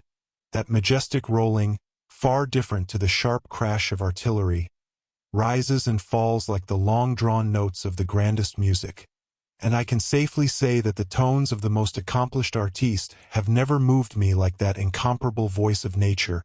Rather a deep bass, though, I said, laughing. That may be, he answered, but I wish we might hear it now, for this silent lightning is somewhat unexpressive. Never mind that, Andre, I said. Enjoy a storm when it comes, if you like, but pray don't wish for it. And why not, said he. A storm will bring us wind, you know. And water, too, added Miss Herbie, the water of which we are so seriously in need. The young people evidently wished to regard the storm from their own point of view, and although I could have opposed plenty of common sense to their poetical sentiments, I said no more, but let them talk on as they pleased for fully an hour. Meantime the sky was becoming quite overclouded, and after the zodiacal constellations had disappeared in the mists that hung round the horizon, one by one the stars above our heads were veiled in dark rolling masses of vapor, from which every instant there issued forth sheets of electricity that formed a vivid background to the dark gray fragments of cloud that floated beneath. As the reservoir of electricity was confined to the higher strata of the atmosphere, the lightning was still unaccompanied by thunder, but the dryness of the air made it a weak conductor. Evidently the fluid could only escape by terrible shocks, and the storm must ere long burst forth with fearful violence. This was the opinion of Curtis and the boatswain. The boatswain is only weatherwise from his experience as a sailor, but Curtis, in addition to his experience, has some scientific knowledge, and he pointed out to me an appearance in the sky known to meteorologists as a cloud ring, and scarcely ever seen beyond the regions of the torrid zone, which are impregnated by damp vapors brought from all quarters of the ocean by the action of the trade winds. Yes, Mr. Cazalan, said Curtis, our raft has been driven into the region of storms, of which it has been justly remarked that anyone endowed with very sensitive organs can at any moment distinguish the growlings of thunder. Hark! I said, as I strained my ears to listen. I think I can hear it now. You can, he answered.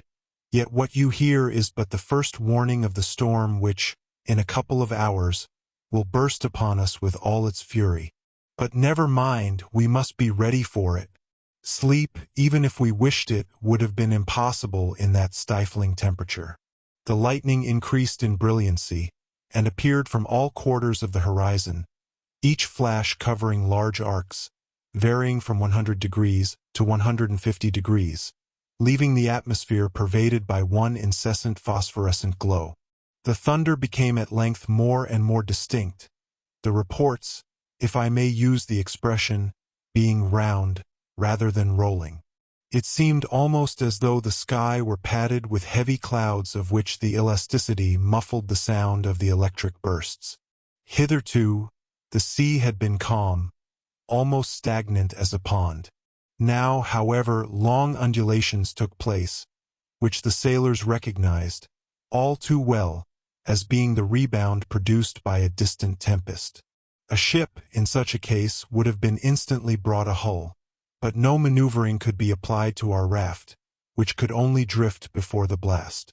At 1 o'clock in the morning one vivid flash, followed, after the interval of a few seconds, by a loud report of thunder, announced that the storm was rapidly approaching.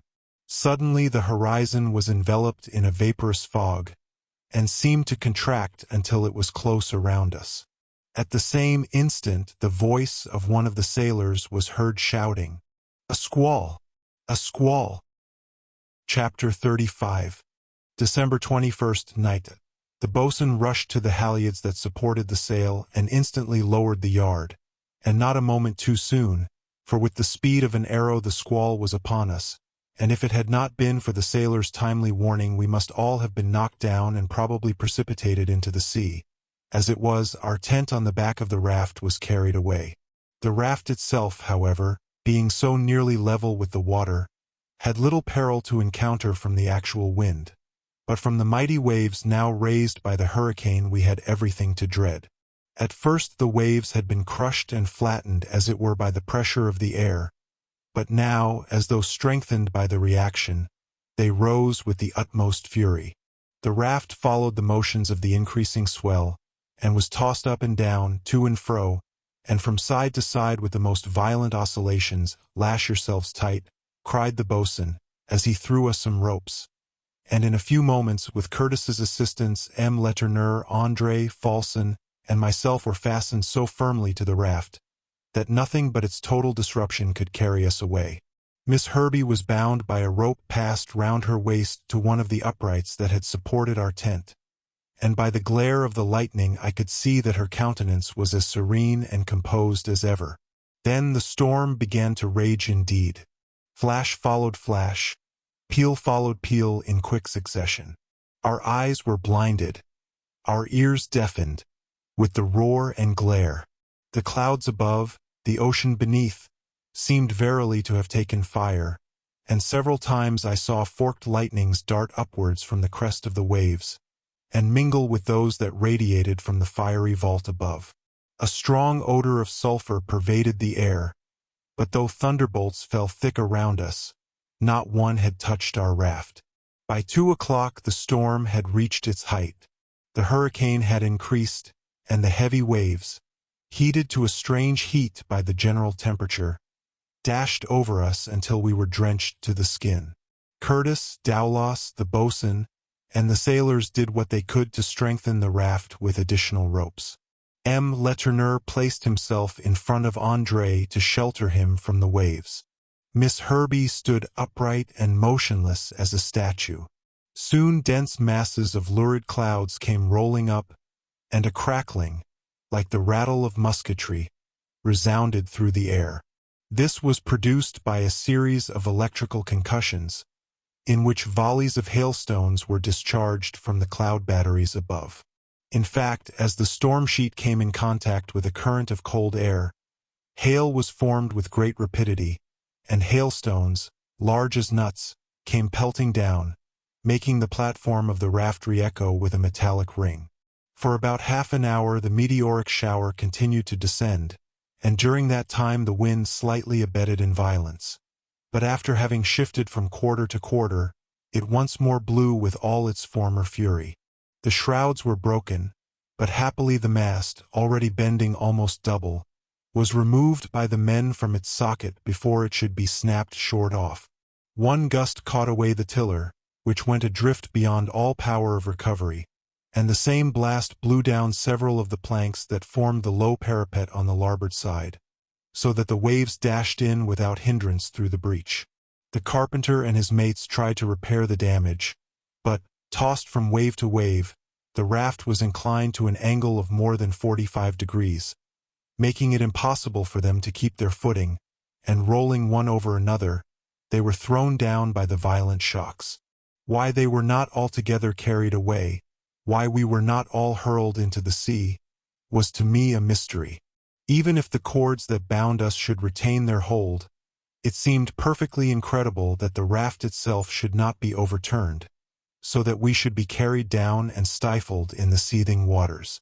At last, towards 3 in the morning, when the hurricane seemed to be raging more fiercely than ever, the raft, caught up on the crest of an enormous wave, stood literally perpendicularly on its edge. For an instant, by the illumination of the lightning, we beheld ourselves raised to an incomprehensible height above the foaming breakers. Cries of terror escaped our lips. All must be over now. But no. Another moment, and the raft had resumed its horizontal position. Safe, indeed, we were, but the tremendous upheaval was not without its melancholy consequences. The cords that secured the cases of provisions had burst asunder. One case rolled overboard, and the side of one of the water barrels was staved in, so that the water which it contained was rapidly escaping. 2 of the sailors rushed forward to rescue the case of preserved meat, but one of them caught his foot between the planks of the platform, and, unable to disengage it, the poor fellow stood uttering cries of distress. I tried to go to his assistance, and had already untied the cord that was round me, But I was too late. Another heavy sea dashed over us, and by the light of a dazzling flash I saw the unhappy man, although he had managed without assistance to disengage his foot, washed overboard before it was in my power to get near him. His companion had also disappeared. The same ponderous wave laid me prostrate on the platform, and as my head came in collision with the corner of a spar, for a time I lost all consciousness. Chapter 36. December 22nd. Daylight came at length, and the sun broke through and dispersed the clouds that the storm had left behind. The struggle of the elements, while it lasted, had been terrific, but the swoon into which I was thrown by my fall prevented me from observing the final incidents of the visitation. All that I know is that shortly after we had shipped the heavy sea that I have mentioned, a shower of rain had the effect of calming the severity of the hurricane, and tended to diminish the electric tension of the atmosphere. Thanks to the kind care of M. Letourneur and Miss Herbie, I recovered consciousness, but I believe that it is to Robert Curtis that I owe my real deliverance, for he it was that prevented me from being carried away by a second heavy wave. The tempest, fierce as it was, did not last more than a few hours. But even in that short space of time, what an irreparable loss we have sustained, and what a load of misery seems stored up for us in the future. Of the 2 sailors who perished in the storm, one was Austin, a fine active young man of about 28. The other was old Oriadty, the survivor of so many shipwrecks. Our party is thus reduced to 16 souls, leaving a total barely exceeding half the number of those who embarked on board the Chancellor at Charleston. Curtis's first care had been to take a strict account of the remnant of our provisions. Of all the torrents of rain that fell in the night, we were unhappily unable to catch a single drop. But water will not fail us yet, for about 14 gallons still remain in the bottom of the broken barrel, whilst the second barrel has not yet been touched. But of food we have next to nothing. The cases containing the dried meat, and the fish that we had preserved, have both been washed away, and all that now remains to us is about 60 pounds of biscuit. 60 pounds of biscuit between 16 persons. 8 days with half a pound a day apiece will consume it all. The day has passed away in silence. A general depression has fallen upon all. The specter of famine has appeared amongst us, and each has remained wrapped in his own gloomy meditations, though each has doubtless but one idea dominant in his mind. Once, as I passed near the group of sailors lying on the fore part of the raft, I heard Flaypole say with a sneer, "Those who are going to die had better make haste about it." "Yes," said Owen, "leave their share of food to others." At the regular hour each person received his half-pound of biscuit. Some, I noticed, swallowed it ravenously, others reserved it for another time.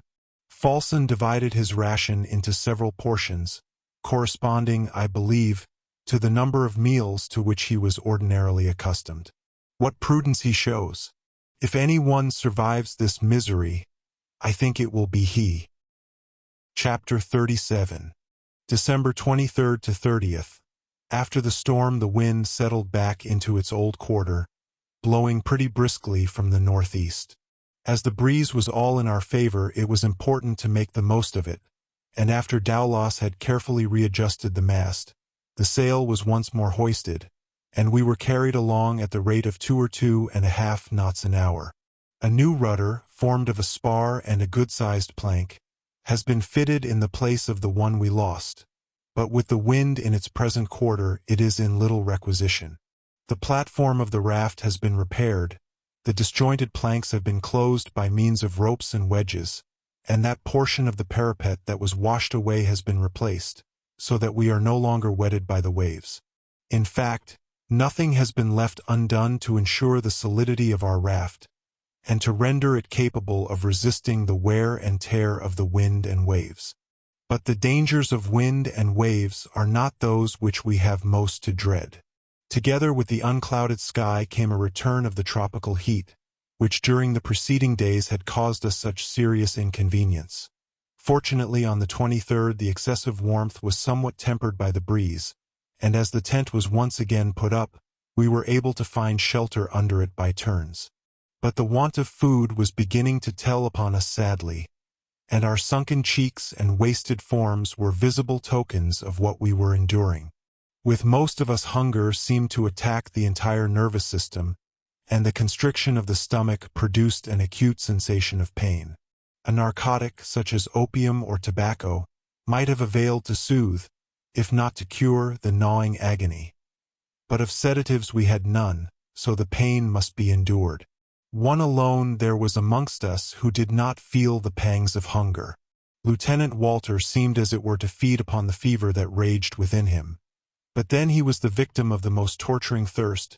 Miss Herbie, besides reserving for him a portion of her own insufficient allowance, obtained from the captain a small extra supply of water, with which every quarter of an hour she moistened the parched lips of the young man, who, almost too weak to speak, could only express his thanks by a grateful smile. Poor fellow! All our care cannot avail to save him now. He is doomed, most surely doomed to die.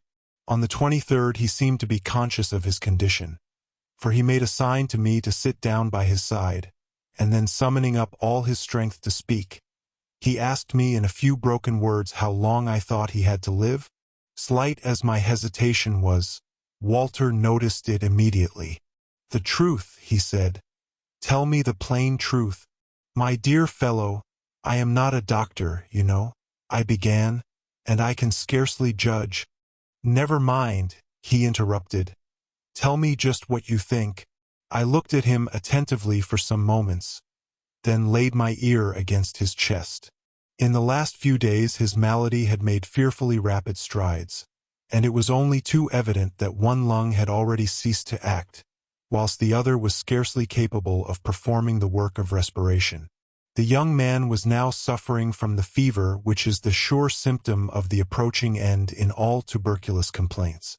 The lieutenant kept his eye fixed upon me with a look of eager inquiry. I knew not what to say, and sought to evade his question. "My dear boy," I said, "in our present circumstances not one of us can tell how long he has to live. Not one of us knows what may happen in the course of the next 8 days. The next 8 days," he murmured, as he looked eagerly into my face. And then, turning away his head, he seemed to fall into a sort of doze. The 24th, 25th, and 26th passed without any alteration in our circumstances, and strange, nay, incredible as it may sound, we began to get accustomed to our condition of starvation. Often, when reading the histories of shipwrecks, I have suspected the accounts to be greatly exaggerated. But now I fully realize their truth, and marvel when I find on how little nutriment it is possible to exist for so long a time. To our daily half-pound of biscuit, the captain has thought to add a few drops of brandy, and the stimulant helps considerably to sustain our strength. If we had the same provisions for 2 months, or even for 1, there might be room for hope. But our supplies diminish rapidly, and the time is fast approaching when of food and drink there will be none. The sea had furnished us with food once, and, difficult as the task of fishing had now become, at all hazards the attempt must be made again. Accordingly the carpenter and the boatswain set to work and made lines out of some untwisted hemp, to which they fixed some nails that they pulled out of the flooring of the raft, and bent into proper shape. The boatswain regarded his device with evident satisfaction. "I don't mean to say," said he to me, "that these nails are first-rate fish-hooks. But one thing I do know, and that is, with proper bait they will act as well as the best. But this biscuit is no good at all. Let me but just get hold of one fish, and I shall know fast enough how to use it to catch some more." And the true difficulty was how to catch the first fish. It was evident that fish were not abundant in these waters. Nevertheless the lines were cast. But the biscuit with which they were baited dissolved at once in the water, and we did not get a single bite. For 2 days the attempt was made in vain, and as it only involved what seemed a lavish waste of our only means of subsistence, it was given up in despair. Today, the 30th, as a last resource, the boatswain tried what a piece of colored rag might do by way of attracting some voracious fish, and having obtained from Miss Herbie a little piece of the red shawl she wears, he fastened it to his hook. But still no success. For when, after several hours, he examined his lines, the crimson shred was still hanging intact as he had fixed it. The man was quite discouraged at his failure. "But there will be plenty of bait before long," he said to me in a solemn undertone. "What do you mean?" said I, struck by his significant manner. "You'll know soon enough," he answered. What did he insinuate? The words, coming from a man usually so reserved, have haunted me all night. Chapter 38. January 1st to 5th. More than 3 months had elapsed since we left Charleston in the Chancellor, and for no less than 20 days had we now been borne along on our raft at the mercy of the wind and waves. Whether we were approaching the American coast, or whether we were drifting farther and farther to sea, it was now impossible to determine. For, in addition to the other disasters caused by the hurricane, the captain's instruments had been hopelessly smashed, and Curtis had no longer any compass by which to direct his course, nor a sextant by which he might make an observation. Desperate, however, as our condition might be judged, hope did not entirely abandon our hearts, and day after day, hour after hour were our eyes strained towards the horizon, and many a time did our imagination shape out the distant land. But ever and again the illusion vanished. A cloud, a mist, perhaps even a wave, was all that had deceived us. No land, no sail ever broke the gray line that united sea and sky, and our raft remained the center of the wide and dreary waste. On the 1st of January we swallowed our last morsel of biscuit. The 1st of January, New Year's Day. What a rush of sorrowful recollections overwhelmed our minds. Had we not always associated the opening of another year with new hopes, new plans, and coming joys? And now where were we? Could we dare to look at one another and breathe a New Year's greeting? The boatswain approached me with a peculiar look on his countenance. "You are surely not going to wish me a Happy New Year?" I said. "No indeed, sir," he replied. "I was only going to wish you well through the first day of it. And that is pretty good assurance on my part, for we have not another crumb to eat." True as it was, we scarcely realized the fact of there being actually nothing until on the following morning the hour came round for the distribution of the scanty ration. And then, indeed, the truth was forced upon us in a new and startling light. Towards evening I was seized with violent pains in the stomach, accompanied by a constant desire to yawn and gape that was most distressing. But in a couple of hours the extreme agony passed away, and on the 3rd I was surprised to find that I did not suffer more. I felt, it is true, that there was some great void within myself, but the sensation was quite as much moral as physical. My head was so heavy that I could not hold it up.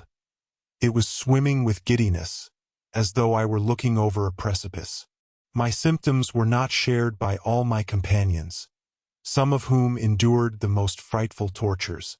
Dowlas and the boatswain especially, who were naturally large eaters, uttered involuntary cries of agony, and were obliged to gird themselves tightly with ropes to subdue the excruciating pain that was gnawing their very vitals. And this was only the 2nd day of our misery. What would we not have given for half, nay, for a quarter of the meager ration which a few days back we had deemed so inadequate to supply our wants, and which now, eked out crumb by crumb, might, perhaps, serve for several days. In the streets of a besieged city, dire as the distress may be, some gutter, some rubbish heap, some corner may yet be found that will furnish a dry bone or a scrap of refuse that may for a moment allay the pangs of hunger. But these bare planks, so many times washed clean by the relentless waves, offer nothing to our eager search, and after every fragment of food that the wind carried into their interstices has been scraped out devoured, our resources are literally at an end. The nights seem even longer than the days. Sleep, when it comes, brings no relief. It is rather a feverish stupor, broken and disturbed by frightful nightmares. Last night, however, overcome by fatigue, I managed to rest for several hours. At 6 o'clock this morning I was roused by the sound of angry voices, and starting up I saw Owen and Jinkstrop with Flaypole, Wilson, Burke, and Sandon, standing in a threatening attitude.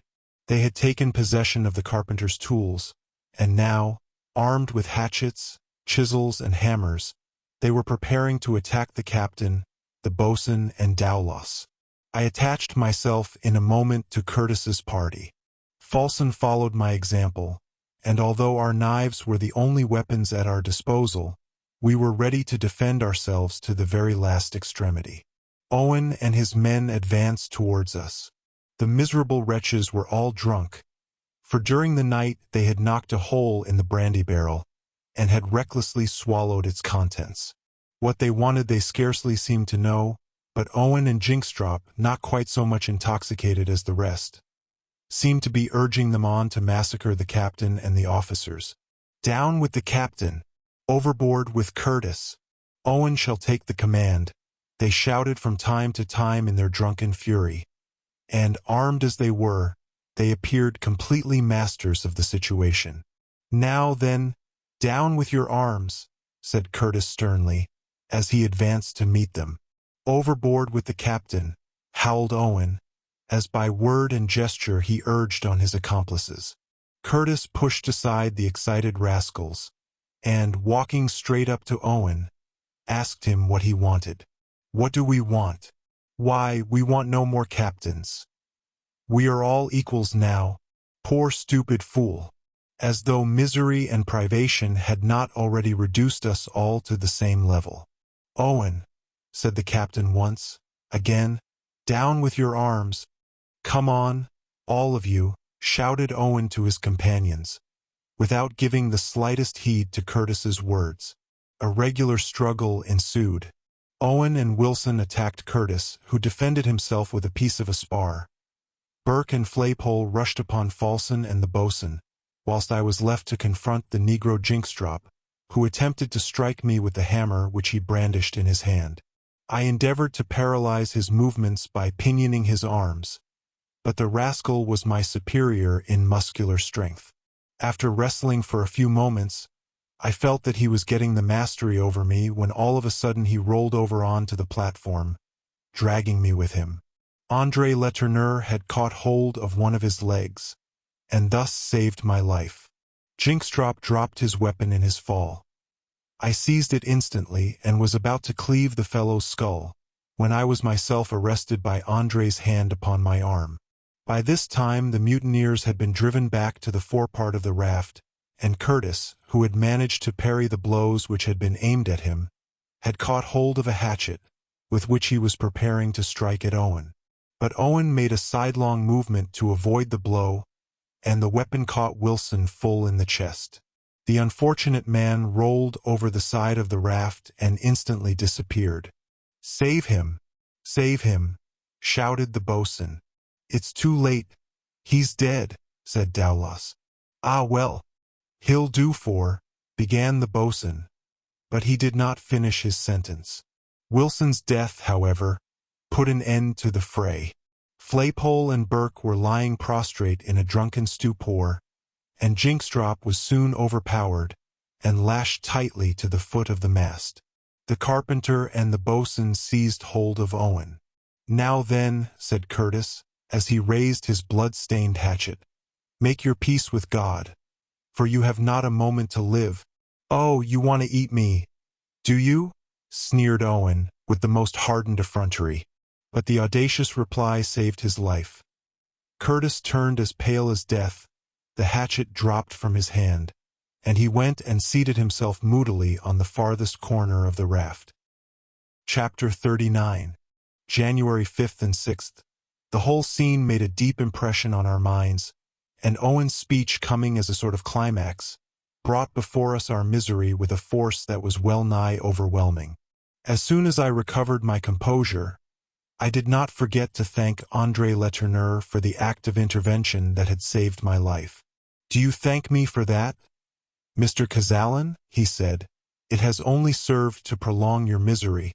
"Never mind, M. Letourneur," said Miss Herbey. "You did your duty." Enfeebled and emaciated as the young girl is, her sense of duty never deserts her, and although her torn and bedraggled garments float dejectedly about her body, she never utters a word of complaint and never loses courage. "Mr. Chancellor," she said to me, "do you think we are fated to die of hunger?" "Yes, Miss Herbie, I do," I replied in a hard, cold tone. "How long do you suppose we have to live?" she asked again. "I cannot say. Perhaps we shall linger on longer than we imagine.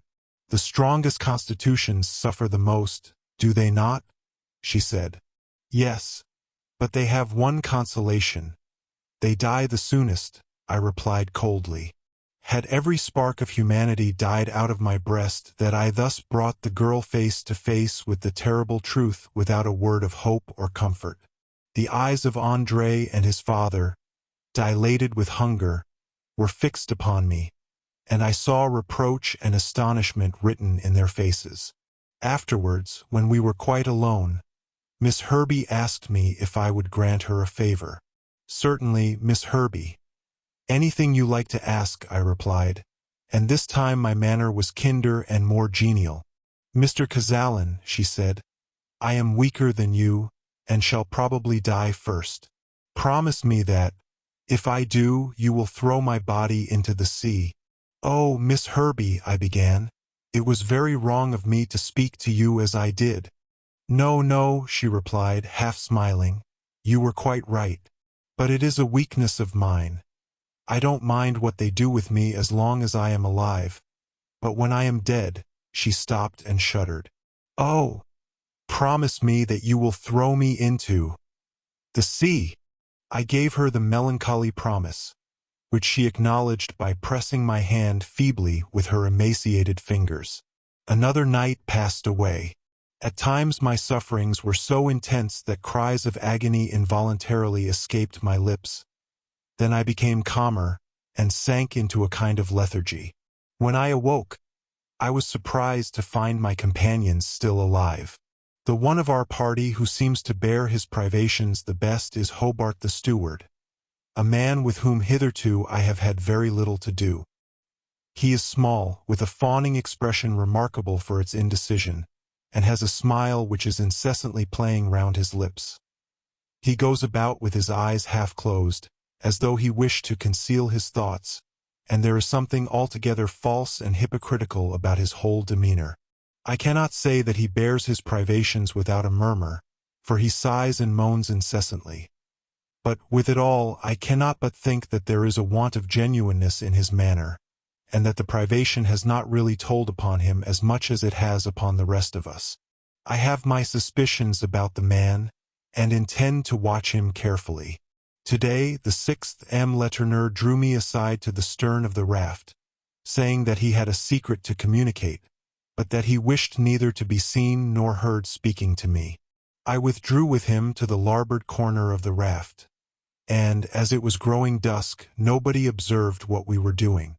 "Mr. Chancellor," Letourneur began in a low voice, "André is dying of hunger. He is growing weaker and weaker, and oh, I will not see him die." He spoke passionately, almost fiercely, and I fully understood his feelings. Taking his hand, I tried to reassure him. "We will not despair yet," I said. "Perhaps some passing ship—" "Ship?" he cried impatiently. "Don't try to console me with empty commonplaces. You know as well as I do that there is no chance of falling in with a passing ship." Then, breaking off suddenly, he asked, "How long is it since my son and all of you have had anything to eat?" Astonished at his question, I replied that it was now 4 days since the biscuit had failed. "For days," he repeated. "Well, then, it is 8 since I have tasted anything.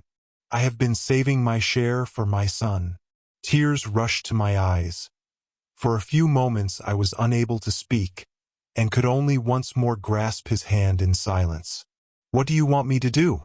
I asked at length. "Hush! Not so loud. Someone will hear us," he said, lowering his voice. "I want you to offer it to André as though it came from yourself. He would not accept it from me. He would think I had been depriving myself for him. Let me implore you to do me this service and for your trouble. And here he gently stroked my hand. For your trouble you shall have a morsel for yourself. I trembled like a child as I listened to the poor father's words, and my heart was ready to burst when I felt a tiny piece of biscuit slipped into my hand. Give it him, Letourneur went on under his breath. Give it him. But do not let anyone see you. The monsters would murder you if they knew it. This is only for today. I will give you some more tomorrow. The poor fellow did not trust me, and well he might not, for I had the greatest difficulty to withstand the temptation to carry the biscuit to my mouth. But I resisted the impulse, and those alone who have suffered like me can know what the effort was. Night came on with the rapidity peculiar to these low latitudes, and I glided gently up to André and slipped the piece of biscuit into his hand as a present from myself. The young man clutched at it eagerly. "But my father," he said inquiringly. I assured him that his father and I had each had our share, and that he must eat this now, and perhaps I should be able to bring him some more another time. André asked no more questions, and eagerly devoured the morsel of food. So this evening at least, notwithstanding Letourneur's offer, I have tasted nothing. Chapter 40. January 7th. During the last few days since the wind has freshened, the salt water constantly dashing over the raft has terribly punished the feet and legs of some of the sailors. Owen, whom the boatswain ever since the revolt kept bound to the mast, is in a deplorable state, and at our request has been released from his restraint. Sandon and Burke are also suffering from the severe smarting caused in this way, and it is only owing to our more sheltered position on the aft part of the raft that we have not all shared the same inconvenience. Today the boatswain, maddened by starvation, laid hands upon everything that met his voracious eyes, and I could hear the grating of his teeth as he gnawed at fragments of sails and bits of wood, instinctively endeavoring to fill his stomach by putting the mucus into circulation at length, by dint of an eager search. He came upon a piece of leather hanging to one of the spars that supported the platform. He snatched it off and devoured it greedily, and as it was animal matter, it really seemed as though the absorption of the substance afforded him some temporary relief. Instantly we all followed his example. A leather hat, the rims of caps, in short, anything that contained any animal matter at all, were gnawed and sucked with the utmost avidity. Never shall I forget the scene. We were no longer human. The impulses and instincts of brute beasts seemed to actuate our every movement. For a moment the pangs of hunger were somewhat allayed, but some of us revolted against the loathsome food, and were seized either with violent nausea or absolute sickness. I must be pardoned for giving these distressing details, but how otherwise can I depict the misery, moral and physical, which we are enduring? And with it all, I dare not venture to hope that we have reached the climax of our sufferings. The conduct of Hobart during the scene that I have just described has only served to confirm my previous suspicions of him. He took no part in the almost fiendish energy with which we gnawed at our scraps of leather, and although by his conduct and perpetual groanings, he might be considered to be dying of inanition, yet to me he has the appearance of being singularly exempt from the tortures which we are all enduring. But whether the hypocrite is being sustained by some secret store of food, I have been unable to discover. Whenever the breeze drops the heat is overpowering, but although our allowance of water is very meager, at present the pangs of hunger far exceed the pain of thirst. It has often been remarked that extreme thirst is far less endurable than extreme hunger. Is it possible that still greater agonies are in store for us? Dare not believe it. Fortunately, the broken barrel still contains a few pints of water, and the other one has not yet been opened. But I am glad to say that notwithstanding our diminished numbers, and in spite of some opposition, the captain has thought right to reduce the daily allowance to half a pint for each person. As for the brandy, of which there is only a quart now left, it has been stowed away safely in the stern of the raft. This evening has ended the sufferings of another of our companions, making our number now only 14. My attentions and Miss Herbie's nursing could do nothing for Lieutenant Walter, and about 7:30 he expired in my arms. Before he died, in a few broken words he thanked Miss Herbie and myself for the kindness we had shown him. A crumpled letter fell from his hand, and in a voice that was scarcely audible from weakness, he said, "It is my mother's letter, the last I had from her. She was expecting me home, but she will never see me more. Oh, put it to my lips. Let me kiss it before I die. Mother, mother, oh my God!" I placed the letter in his cold hand and raised it to his lips. His eye lighted for a moment. We heard the faint sound of a kiss, and all was over. Chapter 41. January 8th. All night I remained by the side of the poor fellow's corpse, and several times Miss Herbie joined me in my mournful watch. Before daylight dawned the body was quite cold, and as I knew there must be no delay in throwing it overboard, I asked Curtis to assist me in the sad office. The body was frightfully emaciated, and I had every hope that it would not float. As soon as it was quite light, taking every precaution that no one should see what we were about, Curtis and I proceeded to our melancholy task. We took a few articles from the lieutenant's pockets, which we purposed, if either of us should survive, to remit to his mother. But as we wrapped him in his tattered garments that would have to suffice for his winding sheet, I started back with a thrill of horror. The right foot had gone, leaving the leg a bleeding stump. No doubt that, overcome by fatigue, I must have fallen asleep for an interval during the night, and someone had taken advantage of my slumber to mutilate the corpse. But who could have been guilty of so foul a deed? Curtis looked around with anger flashing in his eye, but all seemed as usual, and the silence was only broken by a few groans of agony. But there was no time to be lost. Perhaps we were already observed, and more horrible scenes might be likely to occur. Curtis said a few short prayers, and we cast the body into the sea. It sank immediately. "They are feeding the sharks well, and no mistake," said a voice behind me. I turned round quickly, and found that it was Jinkstrop who had spoken. As the boatswain now approached, I asked him whether he thought it possible that any of the wretched men could have taken the dead man's foot. "Oh yes, I dare say," he replied, in a significant tone, "and perhaps they thought they were right." "Right? What do you mean?" I exclaimed. "Well, sir," he said coldly, "isn't it better to eat a dead man than a living one?" I was at a loss to comprehend him, and, turning away, laid myself down at the end of the raft. Towards 11 o'clock, a most suspicious incident occurred. The boatswain, who had cast his lines early in the morning, caught 3 large cod, each more than 30 inches long, of the species which, when dried, is known by the name of stockfish. Scarcely had he hauled them on board, when the sailors made a dash at them, and it was with the utmost difficulty that Curtis, Falson, and myself could restore order, so that we might divide the fish into equal portions. 3 cod were not much amongst 14 starving persons, but, small as the quantity was, it was allotted in strictly equal shares. Most of us devoured the food raw, almost I might say alive, only Curtis, Andre, and Miss Herbie having the patience to wait until their allowance had been boiled at a fire which they made with a few scraps of wood. For myself, I confess that I swallowed my portion of fish just as it was, raw and bleeding. M. Letourneur followed my example. The poor man devoured his food like a famished wolf, and it is only a wonder to me how, after his lengthened fast, he came to be alive at all. The boatswain's delight at his success was excessive and amounted almost to delirium. I went up to him and encouraged him to repeat his attempt.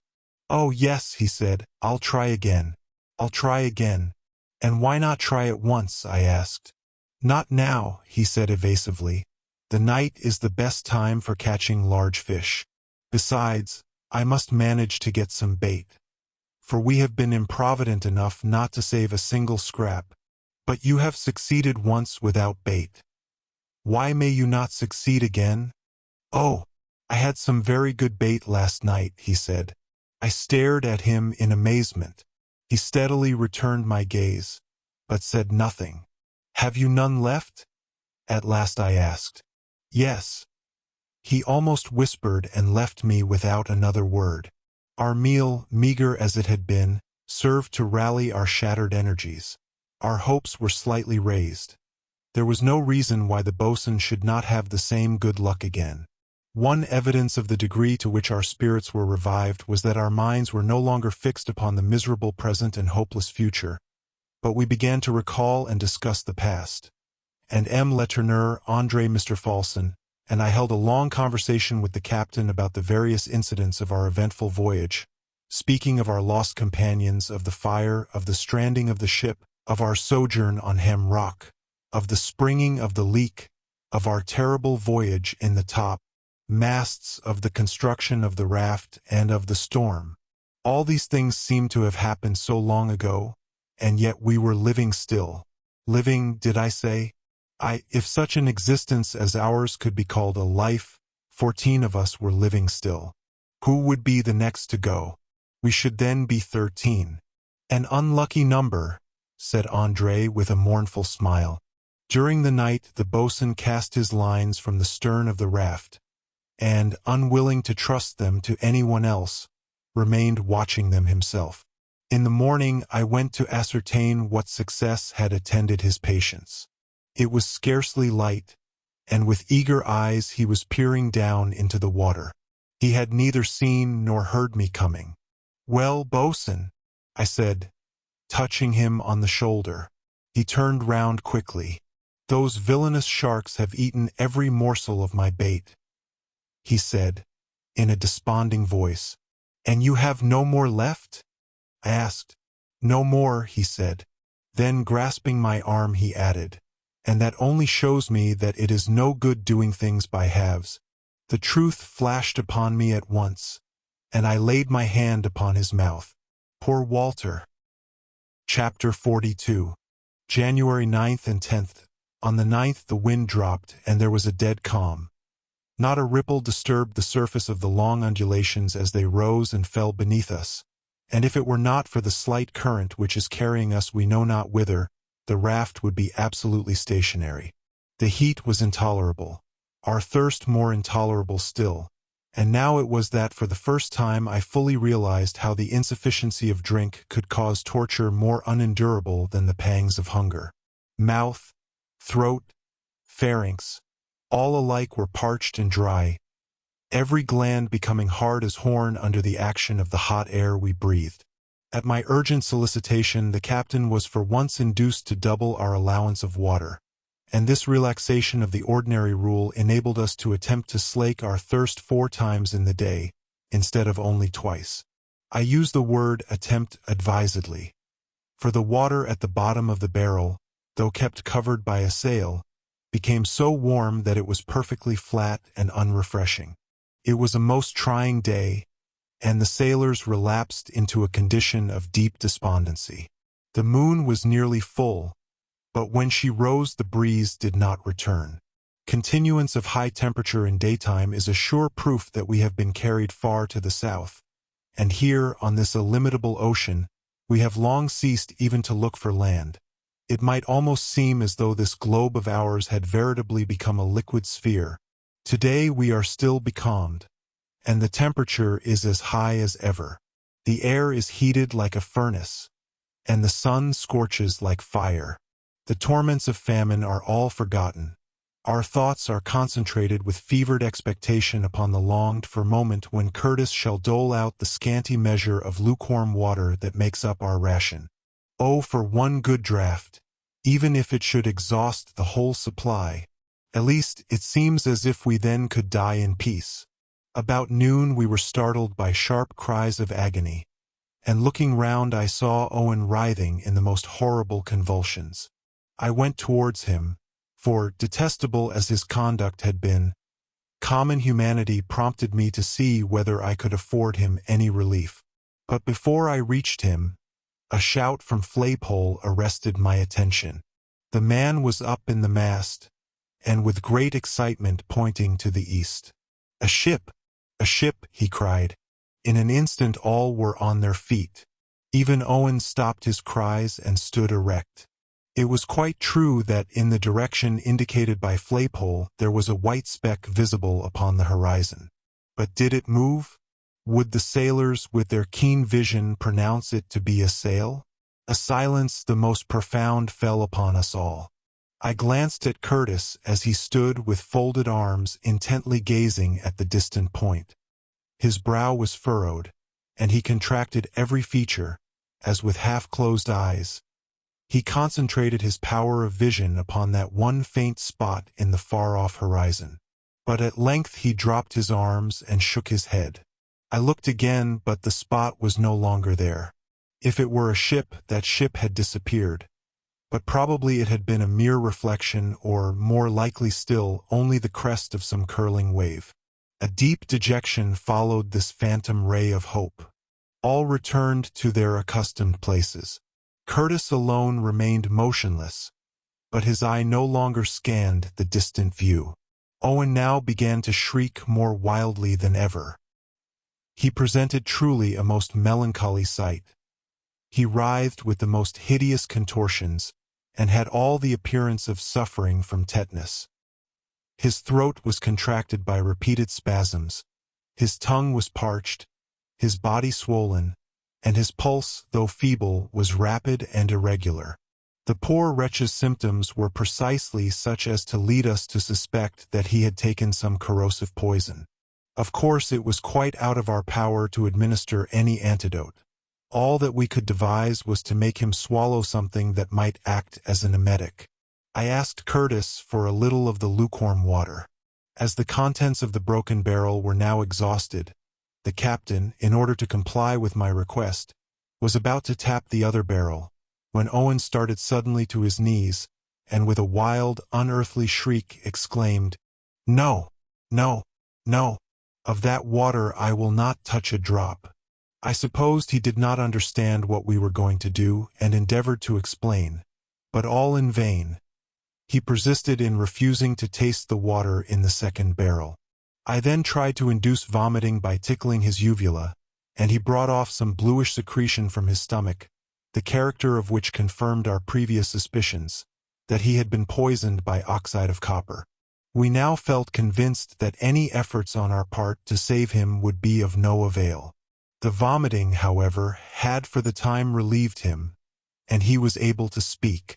Curtis and I both implored him to let us know what he had taken to bring about consequences so serious. His reply fell upon us as a startling blow. The ill-fated wretch had stolen several pints of water from the barrel that had been untouched, and that water had poisoned him. Chapter 43. January 11th to 14th. Owen's convulsions returned with increased violence, and in the course of the night he expired in terrible agony. His body was thrown overboard almost directly. It had decomposed so rapidly that the flesh had not even consistency enough for any fragments of it to be reserved for the boatswain to use to bait his lines. A plague the man had been to us in his life. In his death he was now of no service, and now, perhaps, still more than ever, did the horror of our situation stare us in the face. There was no doubt that the poisoned barrel had at some time or other contained copperas. But what strange fatality had converted it into a water cask, or what fatality, stranger still, had caused it to be brought on board the raft, was a problem that none could solve. Little, however, did it matter now. The fact was evident. The barrel was poisoned, and of water we had not a drop. One and all, we fell into the gloomiest silence.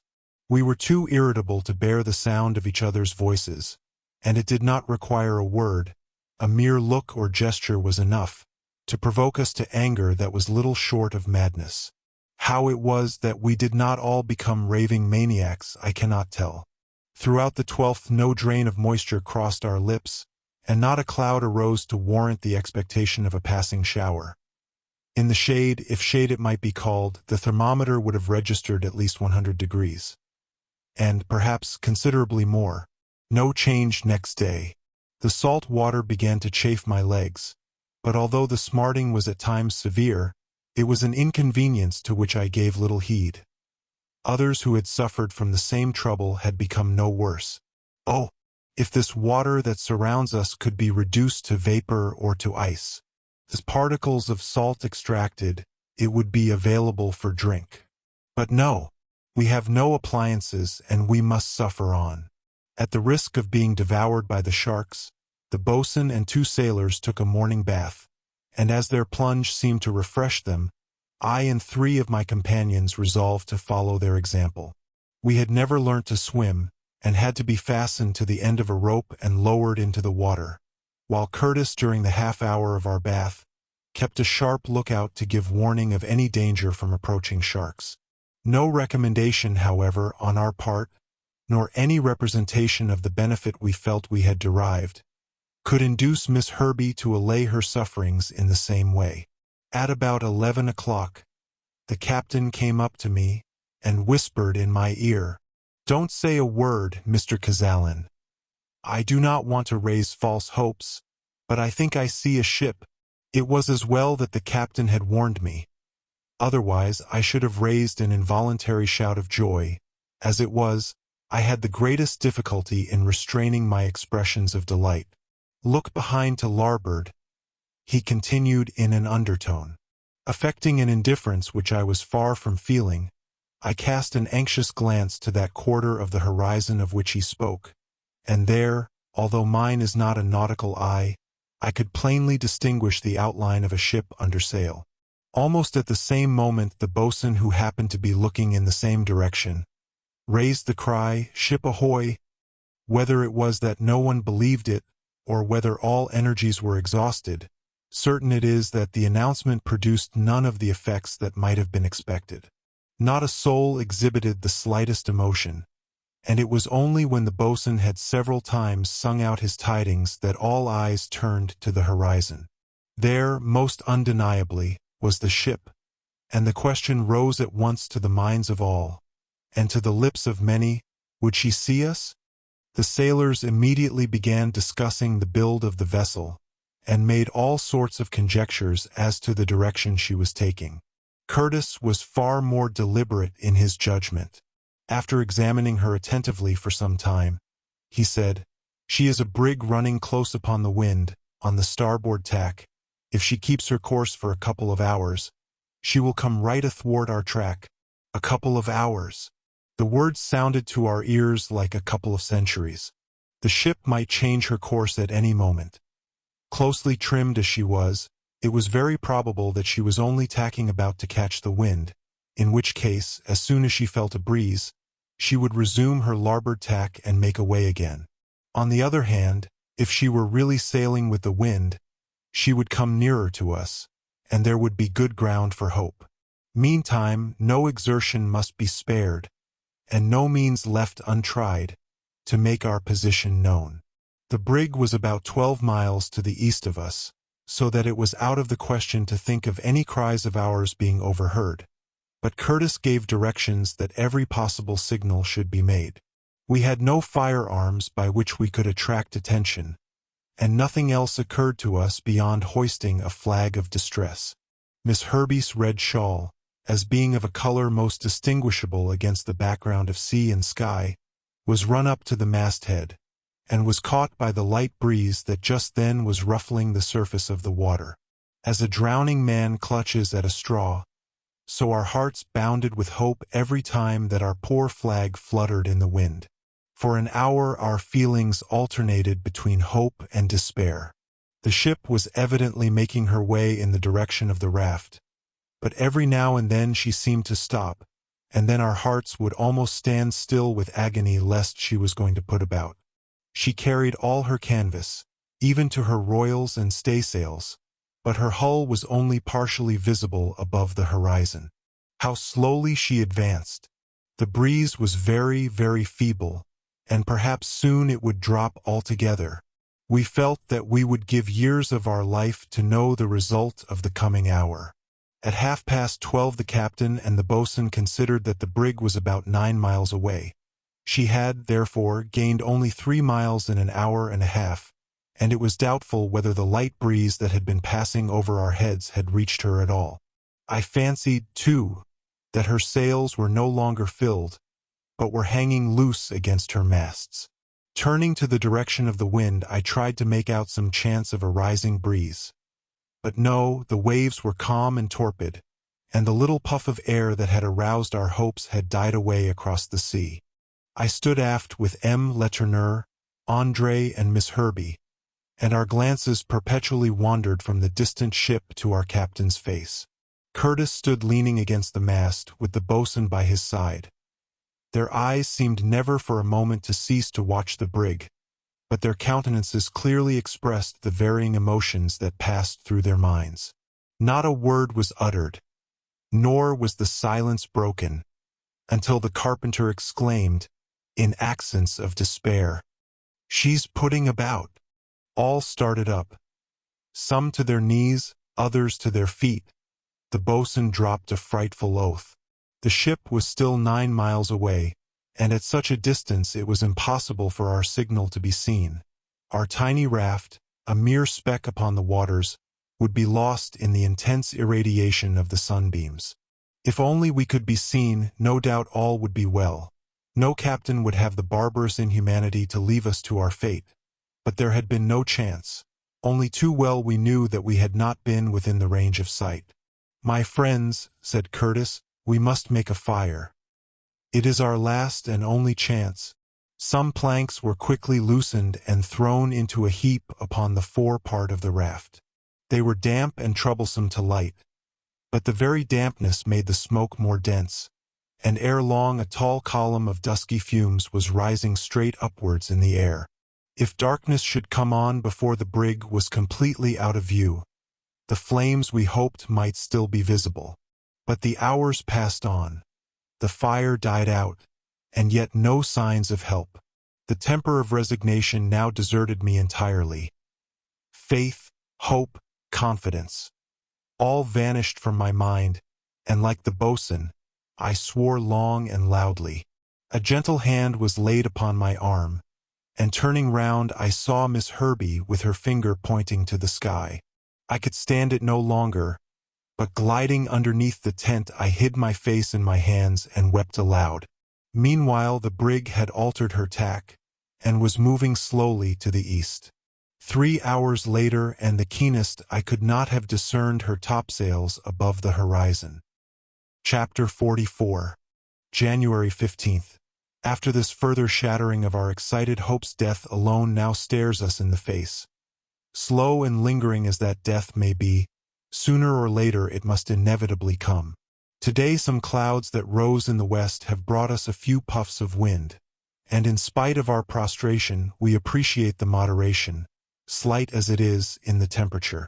To my parched throat the air seemed a little less trying, but it is now 7 days since the boatswain took his haul of fish, and during that period we have eaten nothing. Even André Letourneur finished yesterday the last morsel of the biscuit which his sorrowful and self-denying father had entrusted to my charge.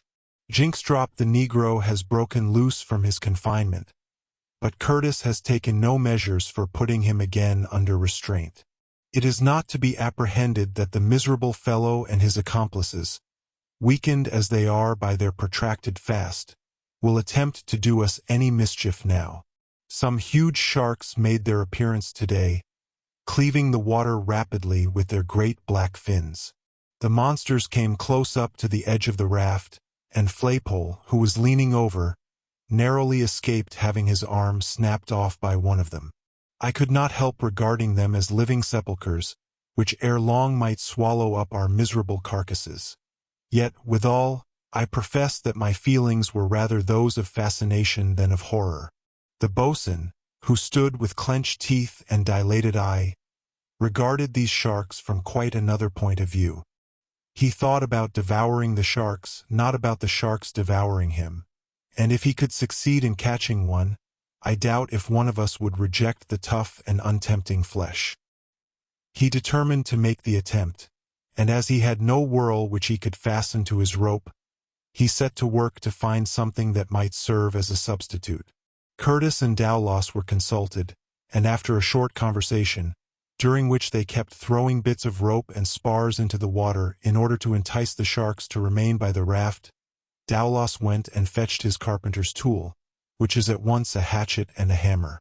Of this he proposed to make the whirl of which they were in need, under the hope that either the sharp edge of the adze or the pointed extremity opposite would stick firmly into the jaws of any shark that might swallow it. The wooden handle of the hammer was secured to the rope, which, in its turn, was tightly fastened to the raft. With eager, almost breathless, excitement we stood watching the preparations, at the same time using every means in our power to attract the attention of the sharks. As soon as the whirl was ready, the boatswain began to think about bait, and, talking rapidly to himself, ransacked every corner of the raft, as though he expected to find some dead body coming opportunely to sight. But his search ended in nothing, and the only plan that suggested itself was again to have recourse to Miss Herbey's red shawl, of which a fragment was wrapped round the head of the hammer. After testing the strength of his line, and reassuring himself that it was fastened firmly both to the hammer and to the raft, the boatswain lowered it into the water. The sea was quite transparent, and any object was clearly visible to a depth of 200 feet below the surface. Leaning over the low parapet of the raft, we looked on in breathless silence, as the scarlet rag, distinct as it was against the blue mass of water, made its slow descent.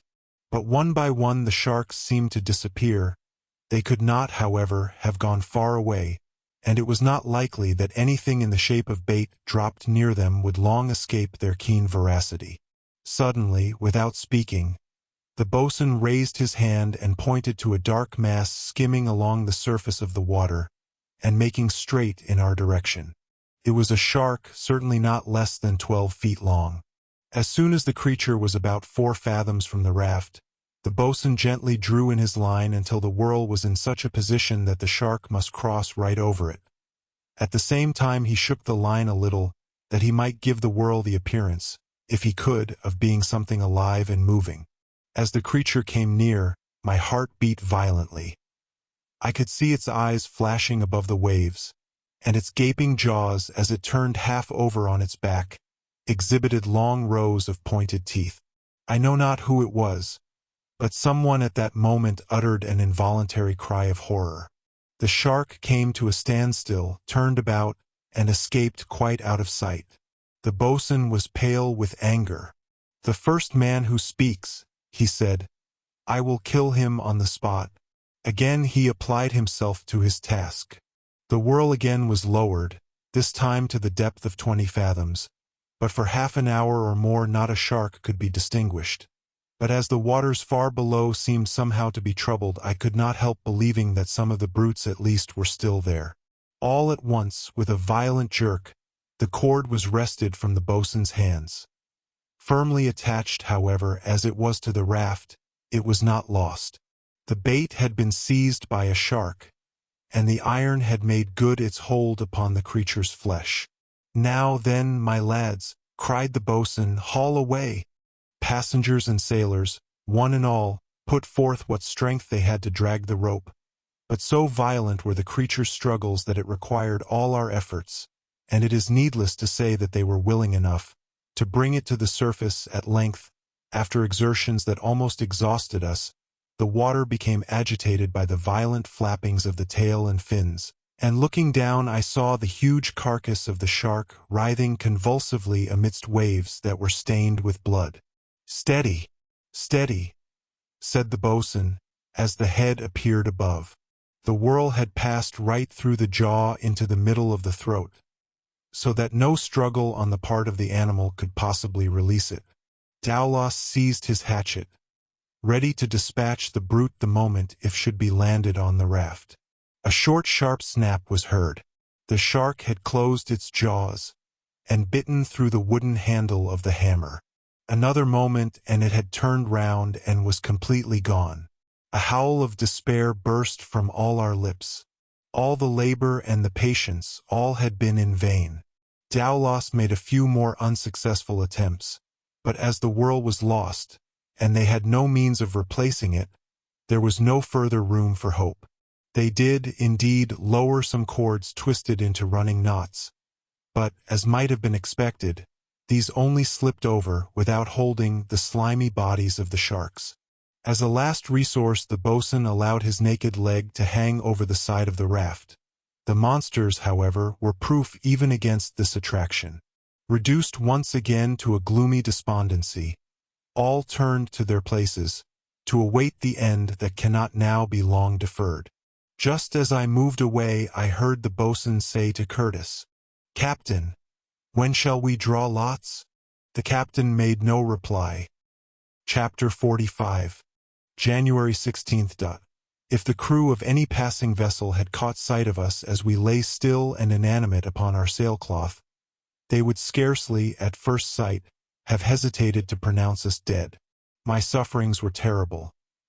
Tongue, lips, and throat were so parched and swollen that if food had been at hand I question whether I could have swallowed it. So exasperated were the feelings of us all, however, that we glanced at each other with looks as savage as though we were about to slaughter and without delay eat up one another. The heat was aggravated by the atmosphere being somewhat stormy. Heavy vapors gathered on the horizon, and there was a look as if it were raining all around. Longing eyes and gasping mouths turned involuntarily towards the clouds, and M. Letourneur, on bended knee, was raising his hands, as it might be in supplication to the relentless skies. It was 11 o'clock in the morning. I listened for distant rumblings which might announce an approaching storm, but although the vapors had obstructed the sun's rays, they no longer presented the appearance of being charged with electricity. Thus our prognostications ended in disappointment. The clouds, which in the early morning had been marked by the distinctness of their outline, had melted one into another and assumed an uniform dull gray tint. In fact, we were enveloped in an ordinary fog. But was it not still possible that this fog might turn to rain? Happily this hope was destined to be realized. For in a very short time Dowlas, with a shout of delight, declared that rain was actually coming. And sure enough, not half a mile from the raft, the dark parallel streaks against the sky testified that there at least the rain was falling. I fancied I could see the drops rebounding from the surface of the water. The wind was fresh and bringing the cloud right on towards us, yet we could not suppress our trepidation lest it should exhaust itself before it reached us. But no, very soon large heavy drops began to fall, and the storm cloud, passing over our heads, was outpouring its contents upon us. The shower, however, was very transient. Already a bright streak of light along the horizon marked the limit of the cloud and warned us that we must be quick to make the most of what it had to give us. Curtis had placed the broken barrel in the position that was most exposed, and every sail was spread out to the fullest extent our dimensions would allow. We all laid ourselves down flat upon our backs and kept our mouths wide open. The rain splashed into my face, wetted my lips, and trickled down my throat. Never can I describe the ecstasy with which I imbibed that renovating moisture. The parched and swollen glands relaxed. I breathed afresh, and my whole being seemed revived with a strange and requickened life. The rain lasted about 20 minutes, when the cloud, still only half exhausted, passed quite away from over us. We grasped each other's hands as we rose from the platform on which we had been lying, and mutual congratulations, mingled with gratitude, poured forth from our long, silent lips. Hope, however evanescent it might be, for the moment had returned, and we yielded to the expectation that, ere long, other and more abundant clouds might come and replenish our store. The next consideration was how to preserve and economize what little had been collected by the barrel, or imbibed by the outspread sails.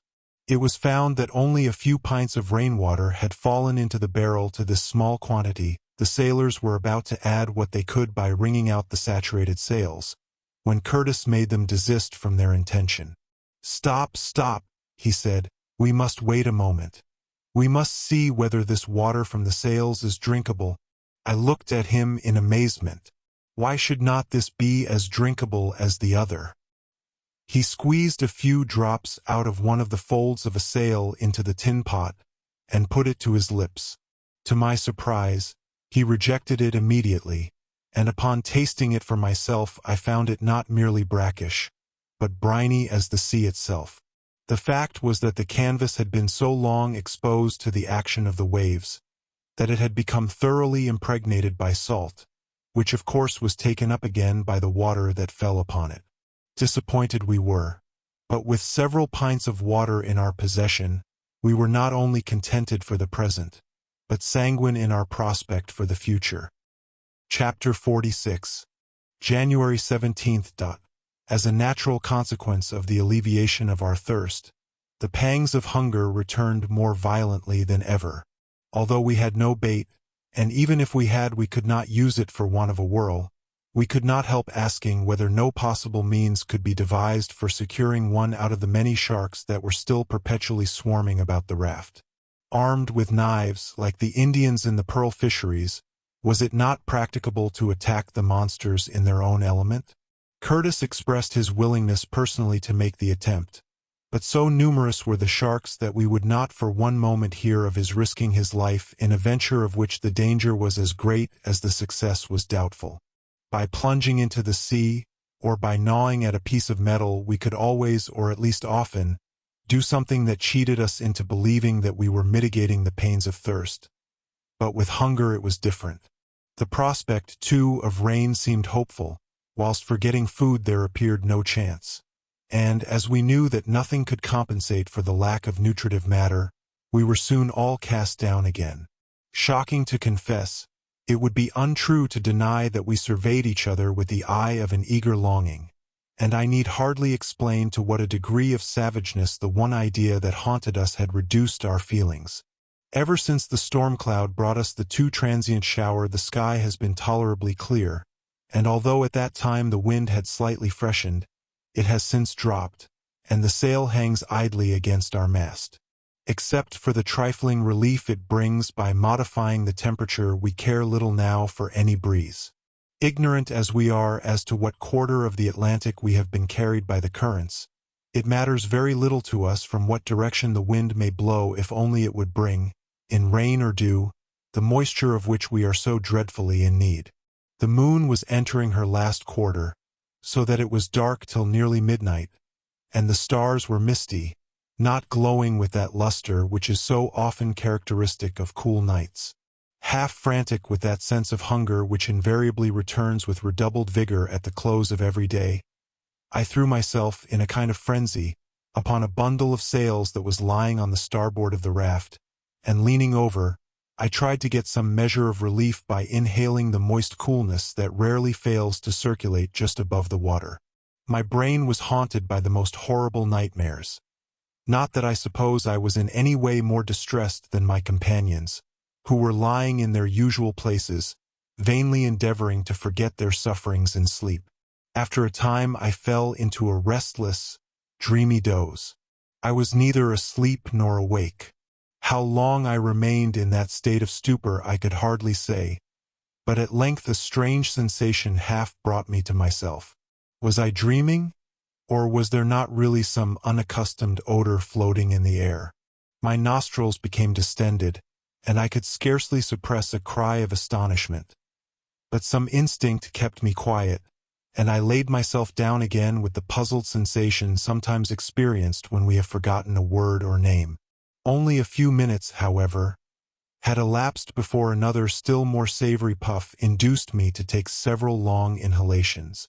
Suddenly, the truth seemed to dash across my mind. Surely, I muttered to myself, this must be cooked meat that I can smell. Again and again I sniffed and became more convinced than ever that my senses were not deceiving me. But from what part of the raft could the smell proceed? I rose to my knees, and having satisfied myself that the odor came from the front, I crept stealthily as a cat under the sails and between the spars in that direction. Following the promptings of my scent, rather than my vision, like a bloodhound in the track of his prey, I searched everywhere I could, now finding, now losing, the smell according to my change of position, or the dropping of the wind. At length I got the true scent, once for all, so that I could go straight to the object for which I was in search. Approaching the starboard angle of the raft, I came to the conclusion that the smell that had thus keenly excited my cravings was the smell of smoked bacon. The membranes of my tongue almost bristled with the intenseness of my longing. Crawling along a little farther, under a thick roll of sailcloth, I was not long in securing my prize. Forcing my arm below the roll, I felt my hand in contact with something wrapped up in paper. I clutched it up, and carried it off to a place where I could examine it by the help of the light of the moon that had now made its appearance above the horizon. I almost shrieked for joy. It was a piece of bacon. True, it did not weigh many ounces, but small as it was, it would suffice to alleviate the pangs of hunger for one day at least. I was just on the point of raising it to my mouth, when a hand was laid upon my arm. It was only by a most determined effort that I kept myself from screaming out one instant more, and I found myself face to face with Hobart. In a moment I understood all. Plainly this rascal Hobart had saved some provision from the wreck, upon which he had been subsisting ever since. The steward had provided for himself, whilst all around him were dying of starvation. Detestable wretch! This accounts for the inconsistency of his well-to-do looks and his pitiable groans. Vile hypocrite! Yet why, it struck me, should I complain? Was not I reaping the benefit of that secret store that he, for himself, had saved? But Hobart had no idea of allowing me the peaceable possession of what he held to be his own. He made a dash at the fragment of bacon, and seemed determined to wrest it from my grasp. We struggled with each other, but although our wrestling was very violent, it was very noiseless. We were both of us aware that it was absolutely necessary that not one of those on board should know anything at all about the prize for which we were contending.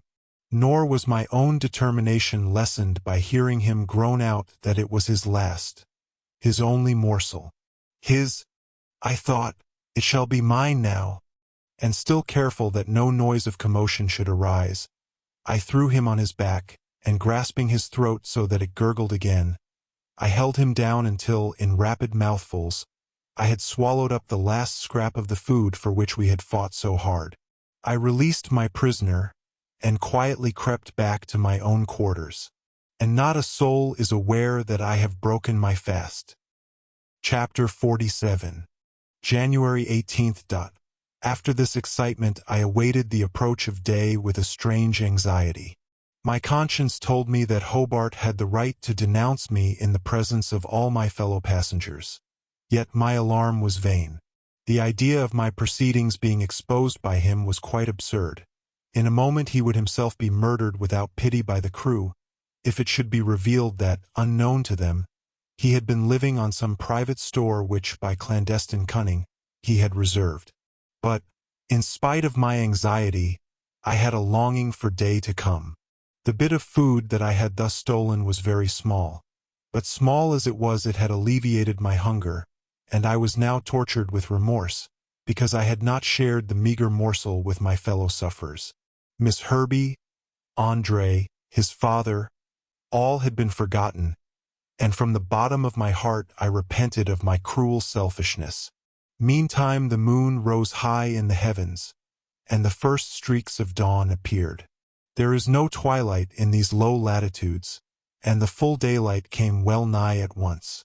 I had not closed my eyes since my encounter with the steward, and ever since the first blush of day I had labored under the impression that I could see some unusual dark mass halfway up the mast. But although it again and again caught my eye, it hardly roused my curiosity, and I did not rise from the bundle of sails on which I was lying to ascertain what it really was. But no sooner did the rays of the sun fall full upon it than I saw at once that it was the body of a man, attached to a rope, and swinging to and fro with the motion of the raft. A horrible presentiment carried me to the foot of the mast, and, just as I had guessed, Hobart had hanged himself. I could not for a moment doubt that it was I myself that had impelled him to the suicide. A cry of horror had scarcely escaped my lips when my fellow passengers were at my side, and the rope was cut. Then came the sailors, And what was it that made the group gather so eagerly around the body? Was it a humane desire to see whether any spark of life remained? No, indeed. The corpse was cold and the limbs were rigid. There was no chance that animation should be restored. What then was it that kept them lingering so close around? It was only too apparent what they were about to do. But I could not look. I refused to take part in the horrible repast that was proposed. Neither would Miss Herbie, André, nor his father consent to alleviate their pangs of hunger by such revolting means. I know nothing for certain as to what Curtis did, and I did not venture to inquire. But of the others, Falson, Dowlas, the boatswain, and all the rest, I know that, to assuage their cravings, they consented to reduce themselves to the level of beasts of prey. They were transformed from human beings into ravenous brutes. The four of us who sickened at the idea of partaking of the horrid meal withdrew to the seclusion of our tent. It was bad enough to hear, without witnessing the appalling operation. But, in truth, I had the greatest difficulty in the world in preventing André from rushing out upon the cannibals and snatching the odious food from their clutches. I represented to him the hopelessness of his attempt, and tried to reconcile him by telling him that if they liked the food they had a right to it. Hobart had not been murdered. He had died by his own hand, and after all, as the boatswain had once remarked to me, it was better to eat a dead man than a live one. Do what I would, however, I could not quiet André's feeling of abhorrence. In his disgust and loathing he seemed for the time to have quite forgotten his own sufferings. Meanwhile, there was no concealing the truth that we were ourselves dying of starvation, whilst our 8 companions would probably, by their loathsome diet, escape that frightful destiny. Owing to his secret hoard of provisions, Hobart had been by far the strongest amongst us. He had been supported so that no organic disease had affected his tissues, and really might be said to be in good health when his chagrin drove him to his desperate suicide. But what was I thinking of? Whither were my meditations carrying me away? Was it not coming to pass that the cannibals were rousing my envy instead of exciting my horror? Very shortly after this I heard Dowlas talking about the possibility of obtaining salt by evaporating seawater in the sun. And then, he added, we can salt down the rest. The boatswain assented to what the carpenter had said, and probably the suggestion was adopted. Silence, the most profound, now reigns upon the raft. I presume that nearly all have gone to sleep. One thing I do know, that they are no longer hungry. Chapter 48. January 19th. All through the day the sky remained unclouded and the heat intense, and night came on without bringing much sensible moderation in the temperature. I was unable to get any sleep and, towards morning, was disturbed by hearing an angry clamor going on outside the tent. It aroused M. Letourneur, André, and Miss Herbie, as much as myself, and we were anxious to ascertain the cause of the tumult. The boatswain, Dowlas, and all the sailors were storming at each other in frightful rage, and Curtis, who had come forward from the stern, was vainly endeavoring to pacify them. But who has done it? We must know who has done it, said Dowlas, scowling with vindictive passion on the group around him. There's a thief, howled out the boatswain, and he shall be found. Let's know who has taken it. I haven't taken it. Nor I.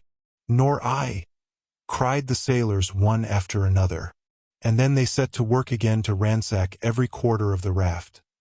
They rolled every spar aside, they overturned everything on board, and only grew more and more incensed with anger as their search proved fruitless.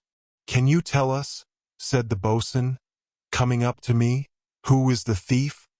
Thief, I replied. I don't know what you mean. And while we were speaking the others all came up together, and told me that they had looked everywhere else, and that they were going now to search the tent. Shame, I said. You ought to allow those whom you know to be dying of hunger at least to die in peace.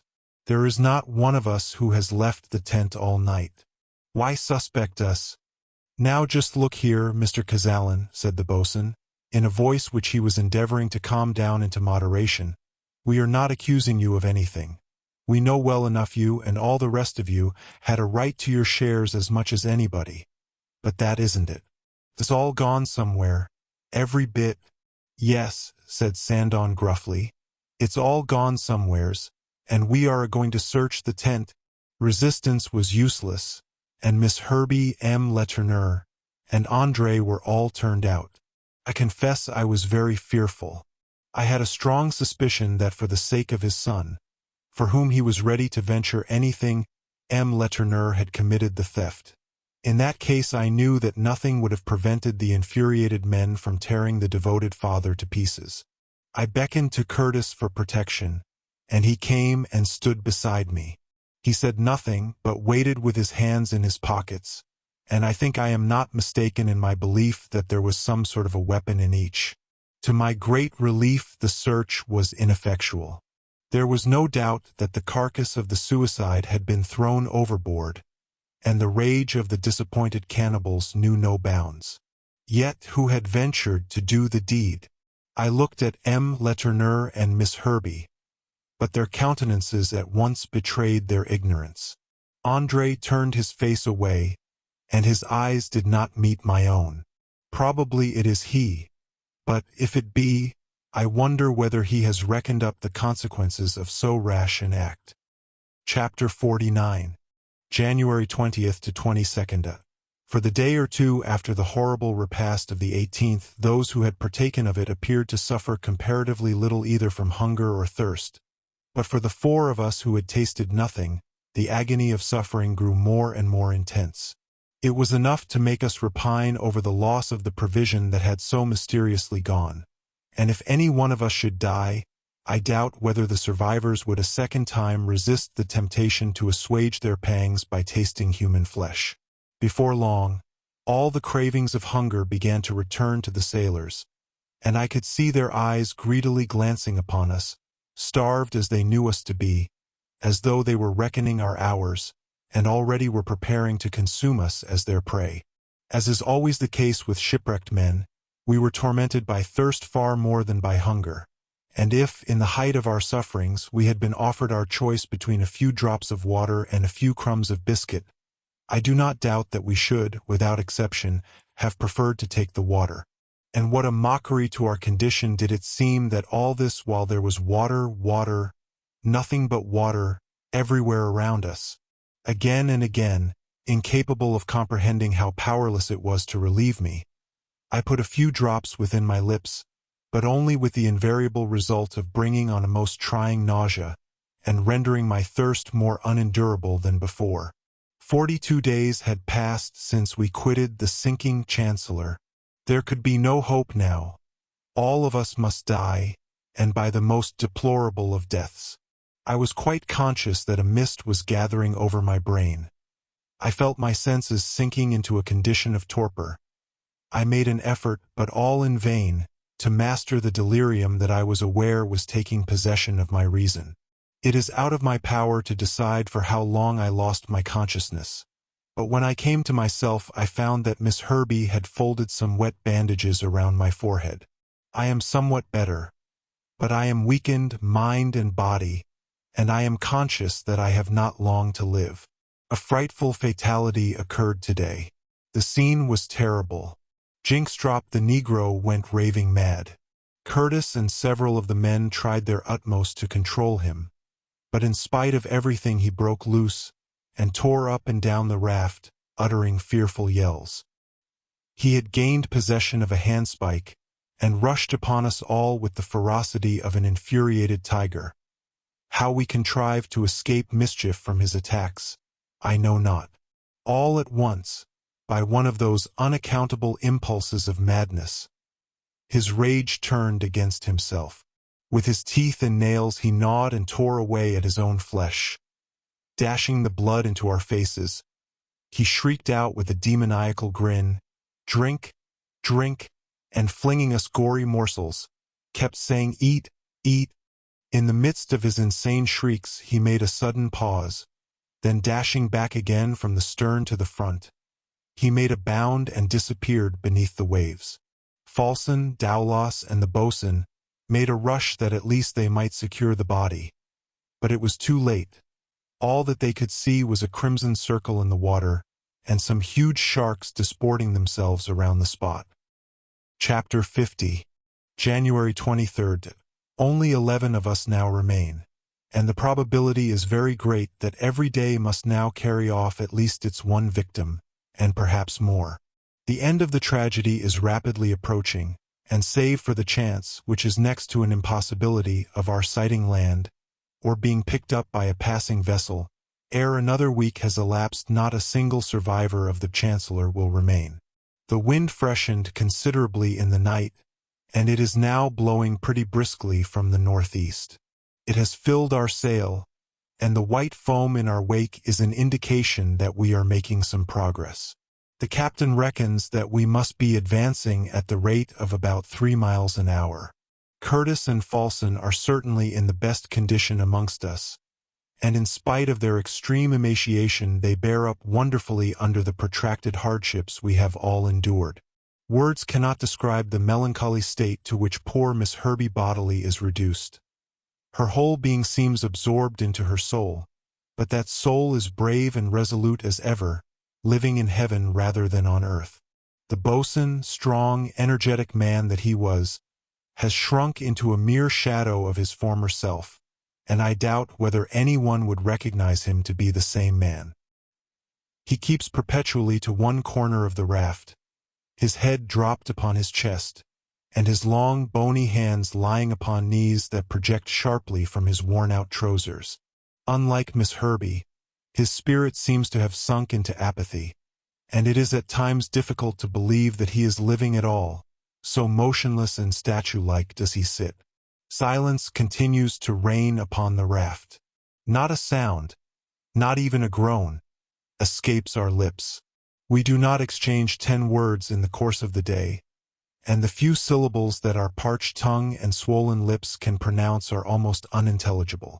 Wasted and bloodless, we are no longer human beings. We are specters.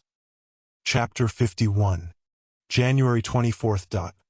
I have inquired more than once of Curtis if he has the faintest idea to what quarter of the Atlantic we have drifted, and each time he has been unable to give me a decided answer, though from his general observation of the direction of the wind and currents, he imagines that we have been carried westwards, that is to say, towards the land. Today the breeze has dropped entirely, but the heavy swell is still upon the sea, and is an unquestionable sign that a tempest has been raging at no great distance. The raft labors hard against the waves, and Curtis, Falson, and the boatswain employ the little energy that remains to them in strengthening the joints. Why do they give themselves such trouble? Why not let the few frail planks part asunder, and allow the ocean to terminate our miserable existence? Certain it seems that our sufferings must have reached their utmost limit, and nothing could exceed the torture that we are enduring. The sky pours down upon us a heat like that of molten lead, and the sweat that saturates the tattered clothes that hang about our bodies goes far to aggravate the agonies of our thirst. No words of mine can describe this dire distress. These sufferings are beyond human estimate. Even bathing, the only means of refreshment that we possessed, has now become impossible, for ever since Jinxdrop's death the sharks have hung about the raft in shoals. Today I tried to gain a few drops of fresh water by evaporation, but even with the exercise of the greatest patience, it was with the utmost difficulty that I obtained enough to moisten a little scrap of linen, and the only kettle that we had was so old and battered that it would not bear the fire, so that I was obliged to give up the attempt in despair. Falson is now almost exhausted, and if he survives us at all, it can only be for a few days. Whenever I raised my head I always failed to see him, but he was probably lying sheltered somewhere beneath the sails. Curtis was the only man who remained on his feet, but with indomitable pluck he continued to stand on the front of the raft, waiting, watching, hoping. To look at him, with his unflagging energy, almost tempted me to imagine that he did well to hope, but I dared nor entertain one sanguine thought, and there I lay, waiting, nay, longing for death. How many hours passed away thus I cannot tell, But after a time a loud peal of laughter burst upon my ear. Someone else then was going mad, I thought. But the idea did not rouse me in the least. The laughter was repeated with greater vehemence, but I never raised my head. Presently I caught a few incoherent words. Fields, fields, gardens and trees. Look, there's an inn under the trees. Quick, quick. Brandy, gin, water. A guinea a drop. I'll pay for it. I've lots of money. Lots, lots. Poor deluded wretch. I thought again. The wealth of a nation could not buy a drop of water here. There was silence for a minute, when all of a sudden I heard the shout of land. Land! The words acted upon me like an electric shock, and, with a frantic effort, I started to my feet. No land, indeed, was visible, but Flaypole, laughing, singing, and gesticulating, was raging up and down the raft. Sight, taste, and hearing, all were gone. But the cerebral derangement supplied their place, and in imagination the maniac was conversing with absent friends, inviting them into the George Inn at Cardiff, offering them gin, whiskey, and, above all, water, stumbling at every step, and singing in a cracked, discordant voice. He staggered about amongst us like an intoxicated man. With the loss of his senses all his sufferings had vanished, and his thirst was appeased. It was hard not to wish to be a partaker of his hallucination. Dowlas, Falson, and the boatswain seemed to think that the unfortunate wretch would, like Jinkstrop, put an end to himself by leaping into the sea. But, determined this time to preserve the body, that it might serve a better purpose than merely feeding the sharks, they rose and followed the madman everywhere he went, keeping a strict eye upon his every movement. But the matter did not end as they expected. As though he were really intoxicated by the stimulants of which he had been raving, Flaypole at last sank down in a heap in a corner of the raft, where he lay lost in a heavy slumber. Chapter 52. January 25th. Last night was very misty, and for some unaccountable reason one of the hottest that can be imagined. The atmosphere was really so stifling that it seemed as if it only required a spark to set it alight. The raft was not only quite stationary, but did not even rise and fall with any motion of the waves. During the night I tried to count how many there were now on board, but I was utterly unable to collect my ideas sufficiently to make the enumeration. Sometimes I counted 10, sometimes 12, and although I knew that 11, since Jinkstrop was dead, was the correct number, I could never bring my reckoning right. Of one thing I felt quite sure, and that was that the number would very soon be 10. I was convinced that I could myself last but very little longer. All the events and associations of my life passed rapidly through my brain. My country, my friends, and my family all appeared as it were in a vision, and seemed as though they had come to bid me a last farewell. Towards morning I woke from my sleep, if the languid stupor into which I had fallen was worthy of that name. One fixed idea had taken possession of my brain. I would put an end to myself, and I felt a sort of pleasure as I gloated over the power that I had to terminate my sufferings. I told Curtis, with the utmost composure, of my intention, and he received the intelligence as calmly as it was delivered. "Of course you will do as you please," he said. "For my own part, I shall not abandon my post. It is my duty to remain here, and unless death comes to carry me away, I shall stay where I am to the very last."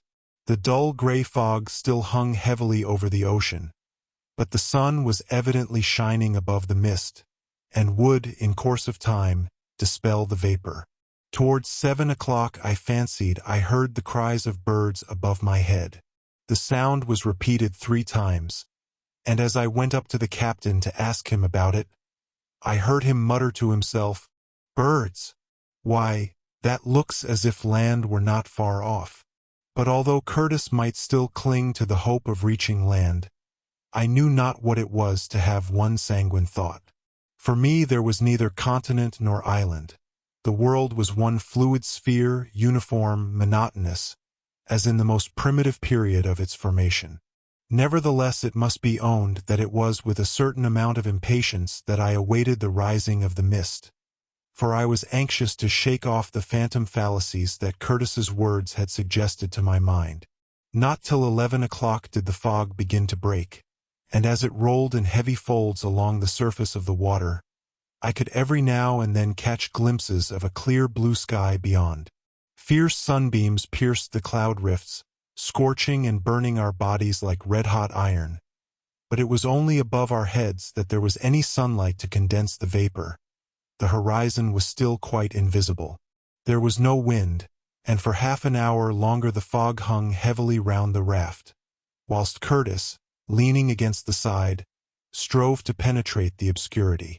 At length the sun burst forth in full power, and, sweeping the surface of the ocean, dispelled the fog, and left the horizon open to our eyes.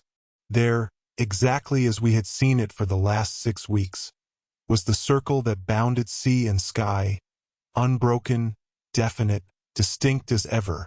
Curtis gazed with intensest scrutiny, but did not speak a word. I pitied him sincerely, for he alone of us all felt that he had not the right to put an end to his misery. For myself, I had fully determined that if I lived till the following day, I would die by my own hand. Whether my companions were still alive, I hardly cared to know. It seemed as though days had passed since I had seen them. Night drew on, but I could not sleep for a moment.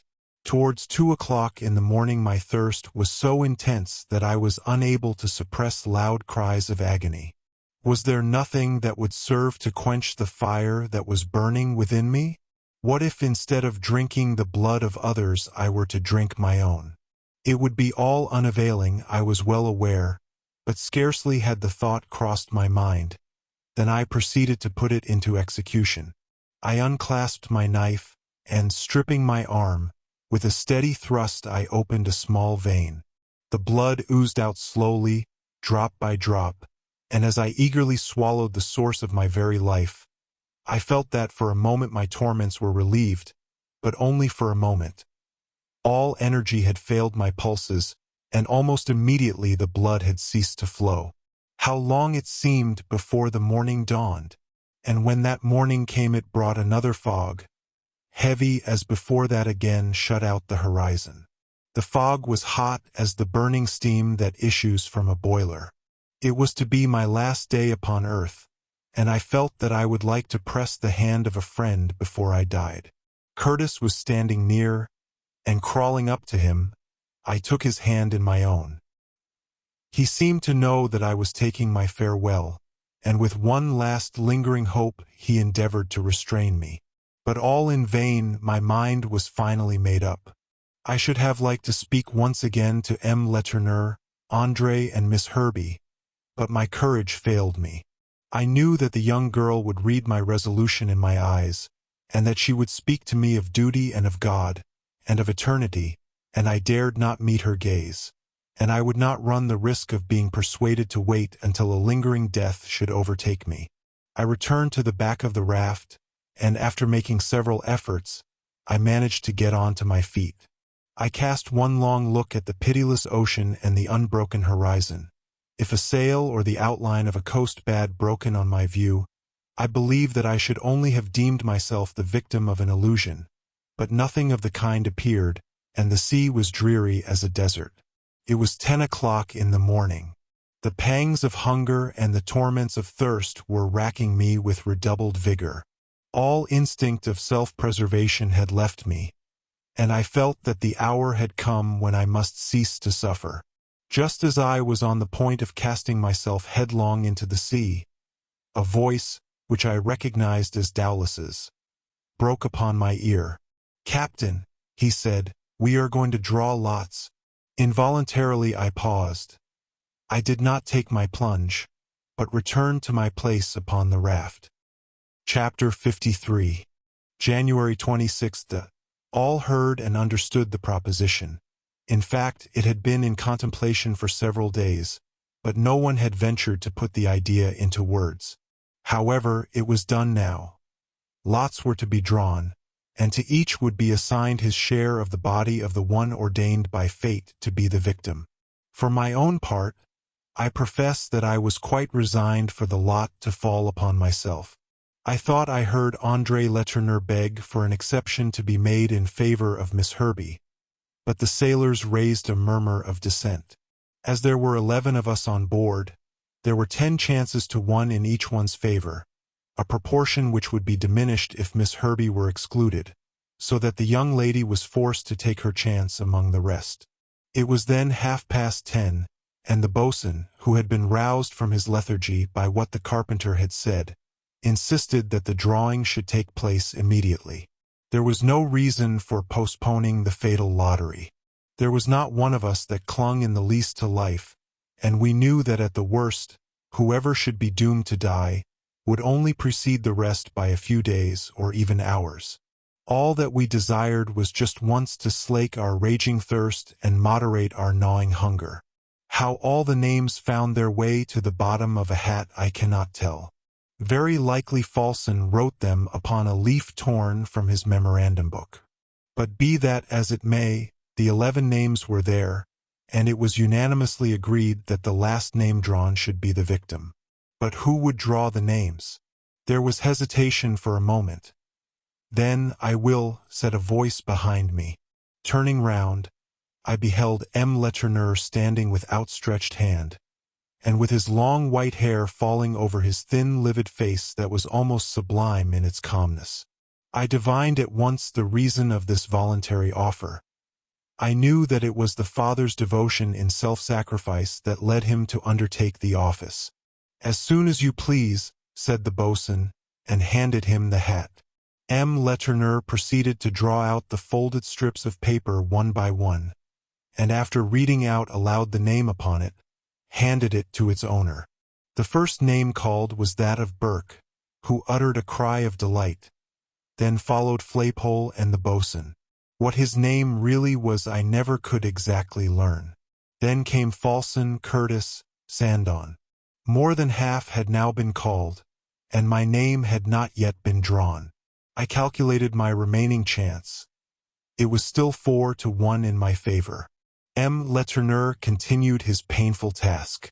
Since Burke's first exclamation of joy, not a sound had escaped our lips, but all were listening in breathless silence. The 7th name was Miss Herbey's, but the young girl heard it without a start. Then came mine, yes, mine, and the 9th was that of Letourneur. "Which one?" asked the boatswain. "André," said M. Letourneur. With one cry André fell back senseless. Only 2 names now remained in the hat, those of Daulas and of M. Letourneur himself. "Go on," almost roared the carpenter, surveying his partner in peril as though he could devour him. M. Letourneur almost had a smile upon his lips, as he drew forth the last paper but one, and with a firm, unfaltering voice, marvelous for his age, unfolded it slowly, and read the name of Daulas. The carpenter gave a yell of relief as he heard the word. M. Letourneur took the last bit of paper from the hat, and without looking at it, tore it to pieces. But, unperceived by all but myself, one little fragment flew into a corner of the raft. I crawled towards it and picked it up. On one side of it was written Ender, the rest of the word was torn away. M. Letourneur saw what I had done, and rushing towards me, snatched the paper from my hands, and flung it into the sea. Chapter 54. January 26th. I understood it all. The devoted father, having nothing more to give, had given his life for his son. M. Letourneur was no longer a human being in the eyes of the famished creatures who were now yearning to see him sacrificed to their cravings. At the very sight of the victim thus provided, all the tortures of hunger returned with redoubled violence. With lips distended and teeth displayed, they waited like a herd of carnivora until they could attack their prey with brutal voracity. It seemed almost doubtful whether they would not fall upon him while he was still alive. It seemed impossible that any appeal to their humanity could, at such a moment, have any weight. Nevertheless, the appeal was made, and incredible as it may seem, prevailed. Just as the boatswain was about to act the part of butcher, and Dowlas stood, hatchet in hand, ready to complete the barbarous work, Miss Herbey advanced, or rather crawled, towards them. "My friends," she pleaded, "will you not wait just one more day? If no land or ship is in sight tomorrow, then I suppose our poor companion must become your victim. But allow him one more day. In the name of mercy I entreat, I implore you." My heart bounded as she made her pitiful appeal. It seemed to me as though the noble girl had spoken with an inspiration on her lips, and I fancied that, perhaps, in supernatural vision she had viewed the coast or the ship of which she spoke. And one more day was not much to us who had already suffered so long and endured so much. Curtis and Falson agreed with me, and we all united to support Miss Herbey's merciful petition. The sailors did not utter a murmur, and the boatswain in a smothered voice said, "Very well, we will wait till daybreak tomorrow," and threw down his hatchet. Tomorrow, then, unless land or a sail appear, the horrible sacrifice will be accomplished. Stifling their sufferings by a strenuous effort, all returned to their places. The sailors crouched beneath the sails, caring nothing about scanning the ocean. Food was in store for them tomorrow, and that was enough for them. As soon as André Letourneur came to his senses, his first thought was for his father, and I saw him count the passengers on the raft. He looked puzzled. When he lost consciousness, there had been only 2 names left in the hat, those of his father and the carpenter, and yet M. Letourneur and Dowlas were both there still. Miss Herbey went up to him and told him quietly that the drawing of the lots had not yet been finished. André asked no further question, but took his father's hand. M. Letoureur's countenance was calm and serene. He seemed to be conscious of nothing except that the life of his son was spared, and as the two sat conversing in an undertone at the back of the raft, their whole existence seemed bound up in each other. Meantime, I could not disabuse my mind of the impression caused by Miss Herbey's intervention. Something told me that help was near at hand, and that we were approaching the termination of our suspense and misery.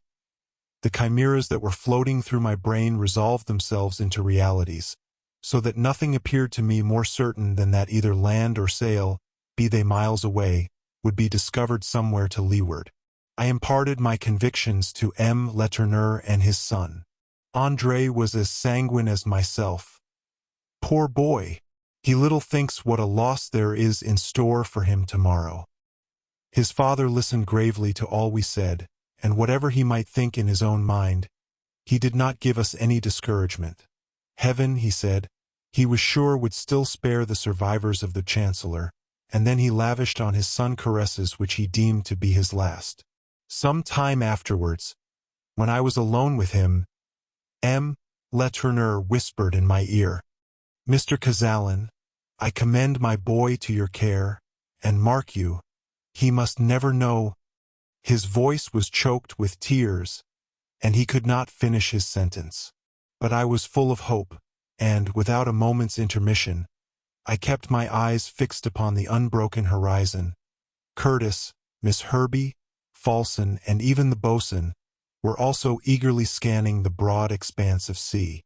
Night has come on, but I have still a profound conviction that through the darkness some ship will approach, and that at daybreak our raft will be observed. Chapter 55. January 27th. I did not close my eyes all night, and was keenly alive to the faintest sounds, and every ripple of the water, and every murmur of the waves, broke distinctly on my ear. One thing I noticed and accepted as a happy omen. Not a single shark now lingered round the raft. The waning moon rose at 1:45, and through the feeble glimmer which she cast across the ocean, many and many a time I fancied I caught sight of the longed-for sail, lying only a few cables' lengths away. But when morning came, the sun rose once again upon a desert ocean, and my hopes began to fade. Neither ship nor shore had appeared, and as the shocking hour of execution drew near, my dreams of deliverance melted away, I shuddered in my very soul as I was brought face to face with the stern reality. I dared not look upon the victim, and whenever his eyes, so full of calmness and resignation, met my own, I turned away my head. I felt choked with horror, and my brain reeled as though I were intoxicated. It was now 6 o'clock, and all hope had vanished from my breast. My heart beat rapidly, and a cold sweat of agony broke out all over me. Curtis and the boatswain stood by the mast attentively scanning the horizon. The boatswain's countenance was terrible to look upon. One could see that although he would not forestall the hour, he was determined not to wait a moment after it arrived. As for the captain, it was impossible to tell what really passed within his mind. His face was livid, and his whole existence seemed concentrated in the exercise of his power of vision. The sailors were crawling about the platform, with their eyes gleaming, like wild beasts ready to pounce upon their devoted prey. I could no longer keep my place, and glided along to the front of the raft. The boatswain was still standing intent on his watch, but all of a sudden, in a voice that made me start, he shouted, "Now then, time's up," and followed by Dowlas, Burke, Flaypole, and Sandon, ran to the back of the raft.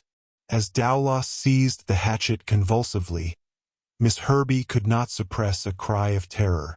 André started to his feet. "What are you going to do to my father?" he asked in accents choked with emotion.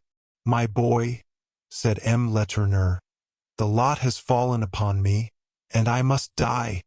"Never!" shrieked André, throwing his arms about his father. "They shall kill me first. It was I who threw Hobart's body into the sea, and it is I who ought to die." But the words of the unhappy youth had no other effect than to increase the fury of the men who were so staunchly bent upon their bloody purpose. "Come, come, no more fuss," said Dowlas, as he tore the young man away from his father's embrace. André fell upon his back, in which position two of the sailors held him down so tightly that he could not move, whilst Burke and Sandon carried off their victim to the front. All this had taken place much more rapidly than I have been able to describe it. I was transfixed with horror, and much as I wished to throw myself between M. Letourneur and his executioners, I seemed to be rooted to the spot where I was standing. Meantime the sailors had been taking off some of M. Letoureur's clothes, and his neck and shoulders were already bare. "Stop a moment," he said in a tone in which was the ring of indomitable courage. "Stop! I don't want to deprive you of your ration. But I suppose you will not require to eat the whole of me today." The sailors, taken aback by his suggestion, stared at him with amazement. "There are 10 of you," he went on. "My 2 arms will give you each a meal. Cut them off for today, and tomorrow you shall have the rest of me." "Agreed," cried Dowlas. And as M. Letourneur held out his bare arms, quick as lightning the carpenter raised his hatchet. Curtis and I could bear this scene no longer. Whilst we were alive to prevent it, this butchery should not be permitted, and we rushed forward simultaneously to snatch the victim from his murderers. A furious struggle ensued, and in the midst of the melee I was seized by one of the sailors, and hurled violently into the sea. Closing my lips, I tried to die of suffocation in the water, but in spite of myself my mouth opened, and a few drops trickled down my throat. Merciful heaven! The water was fresh. Chapter 56. January 27th continued. A change came over me as if by miracle. No longer had I any wish to die, and already Curtis, who had heard my cries, was throwing me a rope. I seized it eagerly, and was hauled up onto the raft. "Fresh water," were the first words I uttered. "Fresh water," cried Curtis. "Why then, my friends, we are not far from land." It was not too late. The blow had not been struck, and so the victim had not yet fallen. Curtis and André, who had regained his liberty, had fought with the cannibals, and it was just as they were yielding to overpowering numbers that my voice had made itself heard. The struggle came to an end.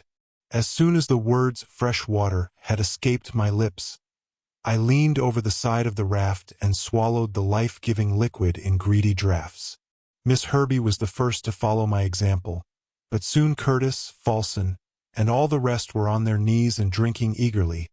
The rough sailors seemed as if by a magic touch transformed back from ravenous beasts to human beings, and I saw several of them raise their hands to heaven in silent gratitude. Andre and his father were the last to drink. "But where are we?" I asked at length. "The land is there," said Curtis, pointing towards the west. We all stared at the captain as though he were mocking us. No land was in sight, and the raft, just as ever, was the center of a watery waste. Yet our senses had not deceived us. The water we had been drinking was perfectly fresh. "Yes," repeated the captain, "land is certainly there, not more than 20 miles to leeward." "What land?" inquired the boatswain. "South America," answered Curtis, "and near the Amazon. No other river has a current strong enough to freshen the ocean 20 miles from shore." Chapter 57. January 27th continued. Curtis no doubt was right. The discharge from the mouth of the Amazon is enormously large, but we had probably drifted into the only spot in the Atlantic where we could find fresh water so far from land. Yet land, undoubtedly, was there, and the breeze was carrying us onwards slowly but surely to our deliverance. Miss Herbie's voice was heard pouring out fervent praise to heaven, and we were all glad to unite our thanksgivings with hers. Then the whole of us, with the exception of Andre and his father, who remained by themselves together at the stern, clustered in a group, and kept our expectant gaze upon the horizon. We had not long to wait. Before an hour had passed, Curtis leaped in ecstasy and raised the joyous shout of "Land ahoy!" Asterisk, asterisk, asterisk, asterisk. My journal has come to a close. I have only to relate, as briefly as possible, the circumstances that finally brought us to our destination. A few hours after we first sighted land, the raft was off Cape Magori, on the island of Marajo, and was observed by some fishermen who, with kind-hearted alacrity, picked us up and tended us most carefully. They conveyed us to Para, where we became the objects of unbounded sympathy. The raft was brought to land in lat. 0 degrees 12 minutes N. So that since we abandoned the Chancellor, we had drifted at least 15 degrees to the southwest. Except for the influence of the Gulf Stream, we must have been carried far, far to the south, and in that case we should never have reached the mouth of the Amazon, and must inevitably have been lost. Of the 32 souls, 9 passengers and 23 seamen, who left Charleston on board the ship, only 5 passengers and 6 seamen remain. 11 of us alone survive. An official account of our rescue was drawn up by the Brazilian authorities. Those who signed were Miss Herbie, J.R. Cazalan, M. Letourneur, Andre Letourneur, Mr. Falson, the boatswain, Dowlas, Burke, Flaypole, Sandon, and last, though not least, Robert Curtis, captain. At Para we soon found facilities for continuing our homeward route. A vessel took us to Cayenne, where we secured a passage on board one of the steamers of the French transatlantic Aspinwall line, the Ville de Saint-Nazaire, which conveyed us to Europe. After all the dangers and privations which we have undergone together, it is scarcely necessary to say that there has arisen between the surviving passengers of the Chancellor a bond of friendship too indissoluble, I believe, for either time or circumstance to destroy. Curtis must ever remain the honored and valued friend of those whose welfare he consulted so faithfully in their misfortunes.